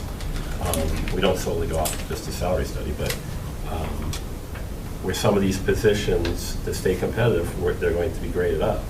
We're going to start to fully use our grid, right? Which was expected. And where's that money going to come from? That's what we're talking about. Right. And the original plan was to utilize the money that's in the grid itself by You know, is it realistic to think we're giving 5% raises every single year? I don't think it is. No. So what's, now, I know we did, but we put it in there, it says 2.5 and 2.5. I did do that. So- But it was not nefarious, it No, wasn't I to know. Oh, embarrass gosh, I know anybody. that. Absolutely positively not. So, if there's another way to find money to reclassify, well, they've been classified, but to move these positions where they belong, where we think they belong, the select board can vote on if that's truly where we think these positions belong, and it costs X, where are we going to get the money if we don't take it from the existing compensation plan? I'd have to upload the receipts. Yeah, but that So- has free cash. I don't want to put you on the spot, Kim, but you've done a lot of I work can't- on this? I can't speak to what the intention is between HR and the PAC. I don't know what their intention is. I can create whatever sheet you want to see whatever outcomes you want, but there hasn't been enough discussion about that to say where we're trying to end up. But what I do know is it will be a cost if we go with it, because we're trying to stay in that higher percentile. We don't want to drop below the 50th percentile of average salaries, right, across the communities that we use. So how far do we want to push that So- to the right? I hear you, so now is the time to say, okay, let's take how many thousands of dollars, $10, $15, $20,000, thing that's gonna cover all these shifts. Yeah, and it probably and will. put it aside. I'm not talking, yeah, for those that, we're not talking $100,000 here. You know, these are position resets where they belong, and it's usually a smaller amount of money for the initial year, but there's much more growth potential for the employee because their grade has changed to a higher position. So, but it usually only equates to $1,000 a year, $2,000 a year for the year, but with a lot more growth potential because they're in a new grade. So I'll make the case, we say it's 20 grand. Okay. I would say, and you guys would know better with this, is that 40,000 that's sitting in HR for the salary adjustments or whatever. The We personnel cut that. reserve fund, is that what you're talking We about? take that out of her budget, or 20,000 of it out of budget, put the other 20 aside. How many retirements we're gonna have with, she said it's for Yes. things outside, somebody retires and they have 5 weeks vacation. The department's gonna cover their normal thing, 3 weeks, so it's just a 2-week thing that we're probably gonna cover. How much can that be? Right? Yeah, that traditionally has not been completely utilized, that line. So if we took 20 grand out of that, put it aside, and that's your budget that you have to deal with, does that work for you? We can make it work. I would say that if it doesn't, maybe by then we find a few, if it's off by a little bit, or we look at the positions that had the most gross deficiencies, if you will, or the most misaligned, we deal with those this fiscal cycle. And we deal with the ones that were really close, but we probably need to relook them and move them. If we can't do it this year, then we push it to the next budget. So if I'm hearing, I'm sorry, if I'm hearing you right, we're saying that whatever is in this book is what it's going to be? I don't like that. I don't. I just don't. I think in a year where we did a comp study, I think it could end up being reckless if we continue on this on this path. That's all. I'd love the But we idea. should get them on a step that makes that impact minimal? Yeah, absolutely. Okay. I'm looking for the expression in Kim's face whether this But- can be done or not. But I can do to whatever Jim's you wanna point, do. I mean, it's been printed. It's in print. I don't know how many people sit there going through this book right now, besides us. But And when do you expect to bring this to town meeting? well, it has to come in to the annual or the special? Well, I know we're not going to have annuals and specials anymore. well, it doesn't have to. The grid does. What our grid's going to look like and what people get compensated per grade, right? Right. Where people line up in there, that we could theoretically wait till November because we're budgeting for it in May, based on what you just discussed. We'll put 20,000 aside. So, and because we're just going to back pay anyway. So it takes a little bit of the pressure off on going through all of those positions that are going to potentially change a little bit. It puts all the emphasis on the grid itself, making sure that we're... I think coming up with the grid itself is like 99% of the job. It is. And then fitting people in is... Well, whether that can all be slammed, on that part, second part can be put in by Maytown, well, we say May, March 15th, right? That's exactly Yeah. it. And we're That's exactly the rub there. So our focus has to be on the compensation grid. Is this something that... Here it is, here's what we're going to use. We're taking some of the recommendations, you present it to the select board. Here's what the study said, and here's what the personal advisory committee recommended to Jim and Michelle. And then we vote off of that on what we think we want the grid to look like at that point. So when would it be, based upon that, when would it be implemented? The grid, and the grid might stay the same if we go with 20, in other words, we stay with 24 grades. Pretty easy now to fill in, to manipulate that grid to where we want it, based, on the 2.5, what that's going to look like. It's the individuals that are going to change within that grid, the positions themselves, not the individuals. The job itself, Board of Health, director or whatever. If that job is deemed to be graded low, we need to move it up a grade. There's the effect that's going to take place, what we need to budget for. The compensation grid, you just said we've based it on a 24 grid, I'm assuming, for the next fiscal year. Same grid we have now, just adding 2.5% between steps, 2.5% COLA, done, right? Right. The question is, the recommendation from our contractor was not 24 grades. Right.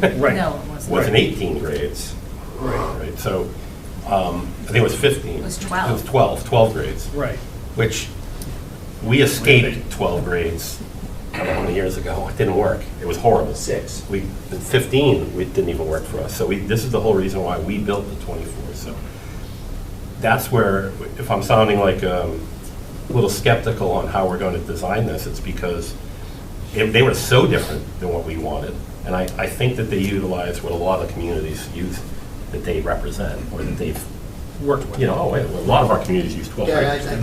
I think if you hooked up with Kim. Yeah, I know. We're definitely going she's done a lot of work on this, so that transition, she's already done.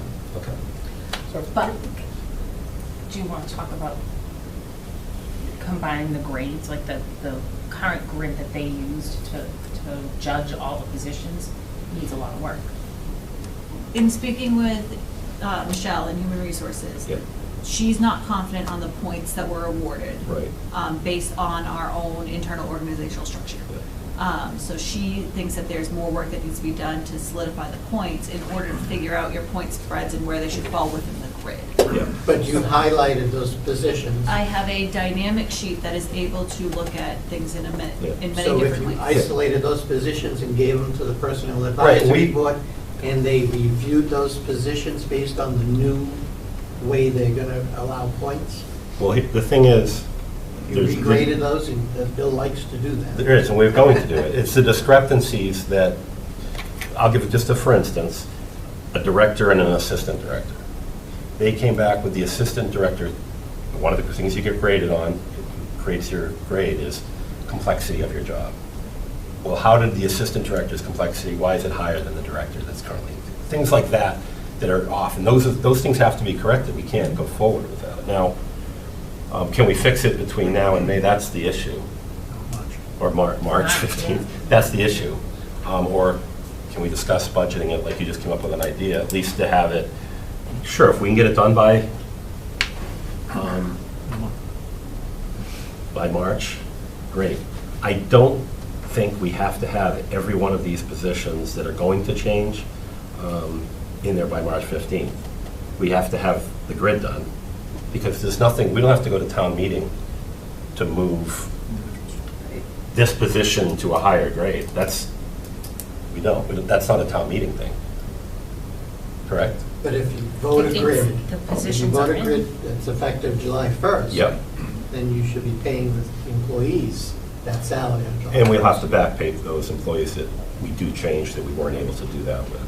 Nobody knows what those are yet.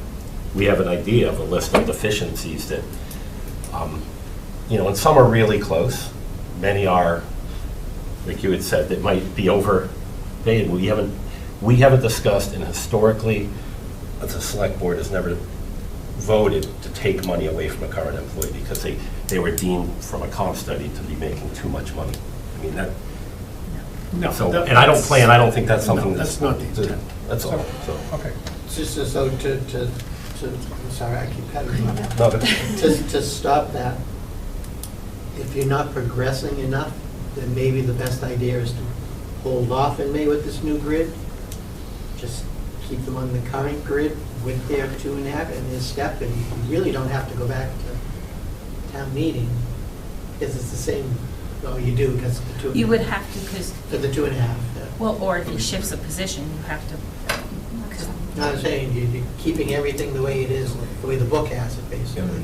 You vote that grid, and then in November, you go back and put in your new grid, and if you need to retro people, you do. Well, my opinion is that we're going to stay with the larger grid. I think there was a reason we did that. Oh, absolutely, We I wanted agree. to get rid of this compression. So knowing that, when we vote, and maybe I'm wrong, when we vote at town meeting, we're voting on that compensation grid. I'm not voting that this job is a 12 versus a 13. But those are all Well, listed. then you need to. But they don't have to be listed. That's not part of, Then- we just decided to put those jobs all in there. But if we're going through a comp study, yeah, and I know what you're talking about, underneath the grid is all the jobs the town has Right. and what grade they are. Right. For years, we didn't do that. We started doing that, I don't know if it was under Anthony. Yep. And by the end of the year, it was odd. It didn't even make sense because we had moved people around so much in positions from comp studies and other things. Why are we doing it? And I get why we're doing it because we want people to see visually, but Right. when we're in a comp study year, it doesn't make a whole lot of sense because it's not going to be accurate. Okay, so can I ask my question now? Almost. Go ahead. So there's two different things for the grid. One is, are you talking like, just pick on the health director, are you saying that they're currently an 8 and should be a 10, right? And you're moving individual positions, or are you saying step 1 is too low, right? Because that's what a comp study Yeah. should tell you, and you should say step 1 should be moved up. It never will. 2% or. A comp study will never tell us to move somebody in steps. It only works in grades, right? So we. But Mark is asking about. So if you say that the range for an admin is, step 1 starts at 20,000 Yeah. and it goes to 40, and you say 20 is too low, we saying, oh, well, then we're moving them down from grade 2 to grade 4, and now all we have is compress the grid anyway, because all these lower grades are never used. Or you're just saying we're moving, step 1 is now 40,000 rather than 20,000. Yeah. Because if you're doing that, that affects every employee. If you make step 1 go up 2.5, more than 2.5%. Yeah, and And we that's are. why when you settle on the grid itself, right?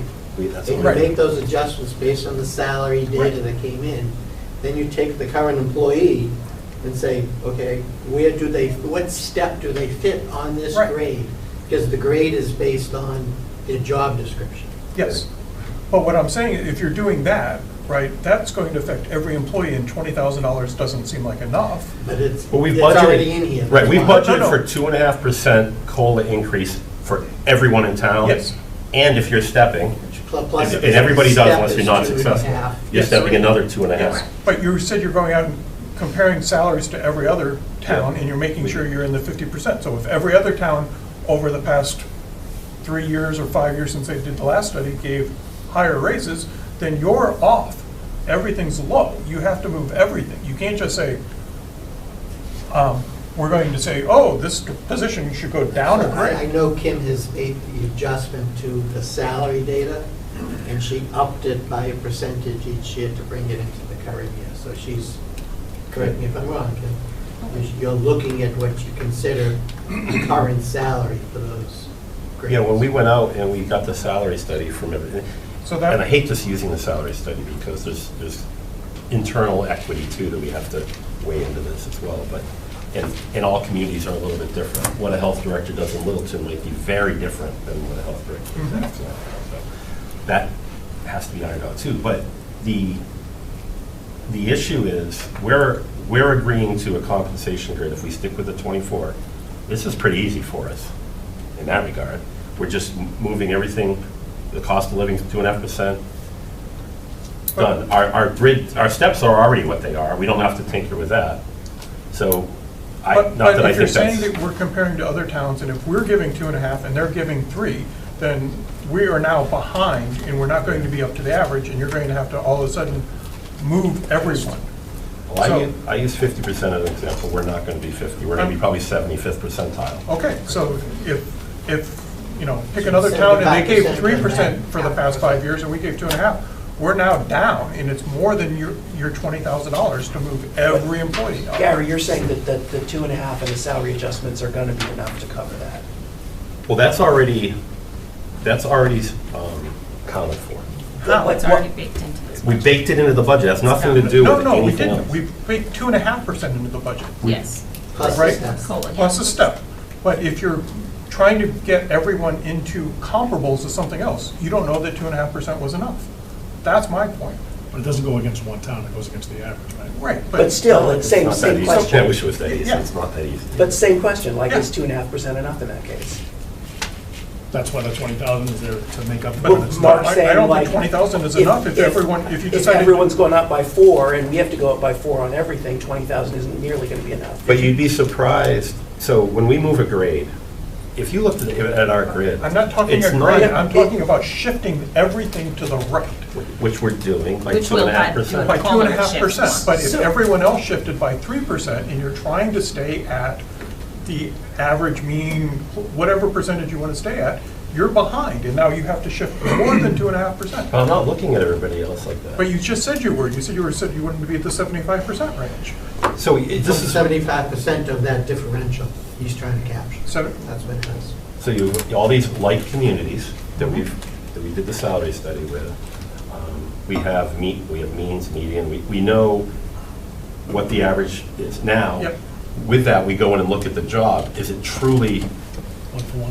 a 1-for-1? Yes, a close enough mirror of what our job is in Littleton. Mhm. Okay, now that part makes sense. And then we look at, the equity within our own town. Does it make sense to bump this person, let's use a department head, from a 16 to a 19, grade 19, because they're way underserved? Or is that going to cause a whole another effect that we have in town we don't want? So we have to review it that way But too. again, Mark's not talking about moving a job from grade to grade. He's talking about what does step 1 for each grade start at? And are you saying 2.5%? More than it is now. 2.5%. 2.5% is enough, and we're not going to increase it more than 2.5%? Correct. Okay, that's what Yeah. Gary's saying. So every single grade, every single step will be 2.5%. And that will be more than enough. it is now. And that will be. The whole thing is shifting. And it's not going to increase above that? Correct. Okay, that's what That's what Gary's we're saying. discussing. That's what's been budgeted for. Already done, yep. That's not, yeah, okay. That's what Gary's saying, is they're not So going to. what we're saying is we're looking at individual positions and making Yeah. sure they're on the right spot. Yeah. Right, and that's what the comp study is for. Are we underserving certain jobs in our town? Or have they become so much more competitive now, they're harder to get? So I understand, Mark, you What were are people talking, paying? you were talking about the grid, and Gary's talking about the positions within the grid. Yeah, which is, right, if the grid is, believe it or not, if we don't change a grid on any given year, it just changes, what are we gonna give people for COLA? Now, we've already baked in, so, and that, we just happen to do it in the budget, but before, normally we would discuss that a little bit and say, we can only afford 1% this year. Plus, we'll keep the 2.5% steps, so you're getting a 3.5% raise this year as opposed to the 5. And we'd have, that's how we could manipulate our budget to make sure that we weren't going after to fire people or lay people off, things like that. That's the responsible thing to do. And that's why I think we've got to look in the future, just to have those discussions, to make sure that we're not showing right out front that we're giving 5%, because I don't want to know that yet. We don't know that yet. Until we get out of this meeting, we don't know if we're upside down or not. So we wanted to have that as another tool to be able to get us under the budget. All right, we're all comfortable. So So we're not belaboring this too long. Too late. I know. Can we? It's a huge deal. I mean, Say to the Personnel Advisory Committee Yeah. to start the process, start to look, sit down with Kim, see what she's done. Yeah, I talked to Michelle yesterday. And Yeah. get as far along as we can, Yep. and then we make the determination whether we can may or not. And then if we can't, we'll have that $20,000 piece. Yeah. And as long as we can all agree that in November, we may have budget adjustments, which is kind of what we don't want to do, but we've already reserved the money, then I say we just move forward with that. I will let you know. If that's enough for you. We're not talking about a whole lot of people here. We're talking about a handful of people that would be potentially affected by this, so it's not the vast majority by any means. But I think today what we can vote on, if we're going to vote on the 2.5% COLA, then that's what we do, and we're going to, if we want to keep, that's what's baked in, everybody's comfortable with 5%. Well, That's an easy see, one. I don't think, if you're talking about a new grid, you're not talking about 2.5 off of what? Right? It doesn't exist, the old grid doesn't exist anymore. You're not making the new grid off the old grid. You're coming up with new steps and grades Yeah. based on the salary data that you have. So you can't say, I want 2.5%. It's whatever the grid says is what it is, period. And we're starting fresh. How often do we do class and comp studies? 3 to 5 years, So usually. this seems to me like a calendar that's not going to work for us in the future.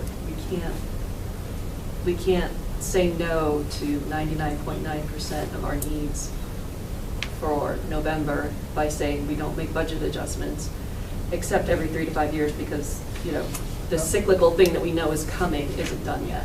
So, and I'm not trying to like slam anybody, but I'm just saying like we need to fix that going forward. That Right. can't be, Yeah, I that mean, can't this be is- how we do this. This is the first cycle, I think, of even having a personal advisory committee. I think before this, we didn't have one. We had a personnel board. Yeah. We got this assembled, but, so. It's just something for you all to consider. I in the think future, but- what the big change is here is they used their own classification study, their own Ratings. rating system, completely different than ours. They're all kind of alike, but different. Their own scoring system, and they put us on a 12th grade. So to unwind that, what they did, takes time and work to see how will this, A, do we agree with the 12th grade system? Okay, we all agree we don't.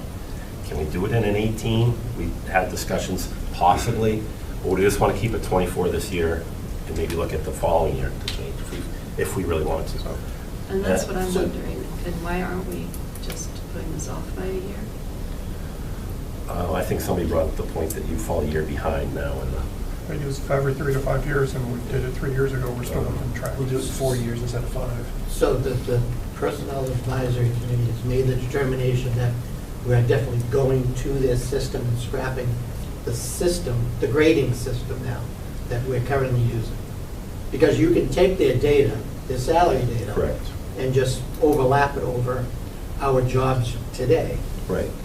So the discussion now is, I mean, we're talking about it voted, no. So a lot of this data is new. We're still trying to work the stuff behind the scenes to find out what's going to work so we can have recommendations. So if you're sitting there talking about using their system, I think we're growing more comfortable that we could probably, yes, let's migrate to their system, their scoring system. That way we're not tearing apart every single position to regrade it in our system. So last time we did this, we ended up with no employees that were step 10 after we put out a new comp. That's not going to be true this time. Because we're only moving the employees that were on the wrong grade. Anyone that's a grade 10 plus or 10 now is going to stay a grade 10 unless their job was reclassified. So the grade is shifted. But we're not shifting, we just said we're not shifting anything. Only an employee would move from a grade 9 to a grade 10. The grid itself has to shift because the salary data is different. But we're not doing that. It's only shifting 2.5%. That's Not on the new grade. Yes, it is. That's what Gary just said. The grade 10 is still, grade 10, step 1, went up 2.5%. It didn't go up more than that. Oh, I see. Not the new grade. A 10's a 10. A 10 is still a 10, and then it can only go up 2.5%. Not on the new grade. Is this germane to anything that the grid discussion, the salary data of that? Seriously. Like, is this discussion at this point germane to what we're doing here today? I mean, I know there's a lot of HR people make. No, but we're getting way into the weeds of how the comp and class Yeah, grid is we working. are. What are we describing, what are we asking here? Because this has gone on for a long time. And Yeah. what are we chasing? I would say that I mean, I would like to have more than $20,000 in there to make this adjustment. So you got up to 40 in that HR line. Yeah, okay. So then in November, it gives time to, we had already figured if we had to do this, if we had to get it done this year, then we'd have to backdate people in July. We were already thinking that way, because there was just too much of a change in this comp study that they did, not using our grading system, so we just wanted to make sure that we could have a decision made on what do we want to use for our grid. It's in the book for May's town meeting, and if is it going to be 24 grades with the new steps? Fine, but there's a lot of work that has to go on to put the people in there correctly, because we're using a new tool that you add everything up and it gives a person a number. All right, where does that fall in a grade, right? Well, we don't know because we haven't used their tool to do that yet. So Gary, may I, okay, so November has been discussed, so can you actually go into November, taking a temperature check of where you are with all the stuff that has to be done for the November town meeting, take a temperature check, and then can you do a vote that day for it to, at the November town meeting or October, to commence July 1st of '27, and there's nothing retro? But you It would can be do that. retro, though. But Oh, I see, you're saying don't pay them retro? because for this next year, it's 2.5 and 2.5, so It is. it's, and It's 2.5 for a staff person, it's 2.5, 3 for a manager. 16 and up. I mean, it's 5%. The highest case of those add up, so. okay. So we just, for right now, for this discussion, we need either 20,000 or 40,000, we need to make a decision on that. That's all we need for today. Or zero. Yeah. Right, or So- not this Or cycle. punt it until next year. Yeah. You know, We can allocate the money in case they do get it in by March. so you're saying you go with the grid that we have, we just go with our normal COLA that Jim has baked in, right? And then, I mean, personally, I think we owe it to the individuals that if during the year when we start to we slot these positions where they belong, and the select board decides, yes, that makes sense, and we vote to put them there, I'd like to be able to do that during the year. But off of what? If I think it gets messy if you're voting a new grid in May and you're not paying the employees off of that grid. And you can't make an adjustment later on in the year to a grid that doesn't exist if you're voting the current grid with a 2.5% increase. So I think, personally, I think the Personnel Advisory Committee needs to make every effort to kind of come to a conclusion by May 15th. March March 15th. Which, whatever. which Okay. can I say is a March or lot April. of work on our part, because we have a warrant coming up, we have a draft budget to get out, so. Then it probably makes sense to Would you agree? pump this till next year. How about, what do we have to vote on today for this? We can vote on the entire budget today, right, except the comp grid because it's already baked in. We could always vote on it a month from now, just that part, if we found out, you know what, we got it done. Okay. Is that a What possibility? I'm kind of hearing is that it's not going to get done. It's not, but if you want to leave that out there, just in case, All right, that's, And you don't vote this today anyways, I But thought you don't vote that expect when it, it's no. in the warrant, You're right. right? that's true, So- we go to the warrant. We might, I'd like to see where we're at. Can you get it done right Yeah. But tomorrow night, start at 6:30 tomorrow night. Yeah. All right, so salaries still up in the air. That's what we're doing. Did anybody else hear anything in any of the? I have a question, and I promise not to take as much time as the previous subject. Under the additional use of betterment funds, Yes. what is the total betterments that you've got plugged in? 840 is the total use.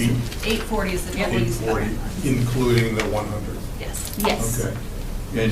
And you're comfortable with that? We have that number? balance. We couldn't vote that if we didn't have that balance in there. And balance is the currently line above it, what we would put into reserves via the financial policy? Correct. Did you pull it out of specific items? Or No, it's just say a one we line. have 200 less It's to one go line. through the, Last year it was 300, so we just brought it down to the same level that it was at last year. I'm sorry. It's just one line, and Okay. last year it was 300, so we just brought it down to within that Okay. same range. Thank you. Yep. And Steve, you had a list of things that were before we got onto that funny little tangent. It was health insurance, salaries, and was there other things that were still up in the air? Property. Property and liability bill. I mean, I think we're fine. We've taken a look at what we've got budgeted. I think we're fine. I don't think that. Is there anything else that you guys can think of that's still up in the air? This is all operational at this time.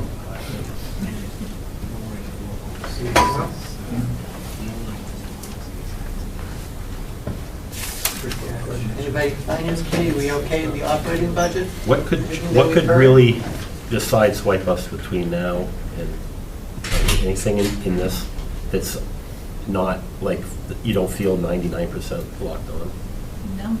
No, How- because we budgeted high on the health insurance. We said worst case scenario, it's a 14.4 on the current plan, so even if they don't come to an agreement with the PEC, the worst case scenario is 14.4. Okay. Did we budget 19? For the out years. Yes. Not, yeah. Going forward, not this year. So, I have a question about the reduction of local receipts. Mhm. Local receipts are very important to our fiscal policies Correct. and generating free cash. Mhm. Do you feel that that's a little dangerous, or? No. That's okay, it's a small percentage. It's a small percentage of what we Overage, take in but for local receipts, yes. It's kind of a dangerous precedent. It's certainly not ideal, let me Yeah, put it we've that gotta be way. If we careful had about another doing more $100,000, of that's it. the first thing that I would put back, if we Yeah. had that Correct, choice. because it's a free cash generator. Gets me more than that local receipt number is going to the governor's cherry sheet number. Yeah. Because you know how that changes. But we did that last year as well. We used the governor's proposal to balance. And we did look at, we went back, 3-4 years and looked, and it's always been at least the governor's proposal. It's usually $50,000 to $150,000 more when you get to your actual cherry sheet. To the final. Okay. So we didn't do that. So is everybody good, operating budget? That was 4 questions. Yeah. No complaints? Everything's And all the good? work's been done. You know, like, you guys did a good job. Thank you, Thank Jim and. And I know it wasn't a great year on the insurance side, It but wasn't like, fun. You guys did a good job. thank you guys. Golf clap. Okay, so we're not doing a operational override, that's step 1.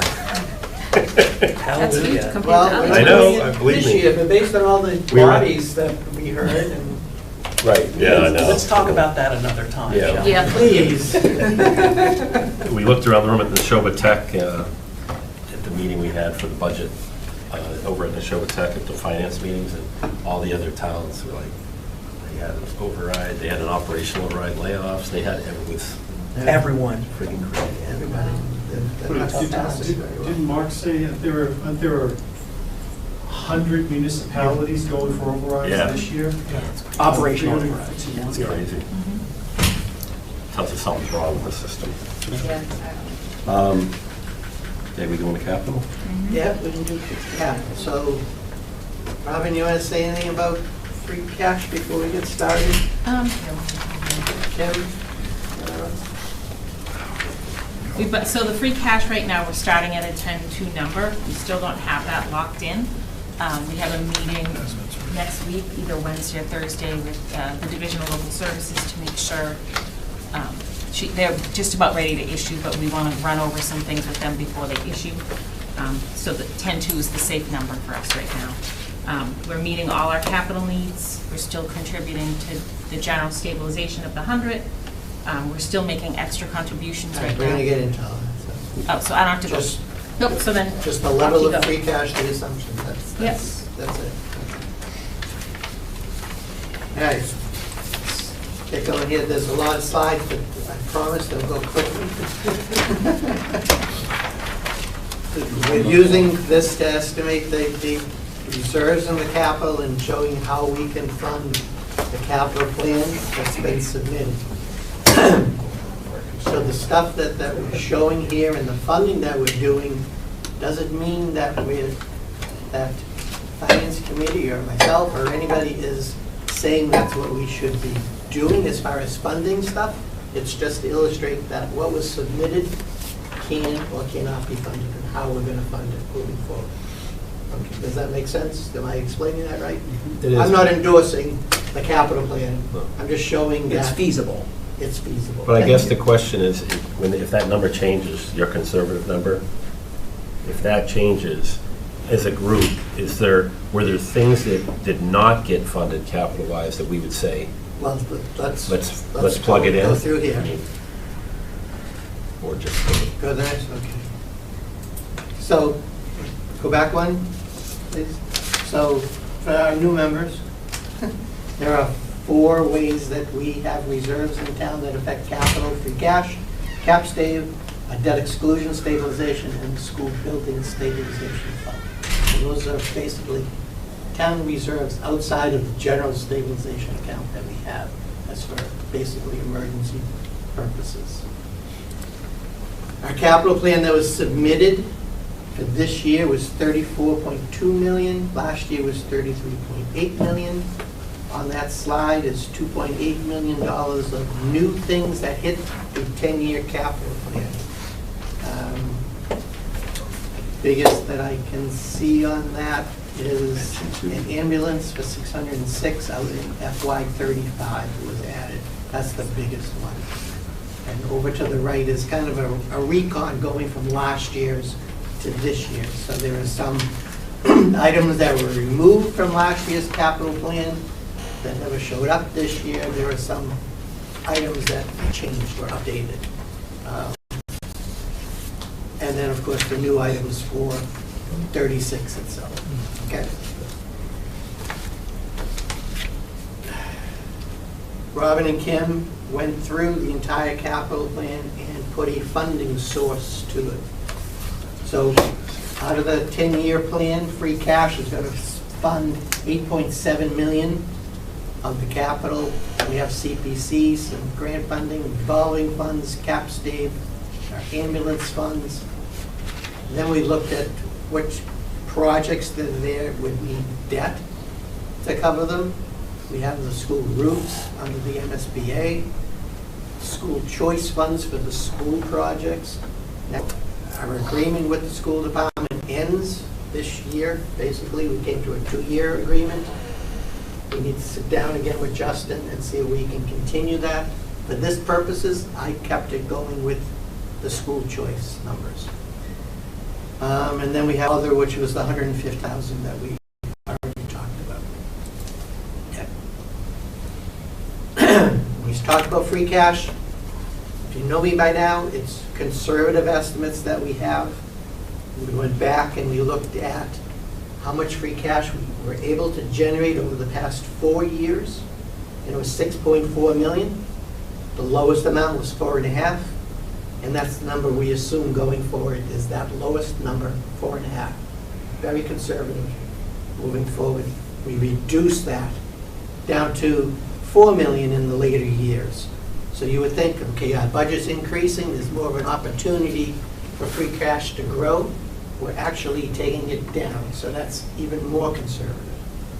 Okay, and as the budget grows, more free cash on the next slide. Graphically, the blue line going up the top, increasing, is the amount of reserves that we need to keep. That's 7.5% of an increasing operating budget. And the red line is what we're spending from free cash each year. And so it's always going to be less than what we bring in, and it goes down because part of the new free cash that we get has to go to that reserve. Make sense to everybody? So this is ultra conservative, I think, in my mind. The only piece of it that we can say that may not be happening is the level of the increase in the operating budget based on some of the information that we have and we've heard about new bodies and stuff. I think I have a 5% increase in the operating budget each year. That will change these assumptions. Okay. You're saying you baked in a 5%? 5% in the operation? operating budget increase, so the level of savings is 7.5% of that number. Right. So if the budget goes up, then we need to save more. Okay. This is the assumption for free cash. And if we go to the next one, Tony, I'll break it down and I'll highlight the stuff. Previous year's ending balance is the beginning balance for the year, and then we have our estimate for additional free cash. Now, in FY28, you see $5.5 million sitting there. You said, Steve, you just said $4.5 million. There could be an adjustment that happens in next year where we receive a little bit more in free cash because of what is being impacted for this year. So there's a little there's an extra $1 million that's sitting here, basically. There's a possibility that $5.5 million could go up next year also. So this is a conservative estimate on what that additional number would be. Okay? Next. So, see our new free cash generated and the uses in that bottom line. The uses are always less than the new free cash, as I just explained, because we have to reserve the 7.5%. Next one is a stabilization per policy. It's $100,000 per year. Last year we estimated $100,000. This year it is $100,000, so we're no change there. We need a warrant article for general stabilization deposit. Debt exclusion stabilization coming out of free cash. This is for our existing excluded debt. So it's the middle school, Russell Street, and the police station. That debt's winding down. It'll be totally gone from payments in FY31. As you can see, we stopped contributing to that pot in FY29. So the town is actually covering 100% of that debt service in 30 and 31. So there's no impact to the taxpayer at that point in time. This has been locked in for a number of years, so we estimated 300 last year, it's 300 again this year. That's another warrant article that we'll need for debt exclusion stabilization. Next one, capital and capital stabilization. These are deposits to the capital stabilization fund and capital spending. The capital spending comes from that chart we had a few slides ago where they put the sources of capital. So this is everything that's been identified over the 10 years as being paid for by free cash. And it's coming out of free cash and just expended. The next one is the remaining dollars coming out of the going into the capital stabilization account. If I could, so that's one more warrant article we need for cap stave. If after Robin and Kim and Jim meet with the state and get the free cash certified for this year, if it comes in that more than 10.2, I would like to just make the suggestion that we put it into cap stave. So if it comes in at 10.3 or 10.5, that extra money we deposit in the capital stabilization account. I'll show you why when we get to that account, but it's important that we start funding that account as much as we can. Okay? Are we kind of all in agreement with that? Mm-hmm. And once we get to cap stave, if there's any comments on that, we should talk about it. Next one is the school building stabilization fund. It's deposits into that fund. You see on the bottom of the screen, FY26, our estimate for 27 was 1.4 million. We're actually putting a little over 2 million in it. The reason why we're doing that, it will be a little bit more clear when we get to Shaker Lane, because they have a little estimate of Shaker Lane tax impact when you get to it. But before we had that little adjustment to free cash for this year, this was the number that we had available to spend, and it just made more sense. And we'll see that when we get to Shaker Lane. So it's a little bit more than what we estimated for last year. The $1.3 million still stays the same. I've said this 100 times. It's important for us to get as much into that account before we place the bond, because it's going to have the bigger impact to the taxpayer to bring that number down before we issue. As far as the school goes, and we can talk about this a little more later on, but the GC was selected. We don't have a contract just yet. And Jim, you were involved in that. My understanding is that they're shifting the construction time. Correct. They're getting more aggressive by a year. A year, which means we need to start funding things a little bit more aggressively if we want to bring that bond down as much as we can. And that's another reason why I'm advocating for the $2 million going in. We'll talk about the debt service. What is the target date at this point? They're gonna, I mean, it's gonna start in this calendar year instead of like by next calendar year. Okay, thank you. And what's the usage timeline for that money? Pardon? What's the usage timeline with this money that it would be beneficial? When does it not become beneficial to us? At what point? When we run out of town meetings to put the money in. Okay. Okay. Which would be a year earlier. Yeah. Because of this. So 29 instead of 30, I think originally it was 30, right, that we thought we Placing needed to to that. do the. And Robin and Kim will have to figure out the best time based on the construction schedule and when the project closed out to actually place the debt. I mean, it could be that we roll those bands another 6 months or another year. Right. To give us another year of runway on the Right. stabilization. Which is probably the best thing to do. But Because that'll make us money in the long run. yeah. Okay, Tom. Debt exclusion stabilization. So this is, once we stop putting the money into school building stabilization, shifting it into the debt exclusion. So this is paying a portion from the town to alleviate the tax burden on the taxpayer moving forward. There's a big chunk that goes in up front, and that's really the only way that we can make those payments and reducing that tax rate effective, because you pay a year in the future, and you need a big chunk of money up front to do this.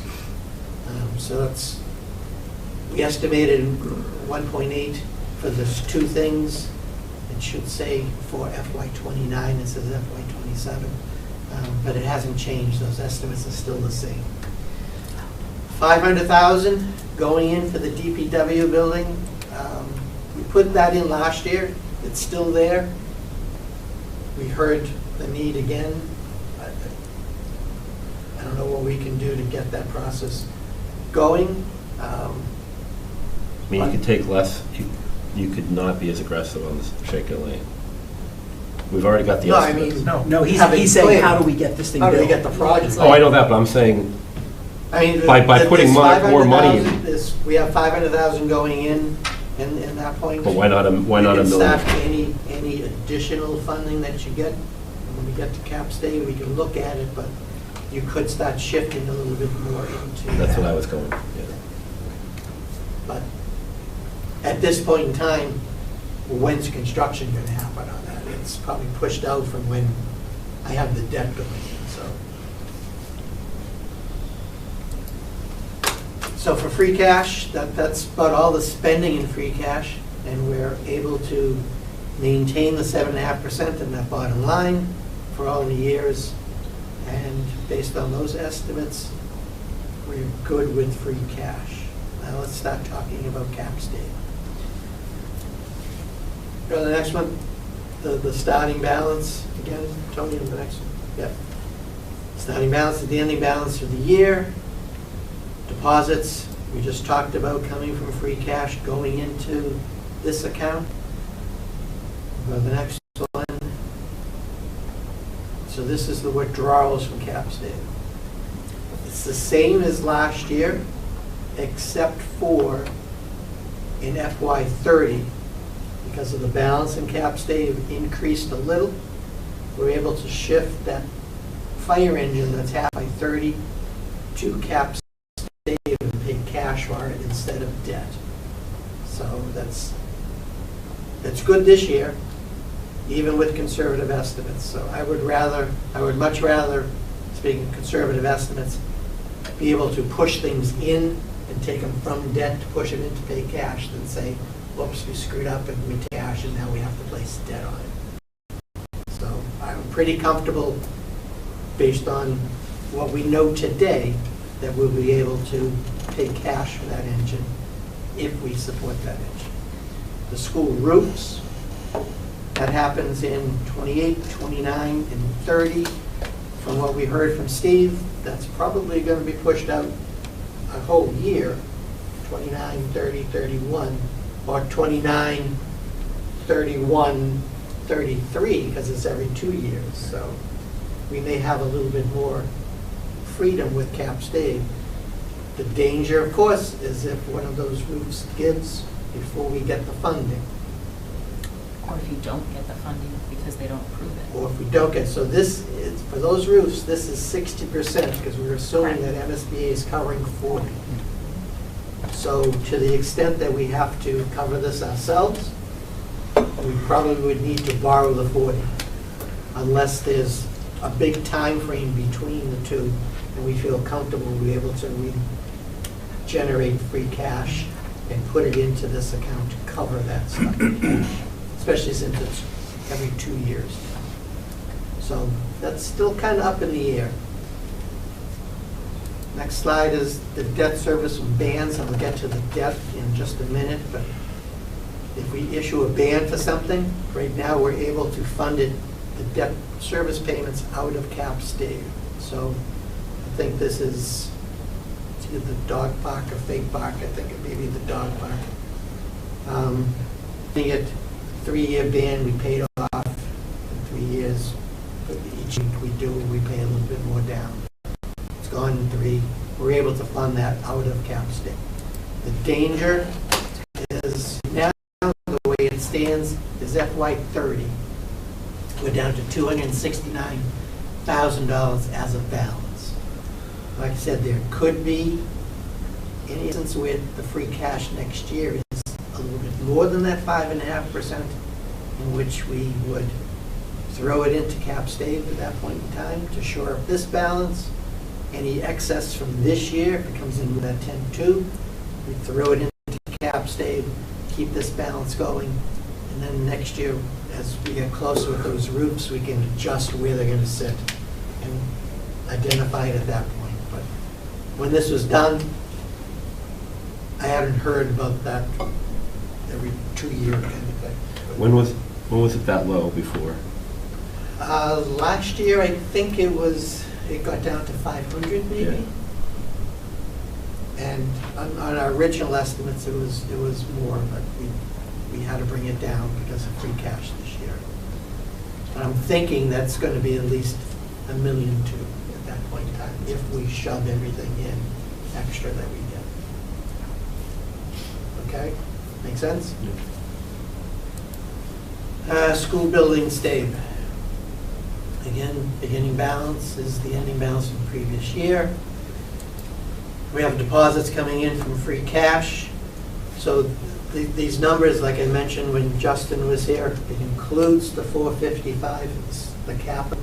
It includes 34,000 in turnover from the school department attributed to free cash. We told them they wouldn't lose that money because it's going into there. So it includes those two numbers. The next one is the withdrawals. So this was a little different than the withdrawals. When I first started to do this, I didn't take the withdrawal out until the last year. And I said, okay, we're going to be earning interest on this. It's going to stay in the fund. And it accumulated more interest than it should, because now I think about it. And we're going to be taking it out each year, so we can minimize the amount of borrowing that we have, so the interest we're earning isn't as big in this account. We have the deposit for that 9, which is going to be a warrant article going in. We should have a second warrant article taking out that month's of $5.2 million plus whatever the income has been. So I'm saying we should deposit it in and then have the authorization to take it out. But that doesn't mean on July 1st, we're taking $5 million. We're taking it out when it calls for in the construction schedule. If this may be a good time to talk about the borrowing that you're going to be doing in March. Yeah, so we're going to borrow March 2nd, and we have, it's $7 million borrowing because we won't have this money yet available for the current schedule we had money going out the door March, April, May, and June, so we're covering that. Plus we have to cover the fact that we gotta wait for MSBA reimbursements, and we don't know how quickly we're gonna get those back, let's say the 40%. So we're hoping that this is our bigger borrowing, and then maybe we're rolling and we don't need to tack on too much. We'll borrow for a full year is our plan, and not to use it in the fall, not to re-borrow in the fall. With the shifting of the construction schedule, so which I haven't seen yet. Right, and Yeah. it doesn't exist just yet, Right. but we've heard it. So that means that the schedule that, we looked at the current cash flow that they gave us and said, yeah, $7 million is going to keep Get us there. through June of next But year. if we shift everything up, those payments are going to be a little bit bigger. Right, and we'll have to evaluate that. Right, so we'll have the $7 million, we'll have the $5 million available out of this account. I would think, based on how aggressive that schedule is up front, because once you start construction, those numbers are bigger. Mhm. I could see where there's probably going to be maybe a second borrowing in FY '27 toward the end of the period. Well, we'll have to Oh, roll I mean, anyways, FY right? '26, I'm sorry, in FY '26. So we're borrowing in March.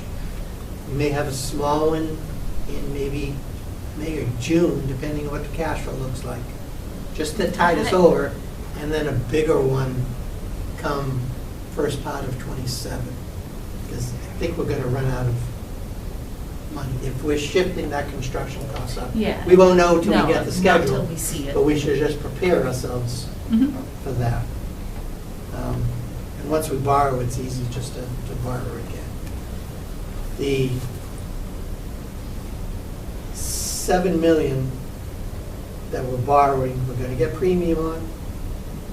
So the actual debt that we're going to be getting is going to be something less than Right. 7,686,8. We'll be paying interest on that amount of money, but $7 million will go into the project. So that's the premium, and it's a good thing because it's reducing the amount we're actually going to have to borrow at the end. So that's good. We'll get into the tax impacts of these things in just a minute. Debt exclusion stabilization. Again, beginning balance is the ending balance. We have the deposits into the fund for the existing projects. We have the uses of the funds for the existing projects. 30 and 31 cover the debt 100%. No impact to the taxpayer in 30 and 31. And then we have deposits in for, you go, one more, there we go. We have the withdrawals for DPW and Shaker. And those withdrawals of DPW, I mean, it's contingent on how quickly we can get a plan going with that. So basically, in reserve summary, we funded the entire capital plan that we're going to pay any cash with, whether it's through savings or cash itself. It's a total of $22 million out of the entire plan. The debt on the next screen, Tony. These are the things that are on the capital plan or some things that we've discussed. I mentioned the dog park, $825,000, issue a ban, just roll it for 3 years, pay it down as we go. No impact to the operating budgets, paid out of cap state.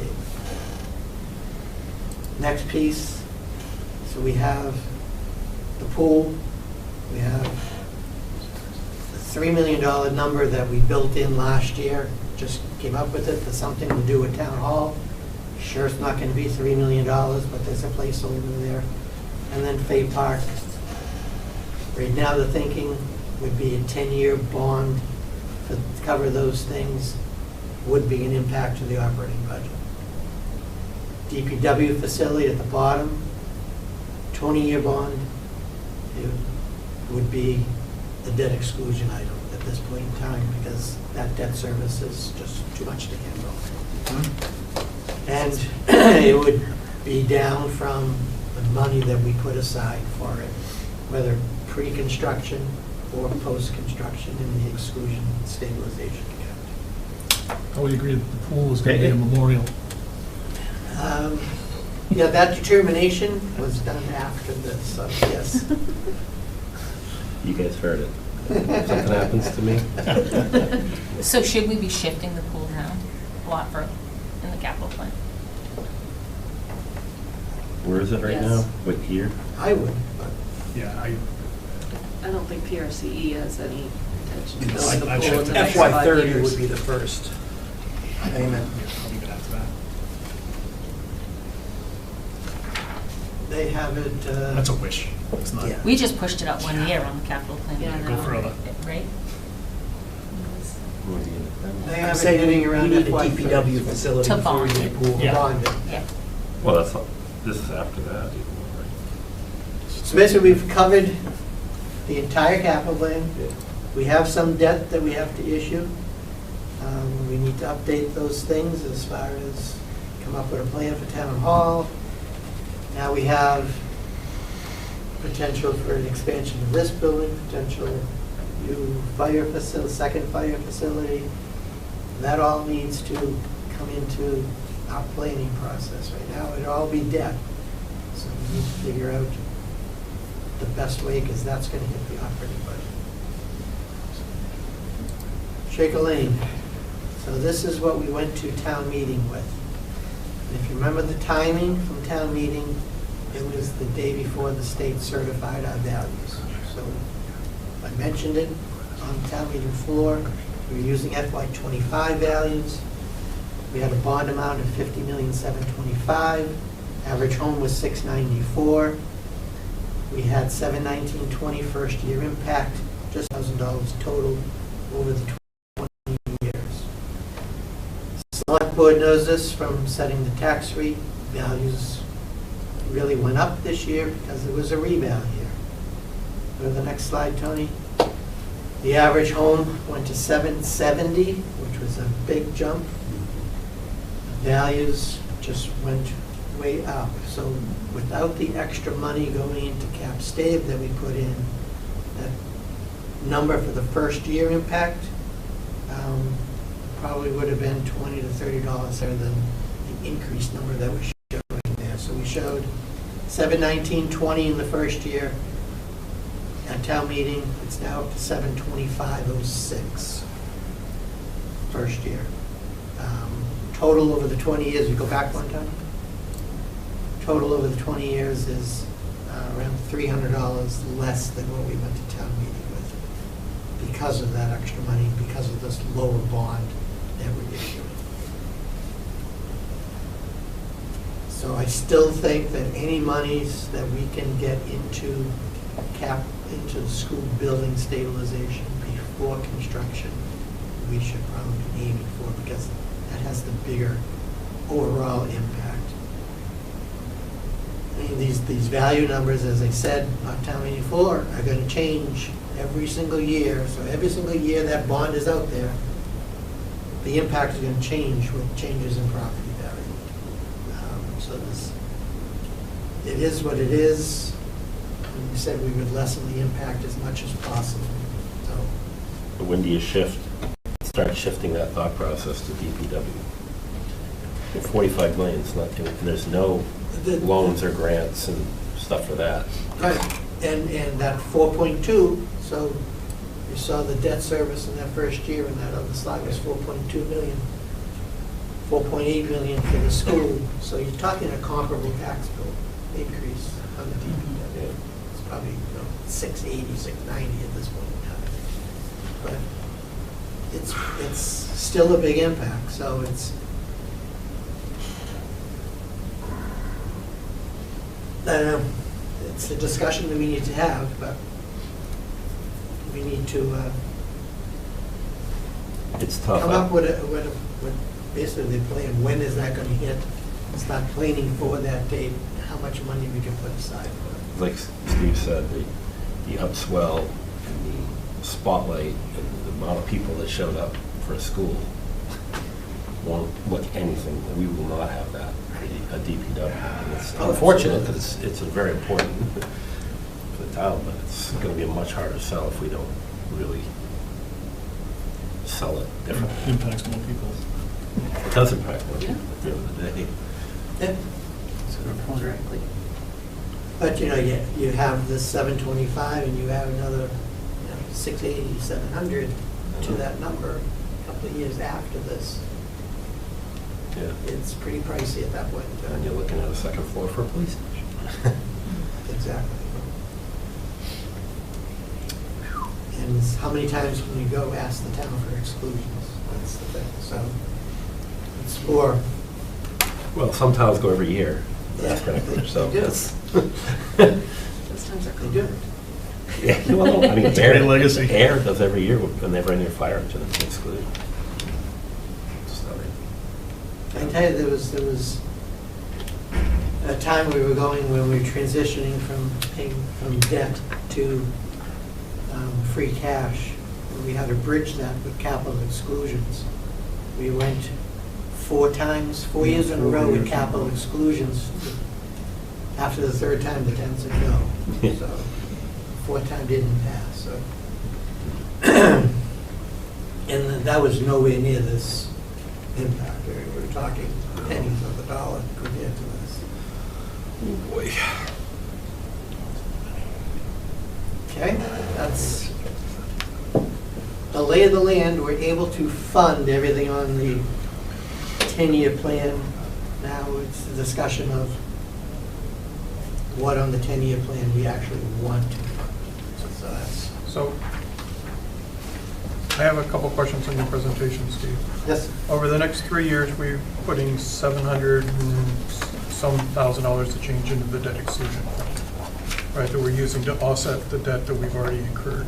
What would happen if we took that $700,000 and put it into Shaker Lane? I understand everyone's tax bill goes up, but if we're reducing the amount we're borrowing for Shaker Lane, it would make the increase go down in the long run. Would it be cost effective or not to the taxpayer? Their immediate tax rate will go up. I understand that, but then the amount of increase when Shaker Lane hits would be smaller. So you're not going to have as big of a jump when Shaker Lane hits, and it's possibly that the $600 average tax bill over comes down to $590 or something, right? So the next slide, Tony. Okay. So this is FY25 numbers. It hasn't been updated for 26 yet, but for total debt, excluded debt, Littleton is, what's that, 15th out of 18 towns that were within 10 miles of us. And I mentioned that and by FY30, that number is 0, right? Because we showed exactly what the taxpayer's impact is, it would be 0. Rob mentioned we're borrowing in March. It's going to hit the 27 tax rate at a $7 million borrowing, 5% estimate, $350,000. It's an impact of $70 on people's tax bills in 27. So if we take away that other impact, we're adding to that 70. So it's going to be something higher Right, I understand. And does that, what you're saying is, does that hire help on the back end? Right. On what we're gonna do? Right. I would say for the small amount of money that we have in that, it's not gonna make that big of an impact. I ran the number for you. Every $1 million we put aside it's a big impact on the total payment, but on the impact to the taxpayer, it was $10, $20, it wasn't much. So it'll have something, but it's not gonna be. Because, I mean, it's $750,000 effectively that you're lowering the number, so your tax bill will go up slightly in the short term, but it won't go up, but in the long term, it'll be better. We can certainly run those numbers. We have time before town meeting, we have to make that decision, but we can look at it. And as far as the discussion on DPW and everything, I think we probably need to start talking a more policy on a general building stabilization fund going forward. You know, in our financial policy, we said we're gonna put $500,000 to DPW buildings starting in, I forget what year, but as soon as we can, we need to start putting money into that fund, whether or not the DPW building is, 1 year or 5 years out, because we know we have several buildings coming down. And and at that point, Shaker Lane will already be bonded and the rate will be known. And we already know, based on all your hard work, that paying the money upfront would be better rather than necessarily backloading more on debt stabilization, so. But right now, if you go back one time, yeah. So right now, our estimate after the bond is issued, we're still putting 10.7 million into that debt exclusion piece. That has an impact on what the taxpayers is going to pay. Right. I'm not suggesting we change anything for Shaker Lane, but we've committed to putting like $1 million a year for 10 years in. We should stick with that, but any additional, rather than upping it from $1 million to 1.2 or 1.5, that other money should be put into a general building stabilization fund for the next building project coming down. So I guess a good discussion point at that point is, do we not pay cash for the roofs, just commit ourselves that we're going to borrow for that stuff and take that money and put it aside into a fund? That should be, yes. That's another good. But it's impacting the operating budget at that point. So whatever that debt service is, and we know there's going to be a crunch already over the next few years until revenues kick up a bit. Yeah. It could hurt. But based on what we heard this morning, we have time too. Things are shifting that way. What kind of fund would we put what you're suggesting in? Just a building like we have a Shaker Lane building stabilization fund, just create a general building stabilization You fund. could use it on town hall, you could use it on. No, I get the uses, thank you. It's just, so, but that requires town meeting vote to use it. Yeah. Correct. Would you, well, if it's a if it's a town building stabilization account, and you have some kind of an emergency that comes up. No, that's not for an emergency. That's for a planned, we know we have several buildings that are going to need to be expanded or replaced. Okay. Why wouldn't we want to put that money into the capital stabilization account in order to have it all in one place and then compound interest and have a larger Well, make balance another and gain more account. money on your money, rather than separating them Well, into you're gonna- separate accounts? But if they're intuitive accounts, they're going to make the same interest whether than one or two, No, right? compound interest. If your balance is higher, you get more interest than if you have $10,000 in two different accounts. No, if you have 10,000 in each account, they're going to grow. No, it's going to be the same, because you have 10,000 here and 10,000 here. It's still 20,000. It still grows at the same rate, whether it's one account or two. Same rate, but not the same amount of It's the same. cash in the other end. It's the same. He's saying it's compounding at the same rate over each account, I know what he's saying. But don't we get a better rate the higher the balance? Not necessarily, it depends. That would be a separate question, right? So we'll look at the scenario with the debt exclusion account and see. Is the goal for the least impact to the taxpayer Is that what we're looking at? Whether it's immediate or down the road, right? Okay. All right. We'll take a look at that. So we have a capital plan in front of us. That's this sheet. Is this everything for this year? This is everything that's been requested or everything that we can fund for the year? All, everything that's requested, we are funding, with the exception of the dog park and safe park. Correct. I had a question on the DPW wheeled excavator. What is that? I mean, 'cause the excavator that I saw you on was like 357,000 or something. Is that something different with your, like? Yeah, it's track excavator. Tank tracks. So that's not even this? That's a wheel, it's like truck tires, heavy duty truck. What That's a wheel excavator. He's got a wheel on it, right? Yeah. Wheeled excavator, 200,000. That's probably So he's not. $300,000 to $400,000 for an excavator. That comes out of the septic. We have a pretty picture. Should we go straight down the Okay, list that's first? It's like a Tonka. Should we talk about the building department's vehicle? Is this something that we want to buy new? Is this something that we want to use one of the cruisers that we're getting rid of?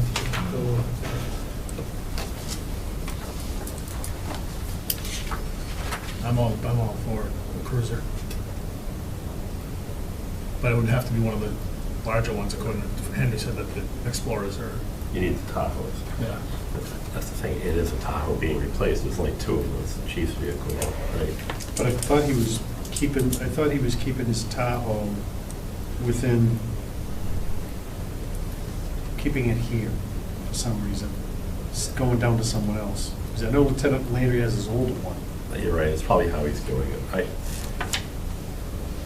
It might not make sense for the building, that's all, if he needs a bigger vehicle. What is the building department vehicle? What did he actually request? Something bigger than an Explorer. For 40 Yeah. I think it's a pickup. I think it was an F-150. Big cab. No? Crew cab pickup. That was facilities. That's that too. Facilities is the, Right, but I thought he said an F-150. No, it's a Ford Explorer, 2025 Ford Explorer. that's what he got us quoted on. Okay, because it's the 2025. The ones that he's getting are just so beat up, that's why he didn't want to get those hand-me-downs. Yes. I think Henry wasn't opposed to having something from the police, as long That's as. what I remember. Yeah. Yep. As long as he's not dumping money into it Right. all year long. So, Just didn't want something that was going to cause his maintenance budget to go up. To increase, correct. How about we get him a hand-me-down and give him $5,000 in a maintenance account? yeah, that was what I was gonna suggest. If you give him $5,000, that's coming out of your general fund. No, can we give him $5,000 in the capital plan to take whatever vehicle that the police give him and make sure Is it's up to 5,000 snuff? defined as a capital item? Would have to be more. Okay, make it 10,000. Well, we have $7,000 in the operating budget. What's the cost to strip all those vehicles down? I take it out, I wouldn't put it into the operating budget. You wouldn't. He's gonna have this expense, he has it this year, it's the same car next year. So if you're gonna increase it, you increase it. I mean, take it down to $10,000 for a vehicle. Tell him he's getting one of the police ones, and that's his maintenance budget for that vehicle for the next year. And if he doesn't spend it, it goes back into cash, right? I mean, Is there a reason we can't do that? are these, I mean, I don't know what the condition is of them, so Right, how it's we- hard to answer that. are these the hybrids that we're already doing this with, or are we still on the older? I think That's that's the not other. hybrids. Can we maybe find out from the police chief the condition of the vehicle he's training in this year?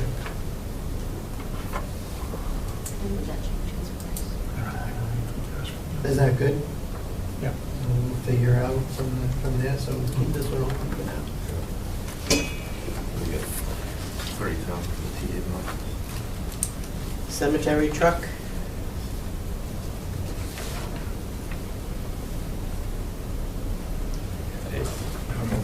Yeah, that's a, I mean, that's a pickup He's truck. pushed that out the last couple of years.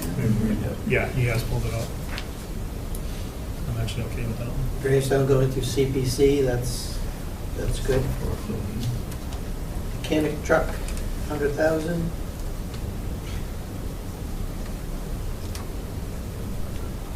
This truck's all so old. Good. It's an 08 Chevy. I'd say 17, 18 years is good. Excavator, 200,000. Good. That was what, 42,000 to rent? 4,200 Yeah, a month. 4,200 a month. It was 3 months. It was crazy. Yeah, it's 40,000 to rent or Yep. 200 to buy.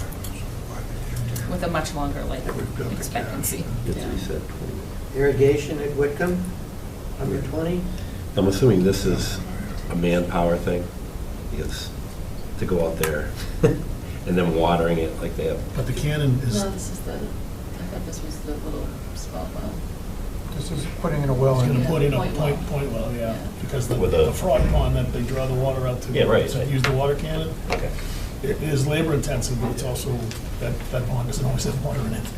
But this is more than a well. Probably a good idea, we'll put It's a lot not of money a in well. that field. But it's more than just the point, I mean, $120,000 for a point. Oh, right, well. he's gotta put all the irrigation in too. Yeah. Yeah. Yeah. So, Transfer station fence, 50.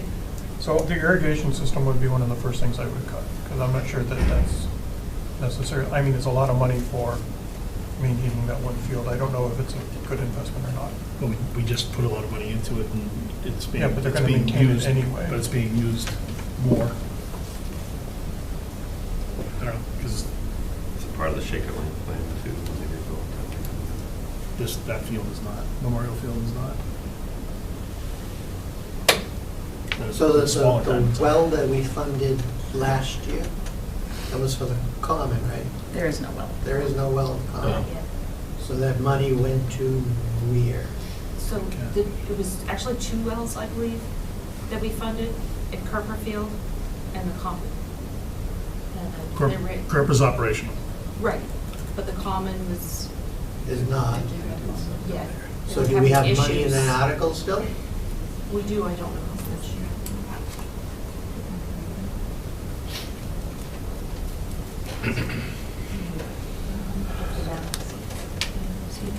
We can vote on these individually. So we can Just debate. 15,000. close out that There's article. 15,000 in that 15. article. That's a question for Steve. Steve. Transfer station fence, 50. Yep. Good. Yep. Truck will plow, 89.6. That's hard. Yep. HVAC system at King Street, 350. It's a lot. How many HVAC systems we doing there? That's gonna be Get a fan. flat at town meeting. Do we get 30 window fans? Box fans. So this is taking out that 15-ton unit, Jim? What's that? Yeah. Taking out. Taking out the big unit? Yes, that, correct. Putting in That's, 3 units. Putting in they're just 3. waiting for it to go. Engine 2 replacement, It's a small. $1,391,000, could be something a little less, could be. It will be. And we have 300,000 from last year's article. I would want to just double check that with the chief and make sure that, they have a encumbrance out there for a little over $1 million right now, and I want to make sure that that covers everything and that he doesn't need any additional outfitting or anything additional for it before we can say that. But whatever is left, we will have an article at town meeting to put it back in the cap state so that it becomes available. Okay. There's a balance of 283,000 in there right now. Because it was $987 to buy last year's truck. Yep. That was the cost. Right. And you That's expect what he this one said, to he be has about a 11. purchase order for a little over $1 million, so I just want to clarify that with you. Yep. Somebody expects. And it's And still it's a not been auctioned, of course. 2-year, Right. I would hope, This will be like 1.1. 2-year lead time on this, right? That's what he said. I think so, yeah. Yes. I was surprised to hear that they used to be 3 to 6 months. I mean, that's awesome. If they can get back to that, I don't know what the, Part of the class action was that they're throttling supply. oh, really? Yeah. Okay. Let's get through the Any more discussion on fire, or are we good? I wouldn't say good. Don't forget, there's another one on the cap plan for 30, right? 30. Okay. Ambulance, he's paying out of his receipts. I vote no, On which what? one? On what? because I hated his answer. For what? I'm not gonna get 2 lemons from the same company. And there Oh, are you didn't- other towns with the same problem on the same damn chassis. Until we see that that can be fixed, I wouldn't buy another. But he didn't I say thought he he was said gonna he use. wasn't. He gonna wasn't, use so the he was, company. it's not from somebody else. So he's, okay, then I misheard what he Yeah. said. Yeah, he was being, I think, tongue in cheek a little bit, but he said he's not. We can stipulate, as long as it's not from the Yeah, we same can, company. let's make sure of that. Yeah. Okay. I thought it was tongue in cheek the way he said it. I Yeah. want to get the same, info from the same company. He clarified after. Yeah, I think we're okay. So the only thing to watch on this, like you said, seats are down because there's one ambulance. The next time an ambulance comes up in a couple of years, is you gonna have enough there to cover it? That's the question that's out there. His receipts are, I know that he said that they're down, and we don't know, like you said, the lag time, but they are up a little bit from where he was at this time last year. So even though they have less volume, it seems like that has not been realized in revenue at this point. That's one of the receipts. Rescue boat, 21.5. That's good. You know, one of us should have asked them, how often do we use the rescue? Good, yeah. I mean, obviously, But it's when are we one gonna be okay one with kid, that? yeah, you know, Yeah. right. And when I found it, I was skeptical until I heard the year. Yeah, it's been. Yeah, All right. yeah, They absolutely. also use it year-round, that's worth noting too. They use it for ice Ice. rescues and things like Yeah. that, so it's not just in the summer. That's true. LCTV's system. Cactus. Mark? I'm good. That's just a placeholder from what Mhm. I remember. Correct. Cruiser replacement, 168. Chief said it's for 2 cruisers this year. It's going up and up and up Yeah. each time. That's all the add-ons. Well, look at the ambulance. I mean, the ambulance, 2 years ago, we were saying 325, right? Mhm. I mean, it's like, I remember there was 4 something we bought engine. Was it yeah, this one? yeah. Ambulances versus fire. Tower trucks. Horses were a lot cheaper. What was? Horses. School department, Maybe the carrying 455. We're putting it to school stabilization. They're paying it out of school choice. Everybody okay with those projects? I mean, we seem to put off crack sealing and parking lots. Everywhere. So if we were gonna cut anything out of them, I'd say than 75 for crack sealing. Just push it out, but. But that's part of your agreement, right? Yeah. We're- Yeah, yeah. We're They- putting that they- into. they- It's their money. No, it's not, it's our money. It's our money, yeah. But school choice. No, it's not. It's our money because whatever they're paying, We're putting it We're putting into. in. we're matching. Yes. So if you don't agree with the project, it's something that we're saving on our end too. I know, But I do have I would to have say- disagreed with him when he said it. Whether they do it or not, we've done our part. So it's just like the 400 and something thousand from last year's capital plans, they haven't done any of those. They can't come back to the They well. can't come back to us for those things, because we've done our part, we've put the money aside for them. So this is on them, whether they do it or not. It is an investment to, so you don't do the whole parking lot over again, so. I didn't go up there and do an assessment myself, I drive in there and go to a play or a basketball game or something, and then I drive out and look at it. Yeah, I drive into the Condition. high school every day. It's, Seems okay. I wouldn't have thought it, I mean, you know, I'd also drive up and down Foster, and, you know, comparatively. And as I far as- don't really, It's real I nice don't compared to understand the Foster. need, but, you know, I think it's, if that's where they want to prioritize their I can't capital remember any part of money. that parking lot being sealed. That's a lot of chalk on it now. I do think actually that we should, this is an aside, open up a dialogue with them regarding the lighting in the dark skies. Just understand how what their plans are and if there's anything they can do to.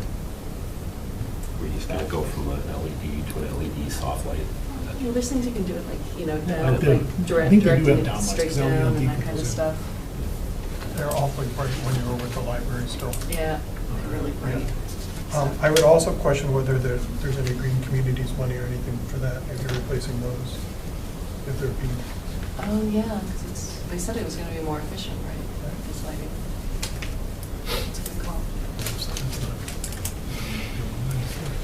Okay, we already approved select board approved the second floor renovation, and we have decommissioning of the old sewer system for $100,000. This is a quote Is it a that ceremony, or is it? Nick got, he said it could be phased in over years, but over time, what's there now will have an odor to it, so.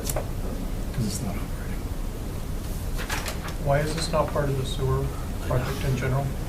No, when you build a house, tear down the old ones. The answer, I did ask the question, why isn't the sewer department covering this? We are the sewer department right now, so we would fit their bills no matter who pays it. Yeah. So the question is, does this $100,000 come back to us when we're getting everything else back to us in the long term, theoretically? Betterment stuff? No. There's a drop in the bucket compared to what they will owe us, when this is all done. So they're saying that if we do it all now, there won't be a smell. Correct. That's what he said. That's what he's saying. An inactive system. When Patriot Beverage went through the same thing, when it was down, the plant was shut down, they didn't have They flows. turned it on and it's still, yeah, I remember being a lot of complaints.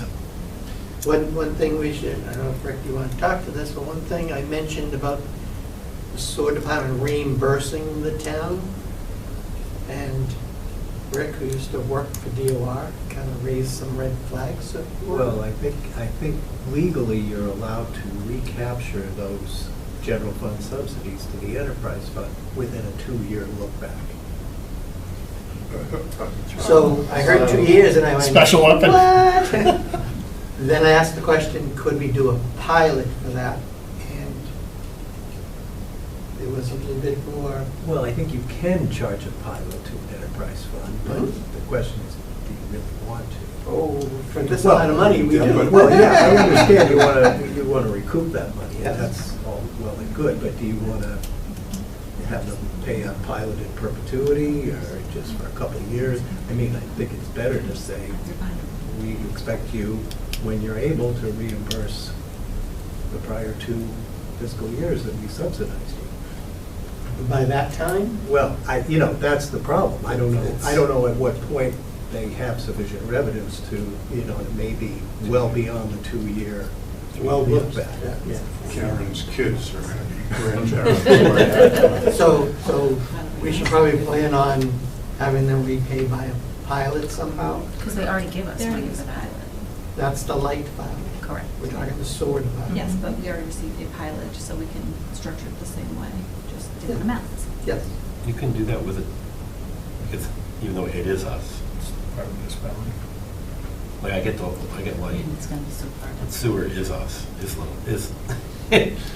We are. we are sewer. Well, so I think that's We all I have a t-shirt. We all poop. So we're already supporting them, I think, through at least FY32 with user fee, with the maintenance of operating costs. Yeah. So you've been able to enact it. A 2-year look back isn't, I mean, if we're talking 32 before they begin to pay us back, that's millions and millions of dollars. I'm not sure how they decided on a 2-year look back. You could certainly make an argument that perhaps a longer period might be worthwhile, and, the legislation is needed, or could be. Maybe the thing is that maybe ask a question at some point to In DOR good faith. or Tom's office and find out if there is a 2-year look back period and start to discuss what a pilot would look like with Nick. Because we don't want to not get this money back. And add this to the list. Or it just gets forgotten about over time. Okay. Steve, real quick, I'm just going to go back up to the alumni field thing. When we did that project, we relamped and repositioned to the best of Musco's ability. Musco is the contractor. But the end zone closest to Memorial Field, baseball field, was it's dark. So It is, it's dark spots. yeah, on that field. ends like on the 20 end because we didn't move the poles. But the whole field moved that way, moved away from the middle school towards Russell Street School, if you will.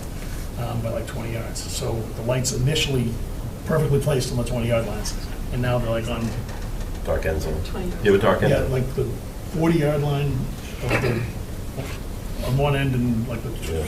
goal line, I think, for Yeah. the end of the softball field. So it's something that back then we knew had to be done, but we were given not to exceed 4 million. And Yeah, Steve's been talking about this project for a lot of years. it's, yeah, and that's, I mean, it started right then. It was, we knew it then. Good for him, Baldwin. I mean, we're losing our football team next year. All we played field hockey, soccer, That's true. lacrosse. We're losing the football team? What, no more football? We just don't have people, for the kids. Not enough kids? Right. Yeah. This happened in the 90s, too, They're in didn't talks it? with AIR. For, to Oh, Aaron regionalize? Shirley Littleton, Yeah. they're gonna be a, Like we have our hockey as they got a the Barber field, too. round Oh, field. yeah? Right, yeah. Probably. Maybe the soccer Girls hockey, field we now, play I in guess. Westford. Swimming's. We'll always use that field, that's for sure. Yeah. Fred, I don't know if that will help. the fire chief got back to me and I won't explain the colorful comment, but basically the answer is no, he's not gonna buy it from the same manufacturer. Shared it. Sir. Was it a heck no? Yeah. Sure, let's go with that. The right four letters, good choice. It ended with a CK. It was 4 letters. You might like to be in the room. Anything else from anyone? We approved the capital plan. The only thing we need to look at is the condition of the police cruisers that are coming back. I've texted the chief. To the building department. And There's one on this. So if the cruisers are not a condition, that would make sense. Are we okay with buying the vehicle? So I would, one of the problems we have with this replacement plan is we don't necessarily know which ones are coming up next year. So like some, conservation wants a vehicle next year, or is there a vehicle suitable next year coming up, or should we ask the police chief to give us 2 this year? Right, we kind of need a better strategy for, or LCTV has asked for a vehicle at some point too. We kind of need to know when a vehicle is rolling off that would be appropriate. Yeah, I mean, it should be pretty easy for him to give us a list of what cars are gonna be up when, right? Yeah, he has it already drawn out. Yeah. And We just need to a that copy. point, if the 2 vehicles this year are okay, Okay, then we should maybe- take both of them Right. and just supplement Yeah. from next year's capital plan. Right. Next year, we will need to do Absolutely. it. So, yeah, so we should find that out from the chief. That should sort of be part of his submission, I think, every year. Just include all the vehicles and what condition they're in, year and make. And we're not No, doing and we it. have a list of what he has. I don't have any idea what one he's creating. You know what I mean? Right. Good, too. He gets like Exactly. $5 grand. And part of his budget could be this one and this one. Maybe we bring them over to the highway department and have their mechanic take a look at them. Yeah. Okay. That's a good idea. In the summer, preferably. Summer. Board of Health is the same, Oh, they don't. Everybody wants to be. Everybody. Yeah. Was he on here for one? What's that? What else? He doesn't want one. No, he does want one. He gets mileage now. Yeah, he gets mileage. He requested it. No, we did not. Yeah, the request is. But these guys, I thought he said it on. LCTV could use it. They're like, they're using their own vehicles to move equipment. And start Maybe- taking confidential cars in an office instead of a car, then You should just have a the need fleet. for the car isn't quite as urgent. Show a fleet, keys in your office, Seriously. signed out. What's that? You could have like 3 or 4 cars, and they couldn't sign it out of your office. Sign I out. have one more thing. I just wrote notes last night. Conservation clean lakes. So we heard the presentation, CPC's covering some of those things. Do we put a warrant article out there, like we did last year, for just clean lake projects? They draw on it when they need it. Do we do like $100,000 or something for them? Take it out of cap stable for this year, well, not put as much into cap stable this year, pay for that warrant article. they're done. We just need to make sure who controls that money. What I was gonna tell you, that committee, if, I'd be more comfortable if I knew that committee, when they decided they wanted to spend money on something with the lakes, it went to CONSCOM, and CONSCOM voted, yes, that we approve of that. So That would be the. So you want it under control of conservation? I mean, I believe we've given them control, right? Have we not? So I would say no to this year, but we should talk about it for next year potentially. There should be, Carolyn indicated that CPC was basically covering the expenses this year. Going forward, we probably should look at whether conservation has an article for clean lakes. But we have a budget, I think the budget is under control for this year. Okay, so all those, so there was two separate things. There was the maintenance stuff and there was Plans. Yep, CPC is covering all that 150,000? I believe so. Okay. But I think going forward, we should probably talk about whether we're going to do that for next year. And create a policy for Can we Tim's and Charlie. talk about one more thing with Clean Lakes? Last year, we had an article. I looked in the report, it said 15,000. I thought it was 30,000, but it says 15. Because it was 25, it was 10 in the general fund. Under the control of the Clean Lakes Committee. Do we want to have a warrant article this year, amending that, putting it under the control of conservation? Let's see, I'm not having a full-time employee. Let's see what they've done with it, and They haven't touched it. okay, then yeah. I think it's cleaner.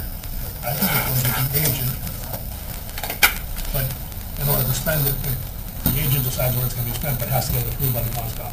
So they have a check and balance. So the full-time town employee has the control of it, but has to get an approval from this. Conservation, it should be Yes. under the control of the Conservation Committee. Yeah, it's just like we do with one of our, like pedestrian, Right. right? So we're rewriting the article from last Barbara year. has to go to jail. Conscom. Okay. Not the conservation agent, not the conservation department, under CONSCOM. Conservation Commission. Is in, no, it's under Clean Lakes. It's under Clean Oh, Lakes. right, okay. Because when we did this, they weren't under CONSCOM. Correct. Okay? I'm done. Oh, that's Swear I'm done. 63 million of the 64 done. And I just gotta figure out.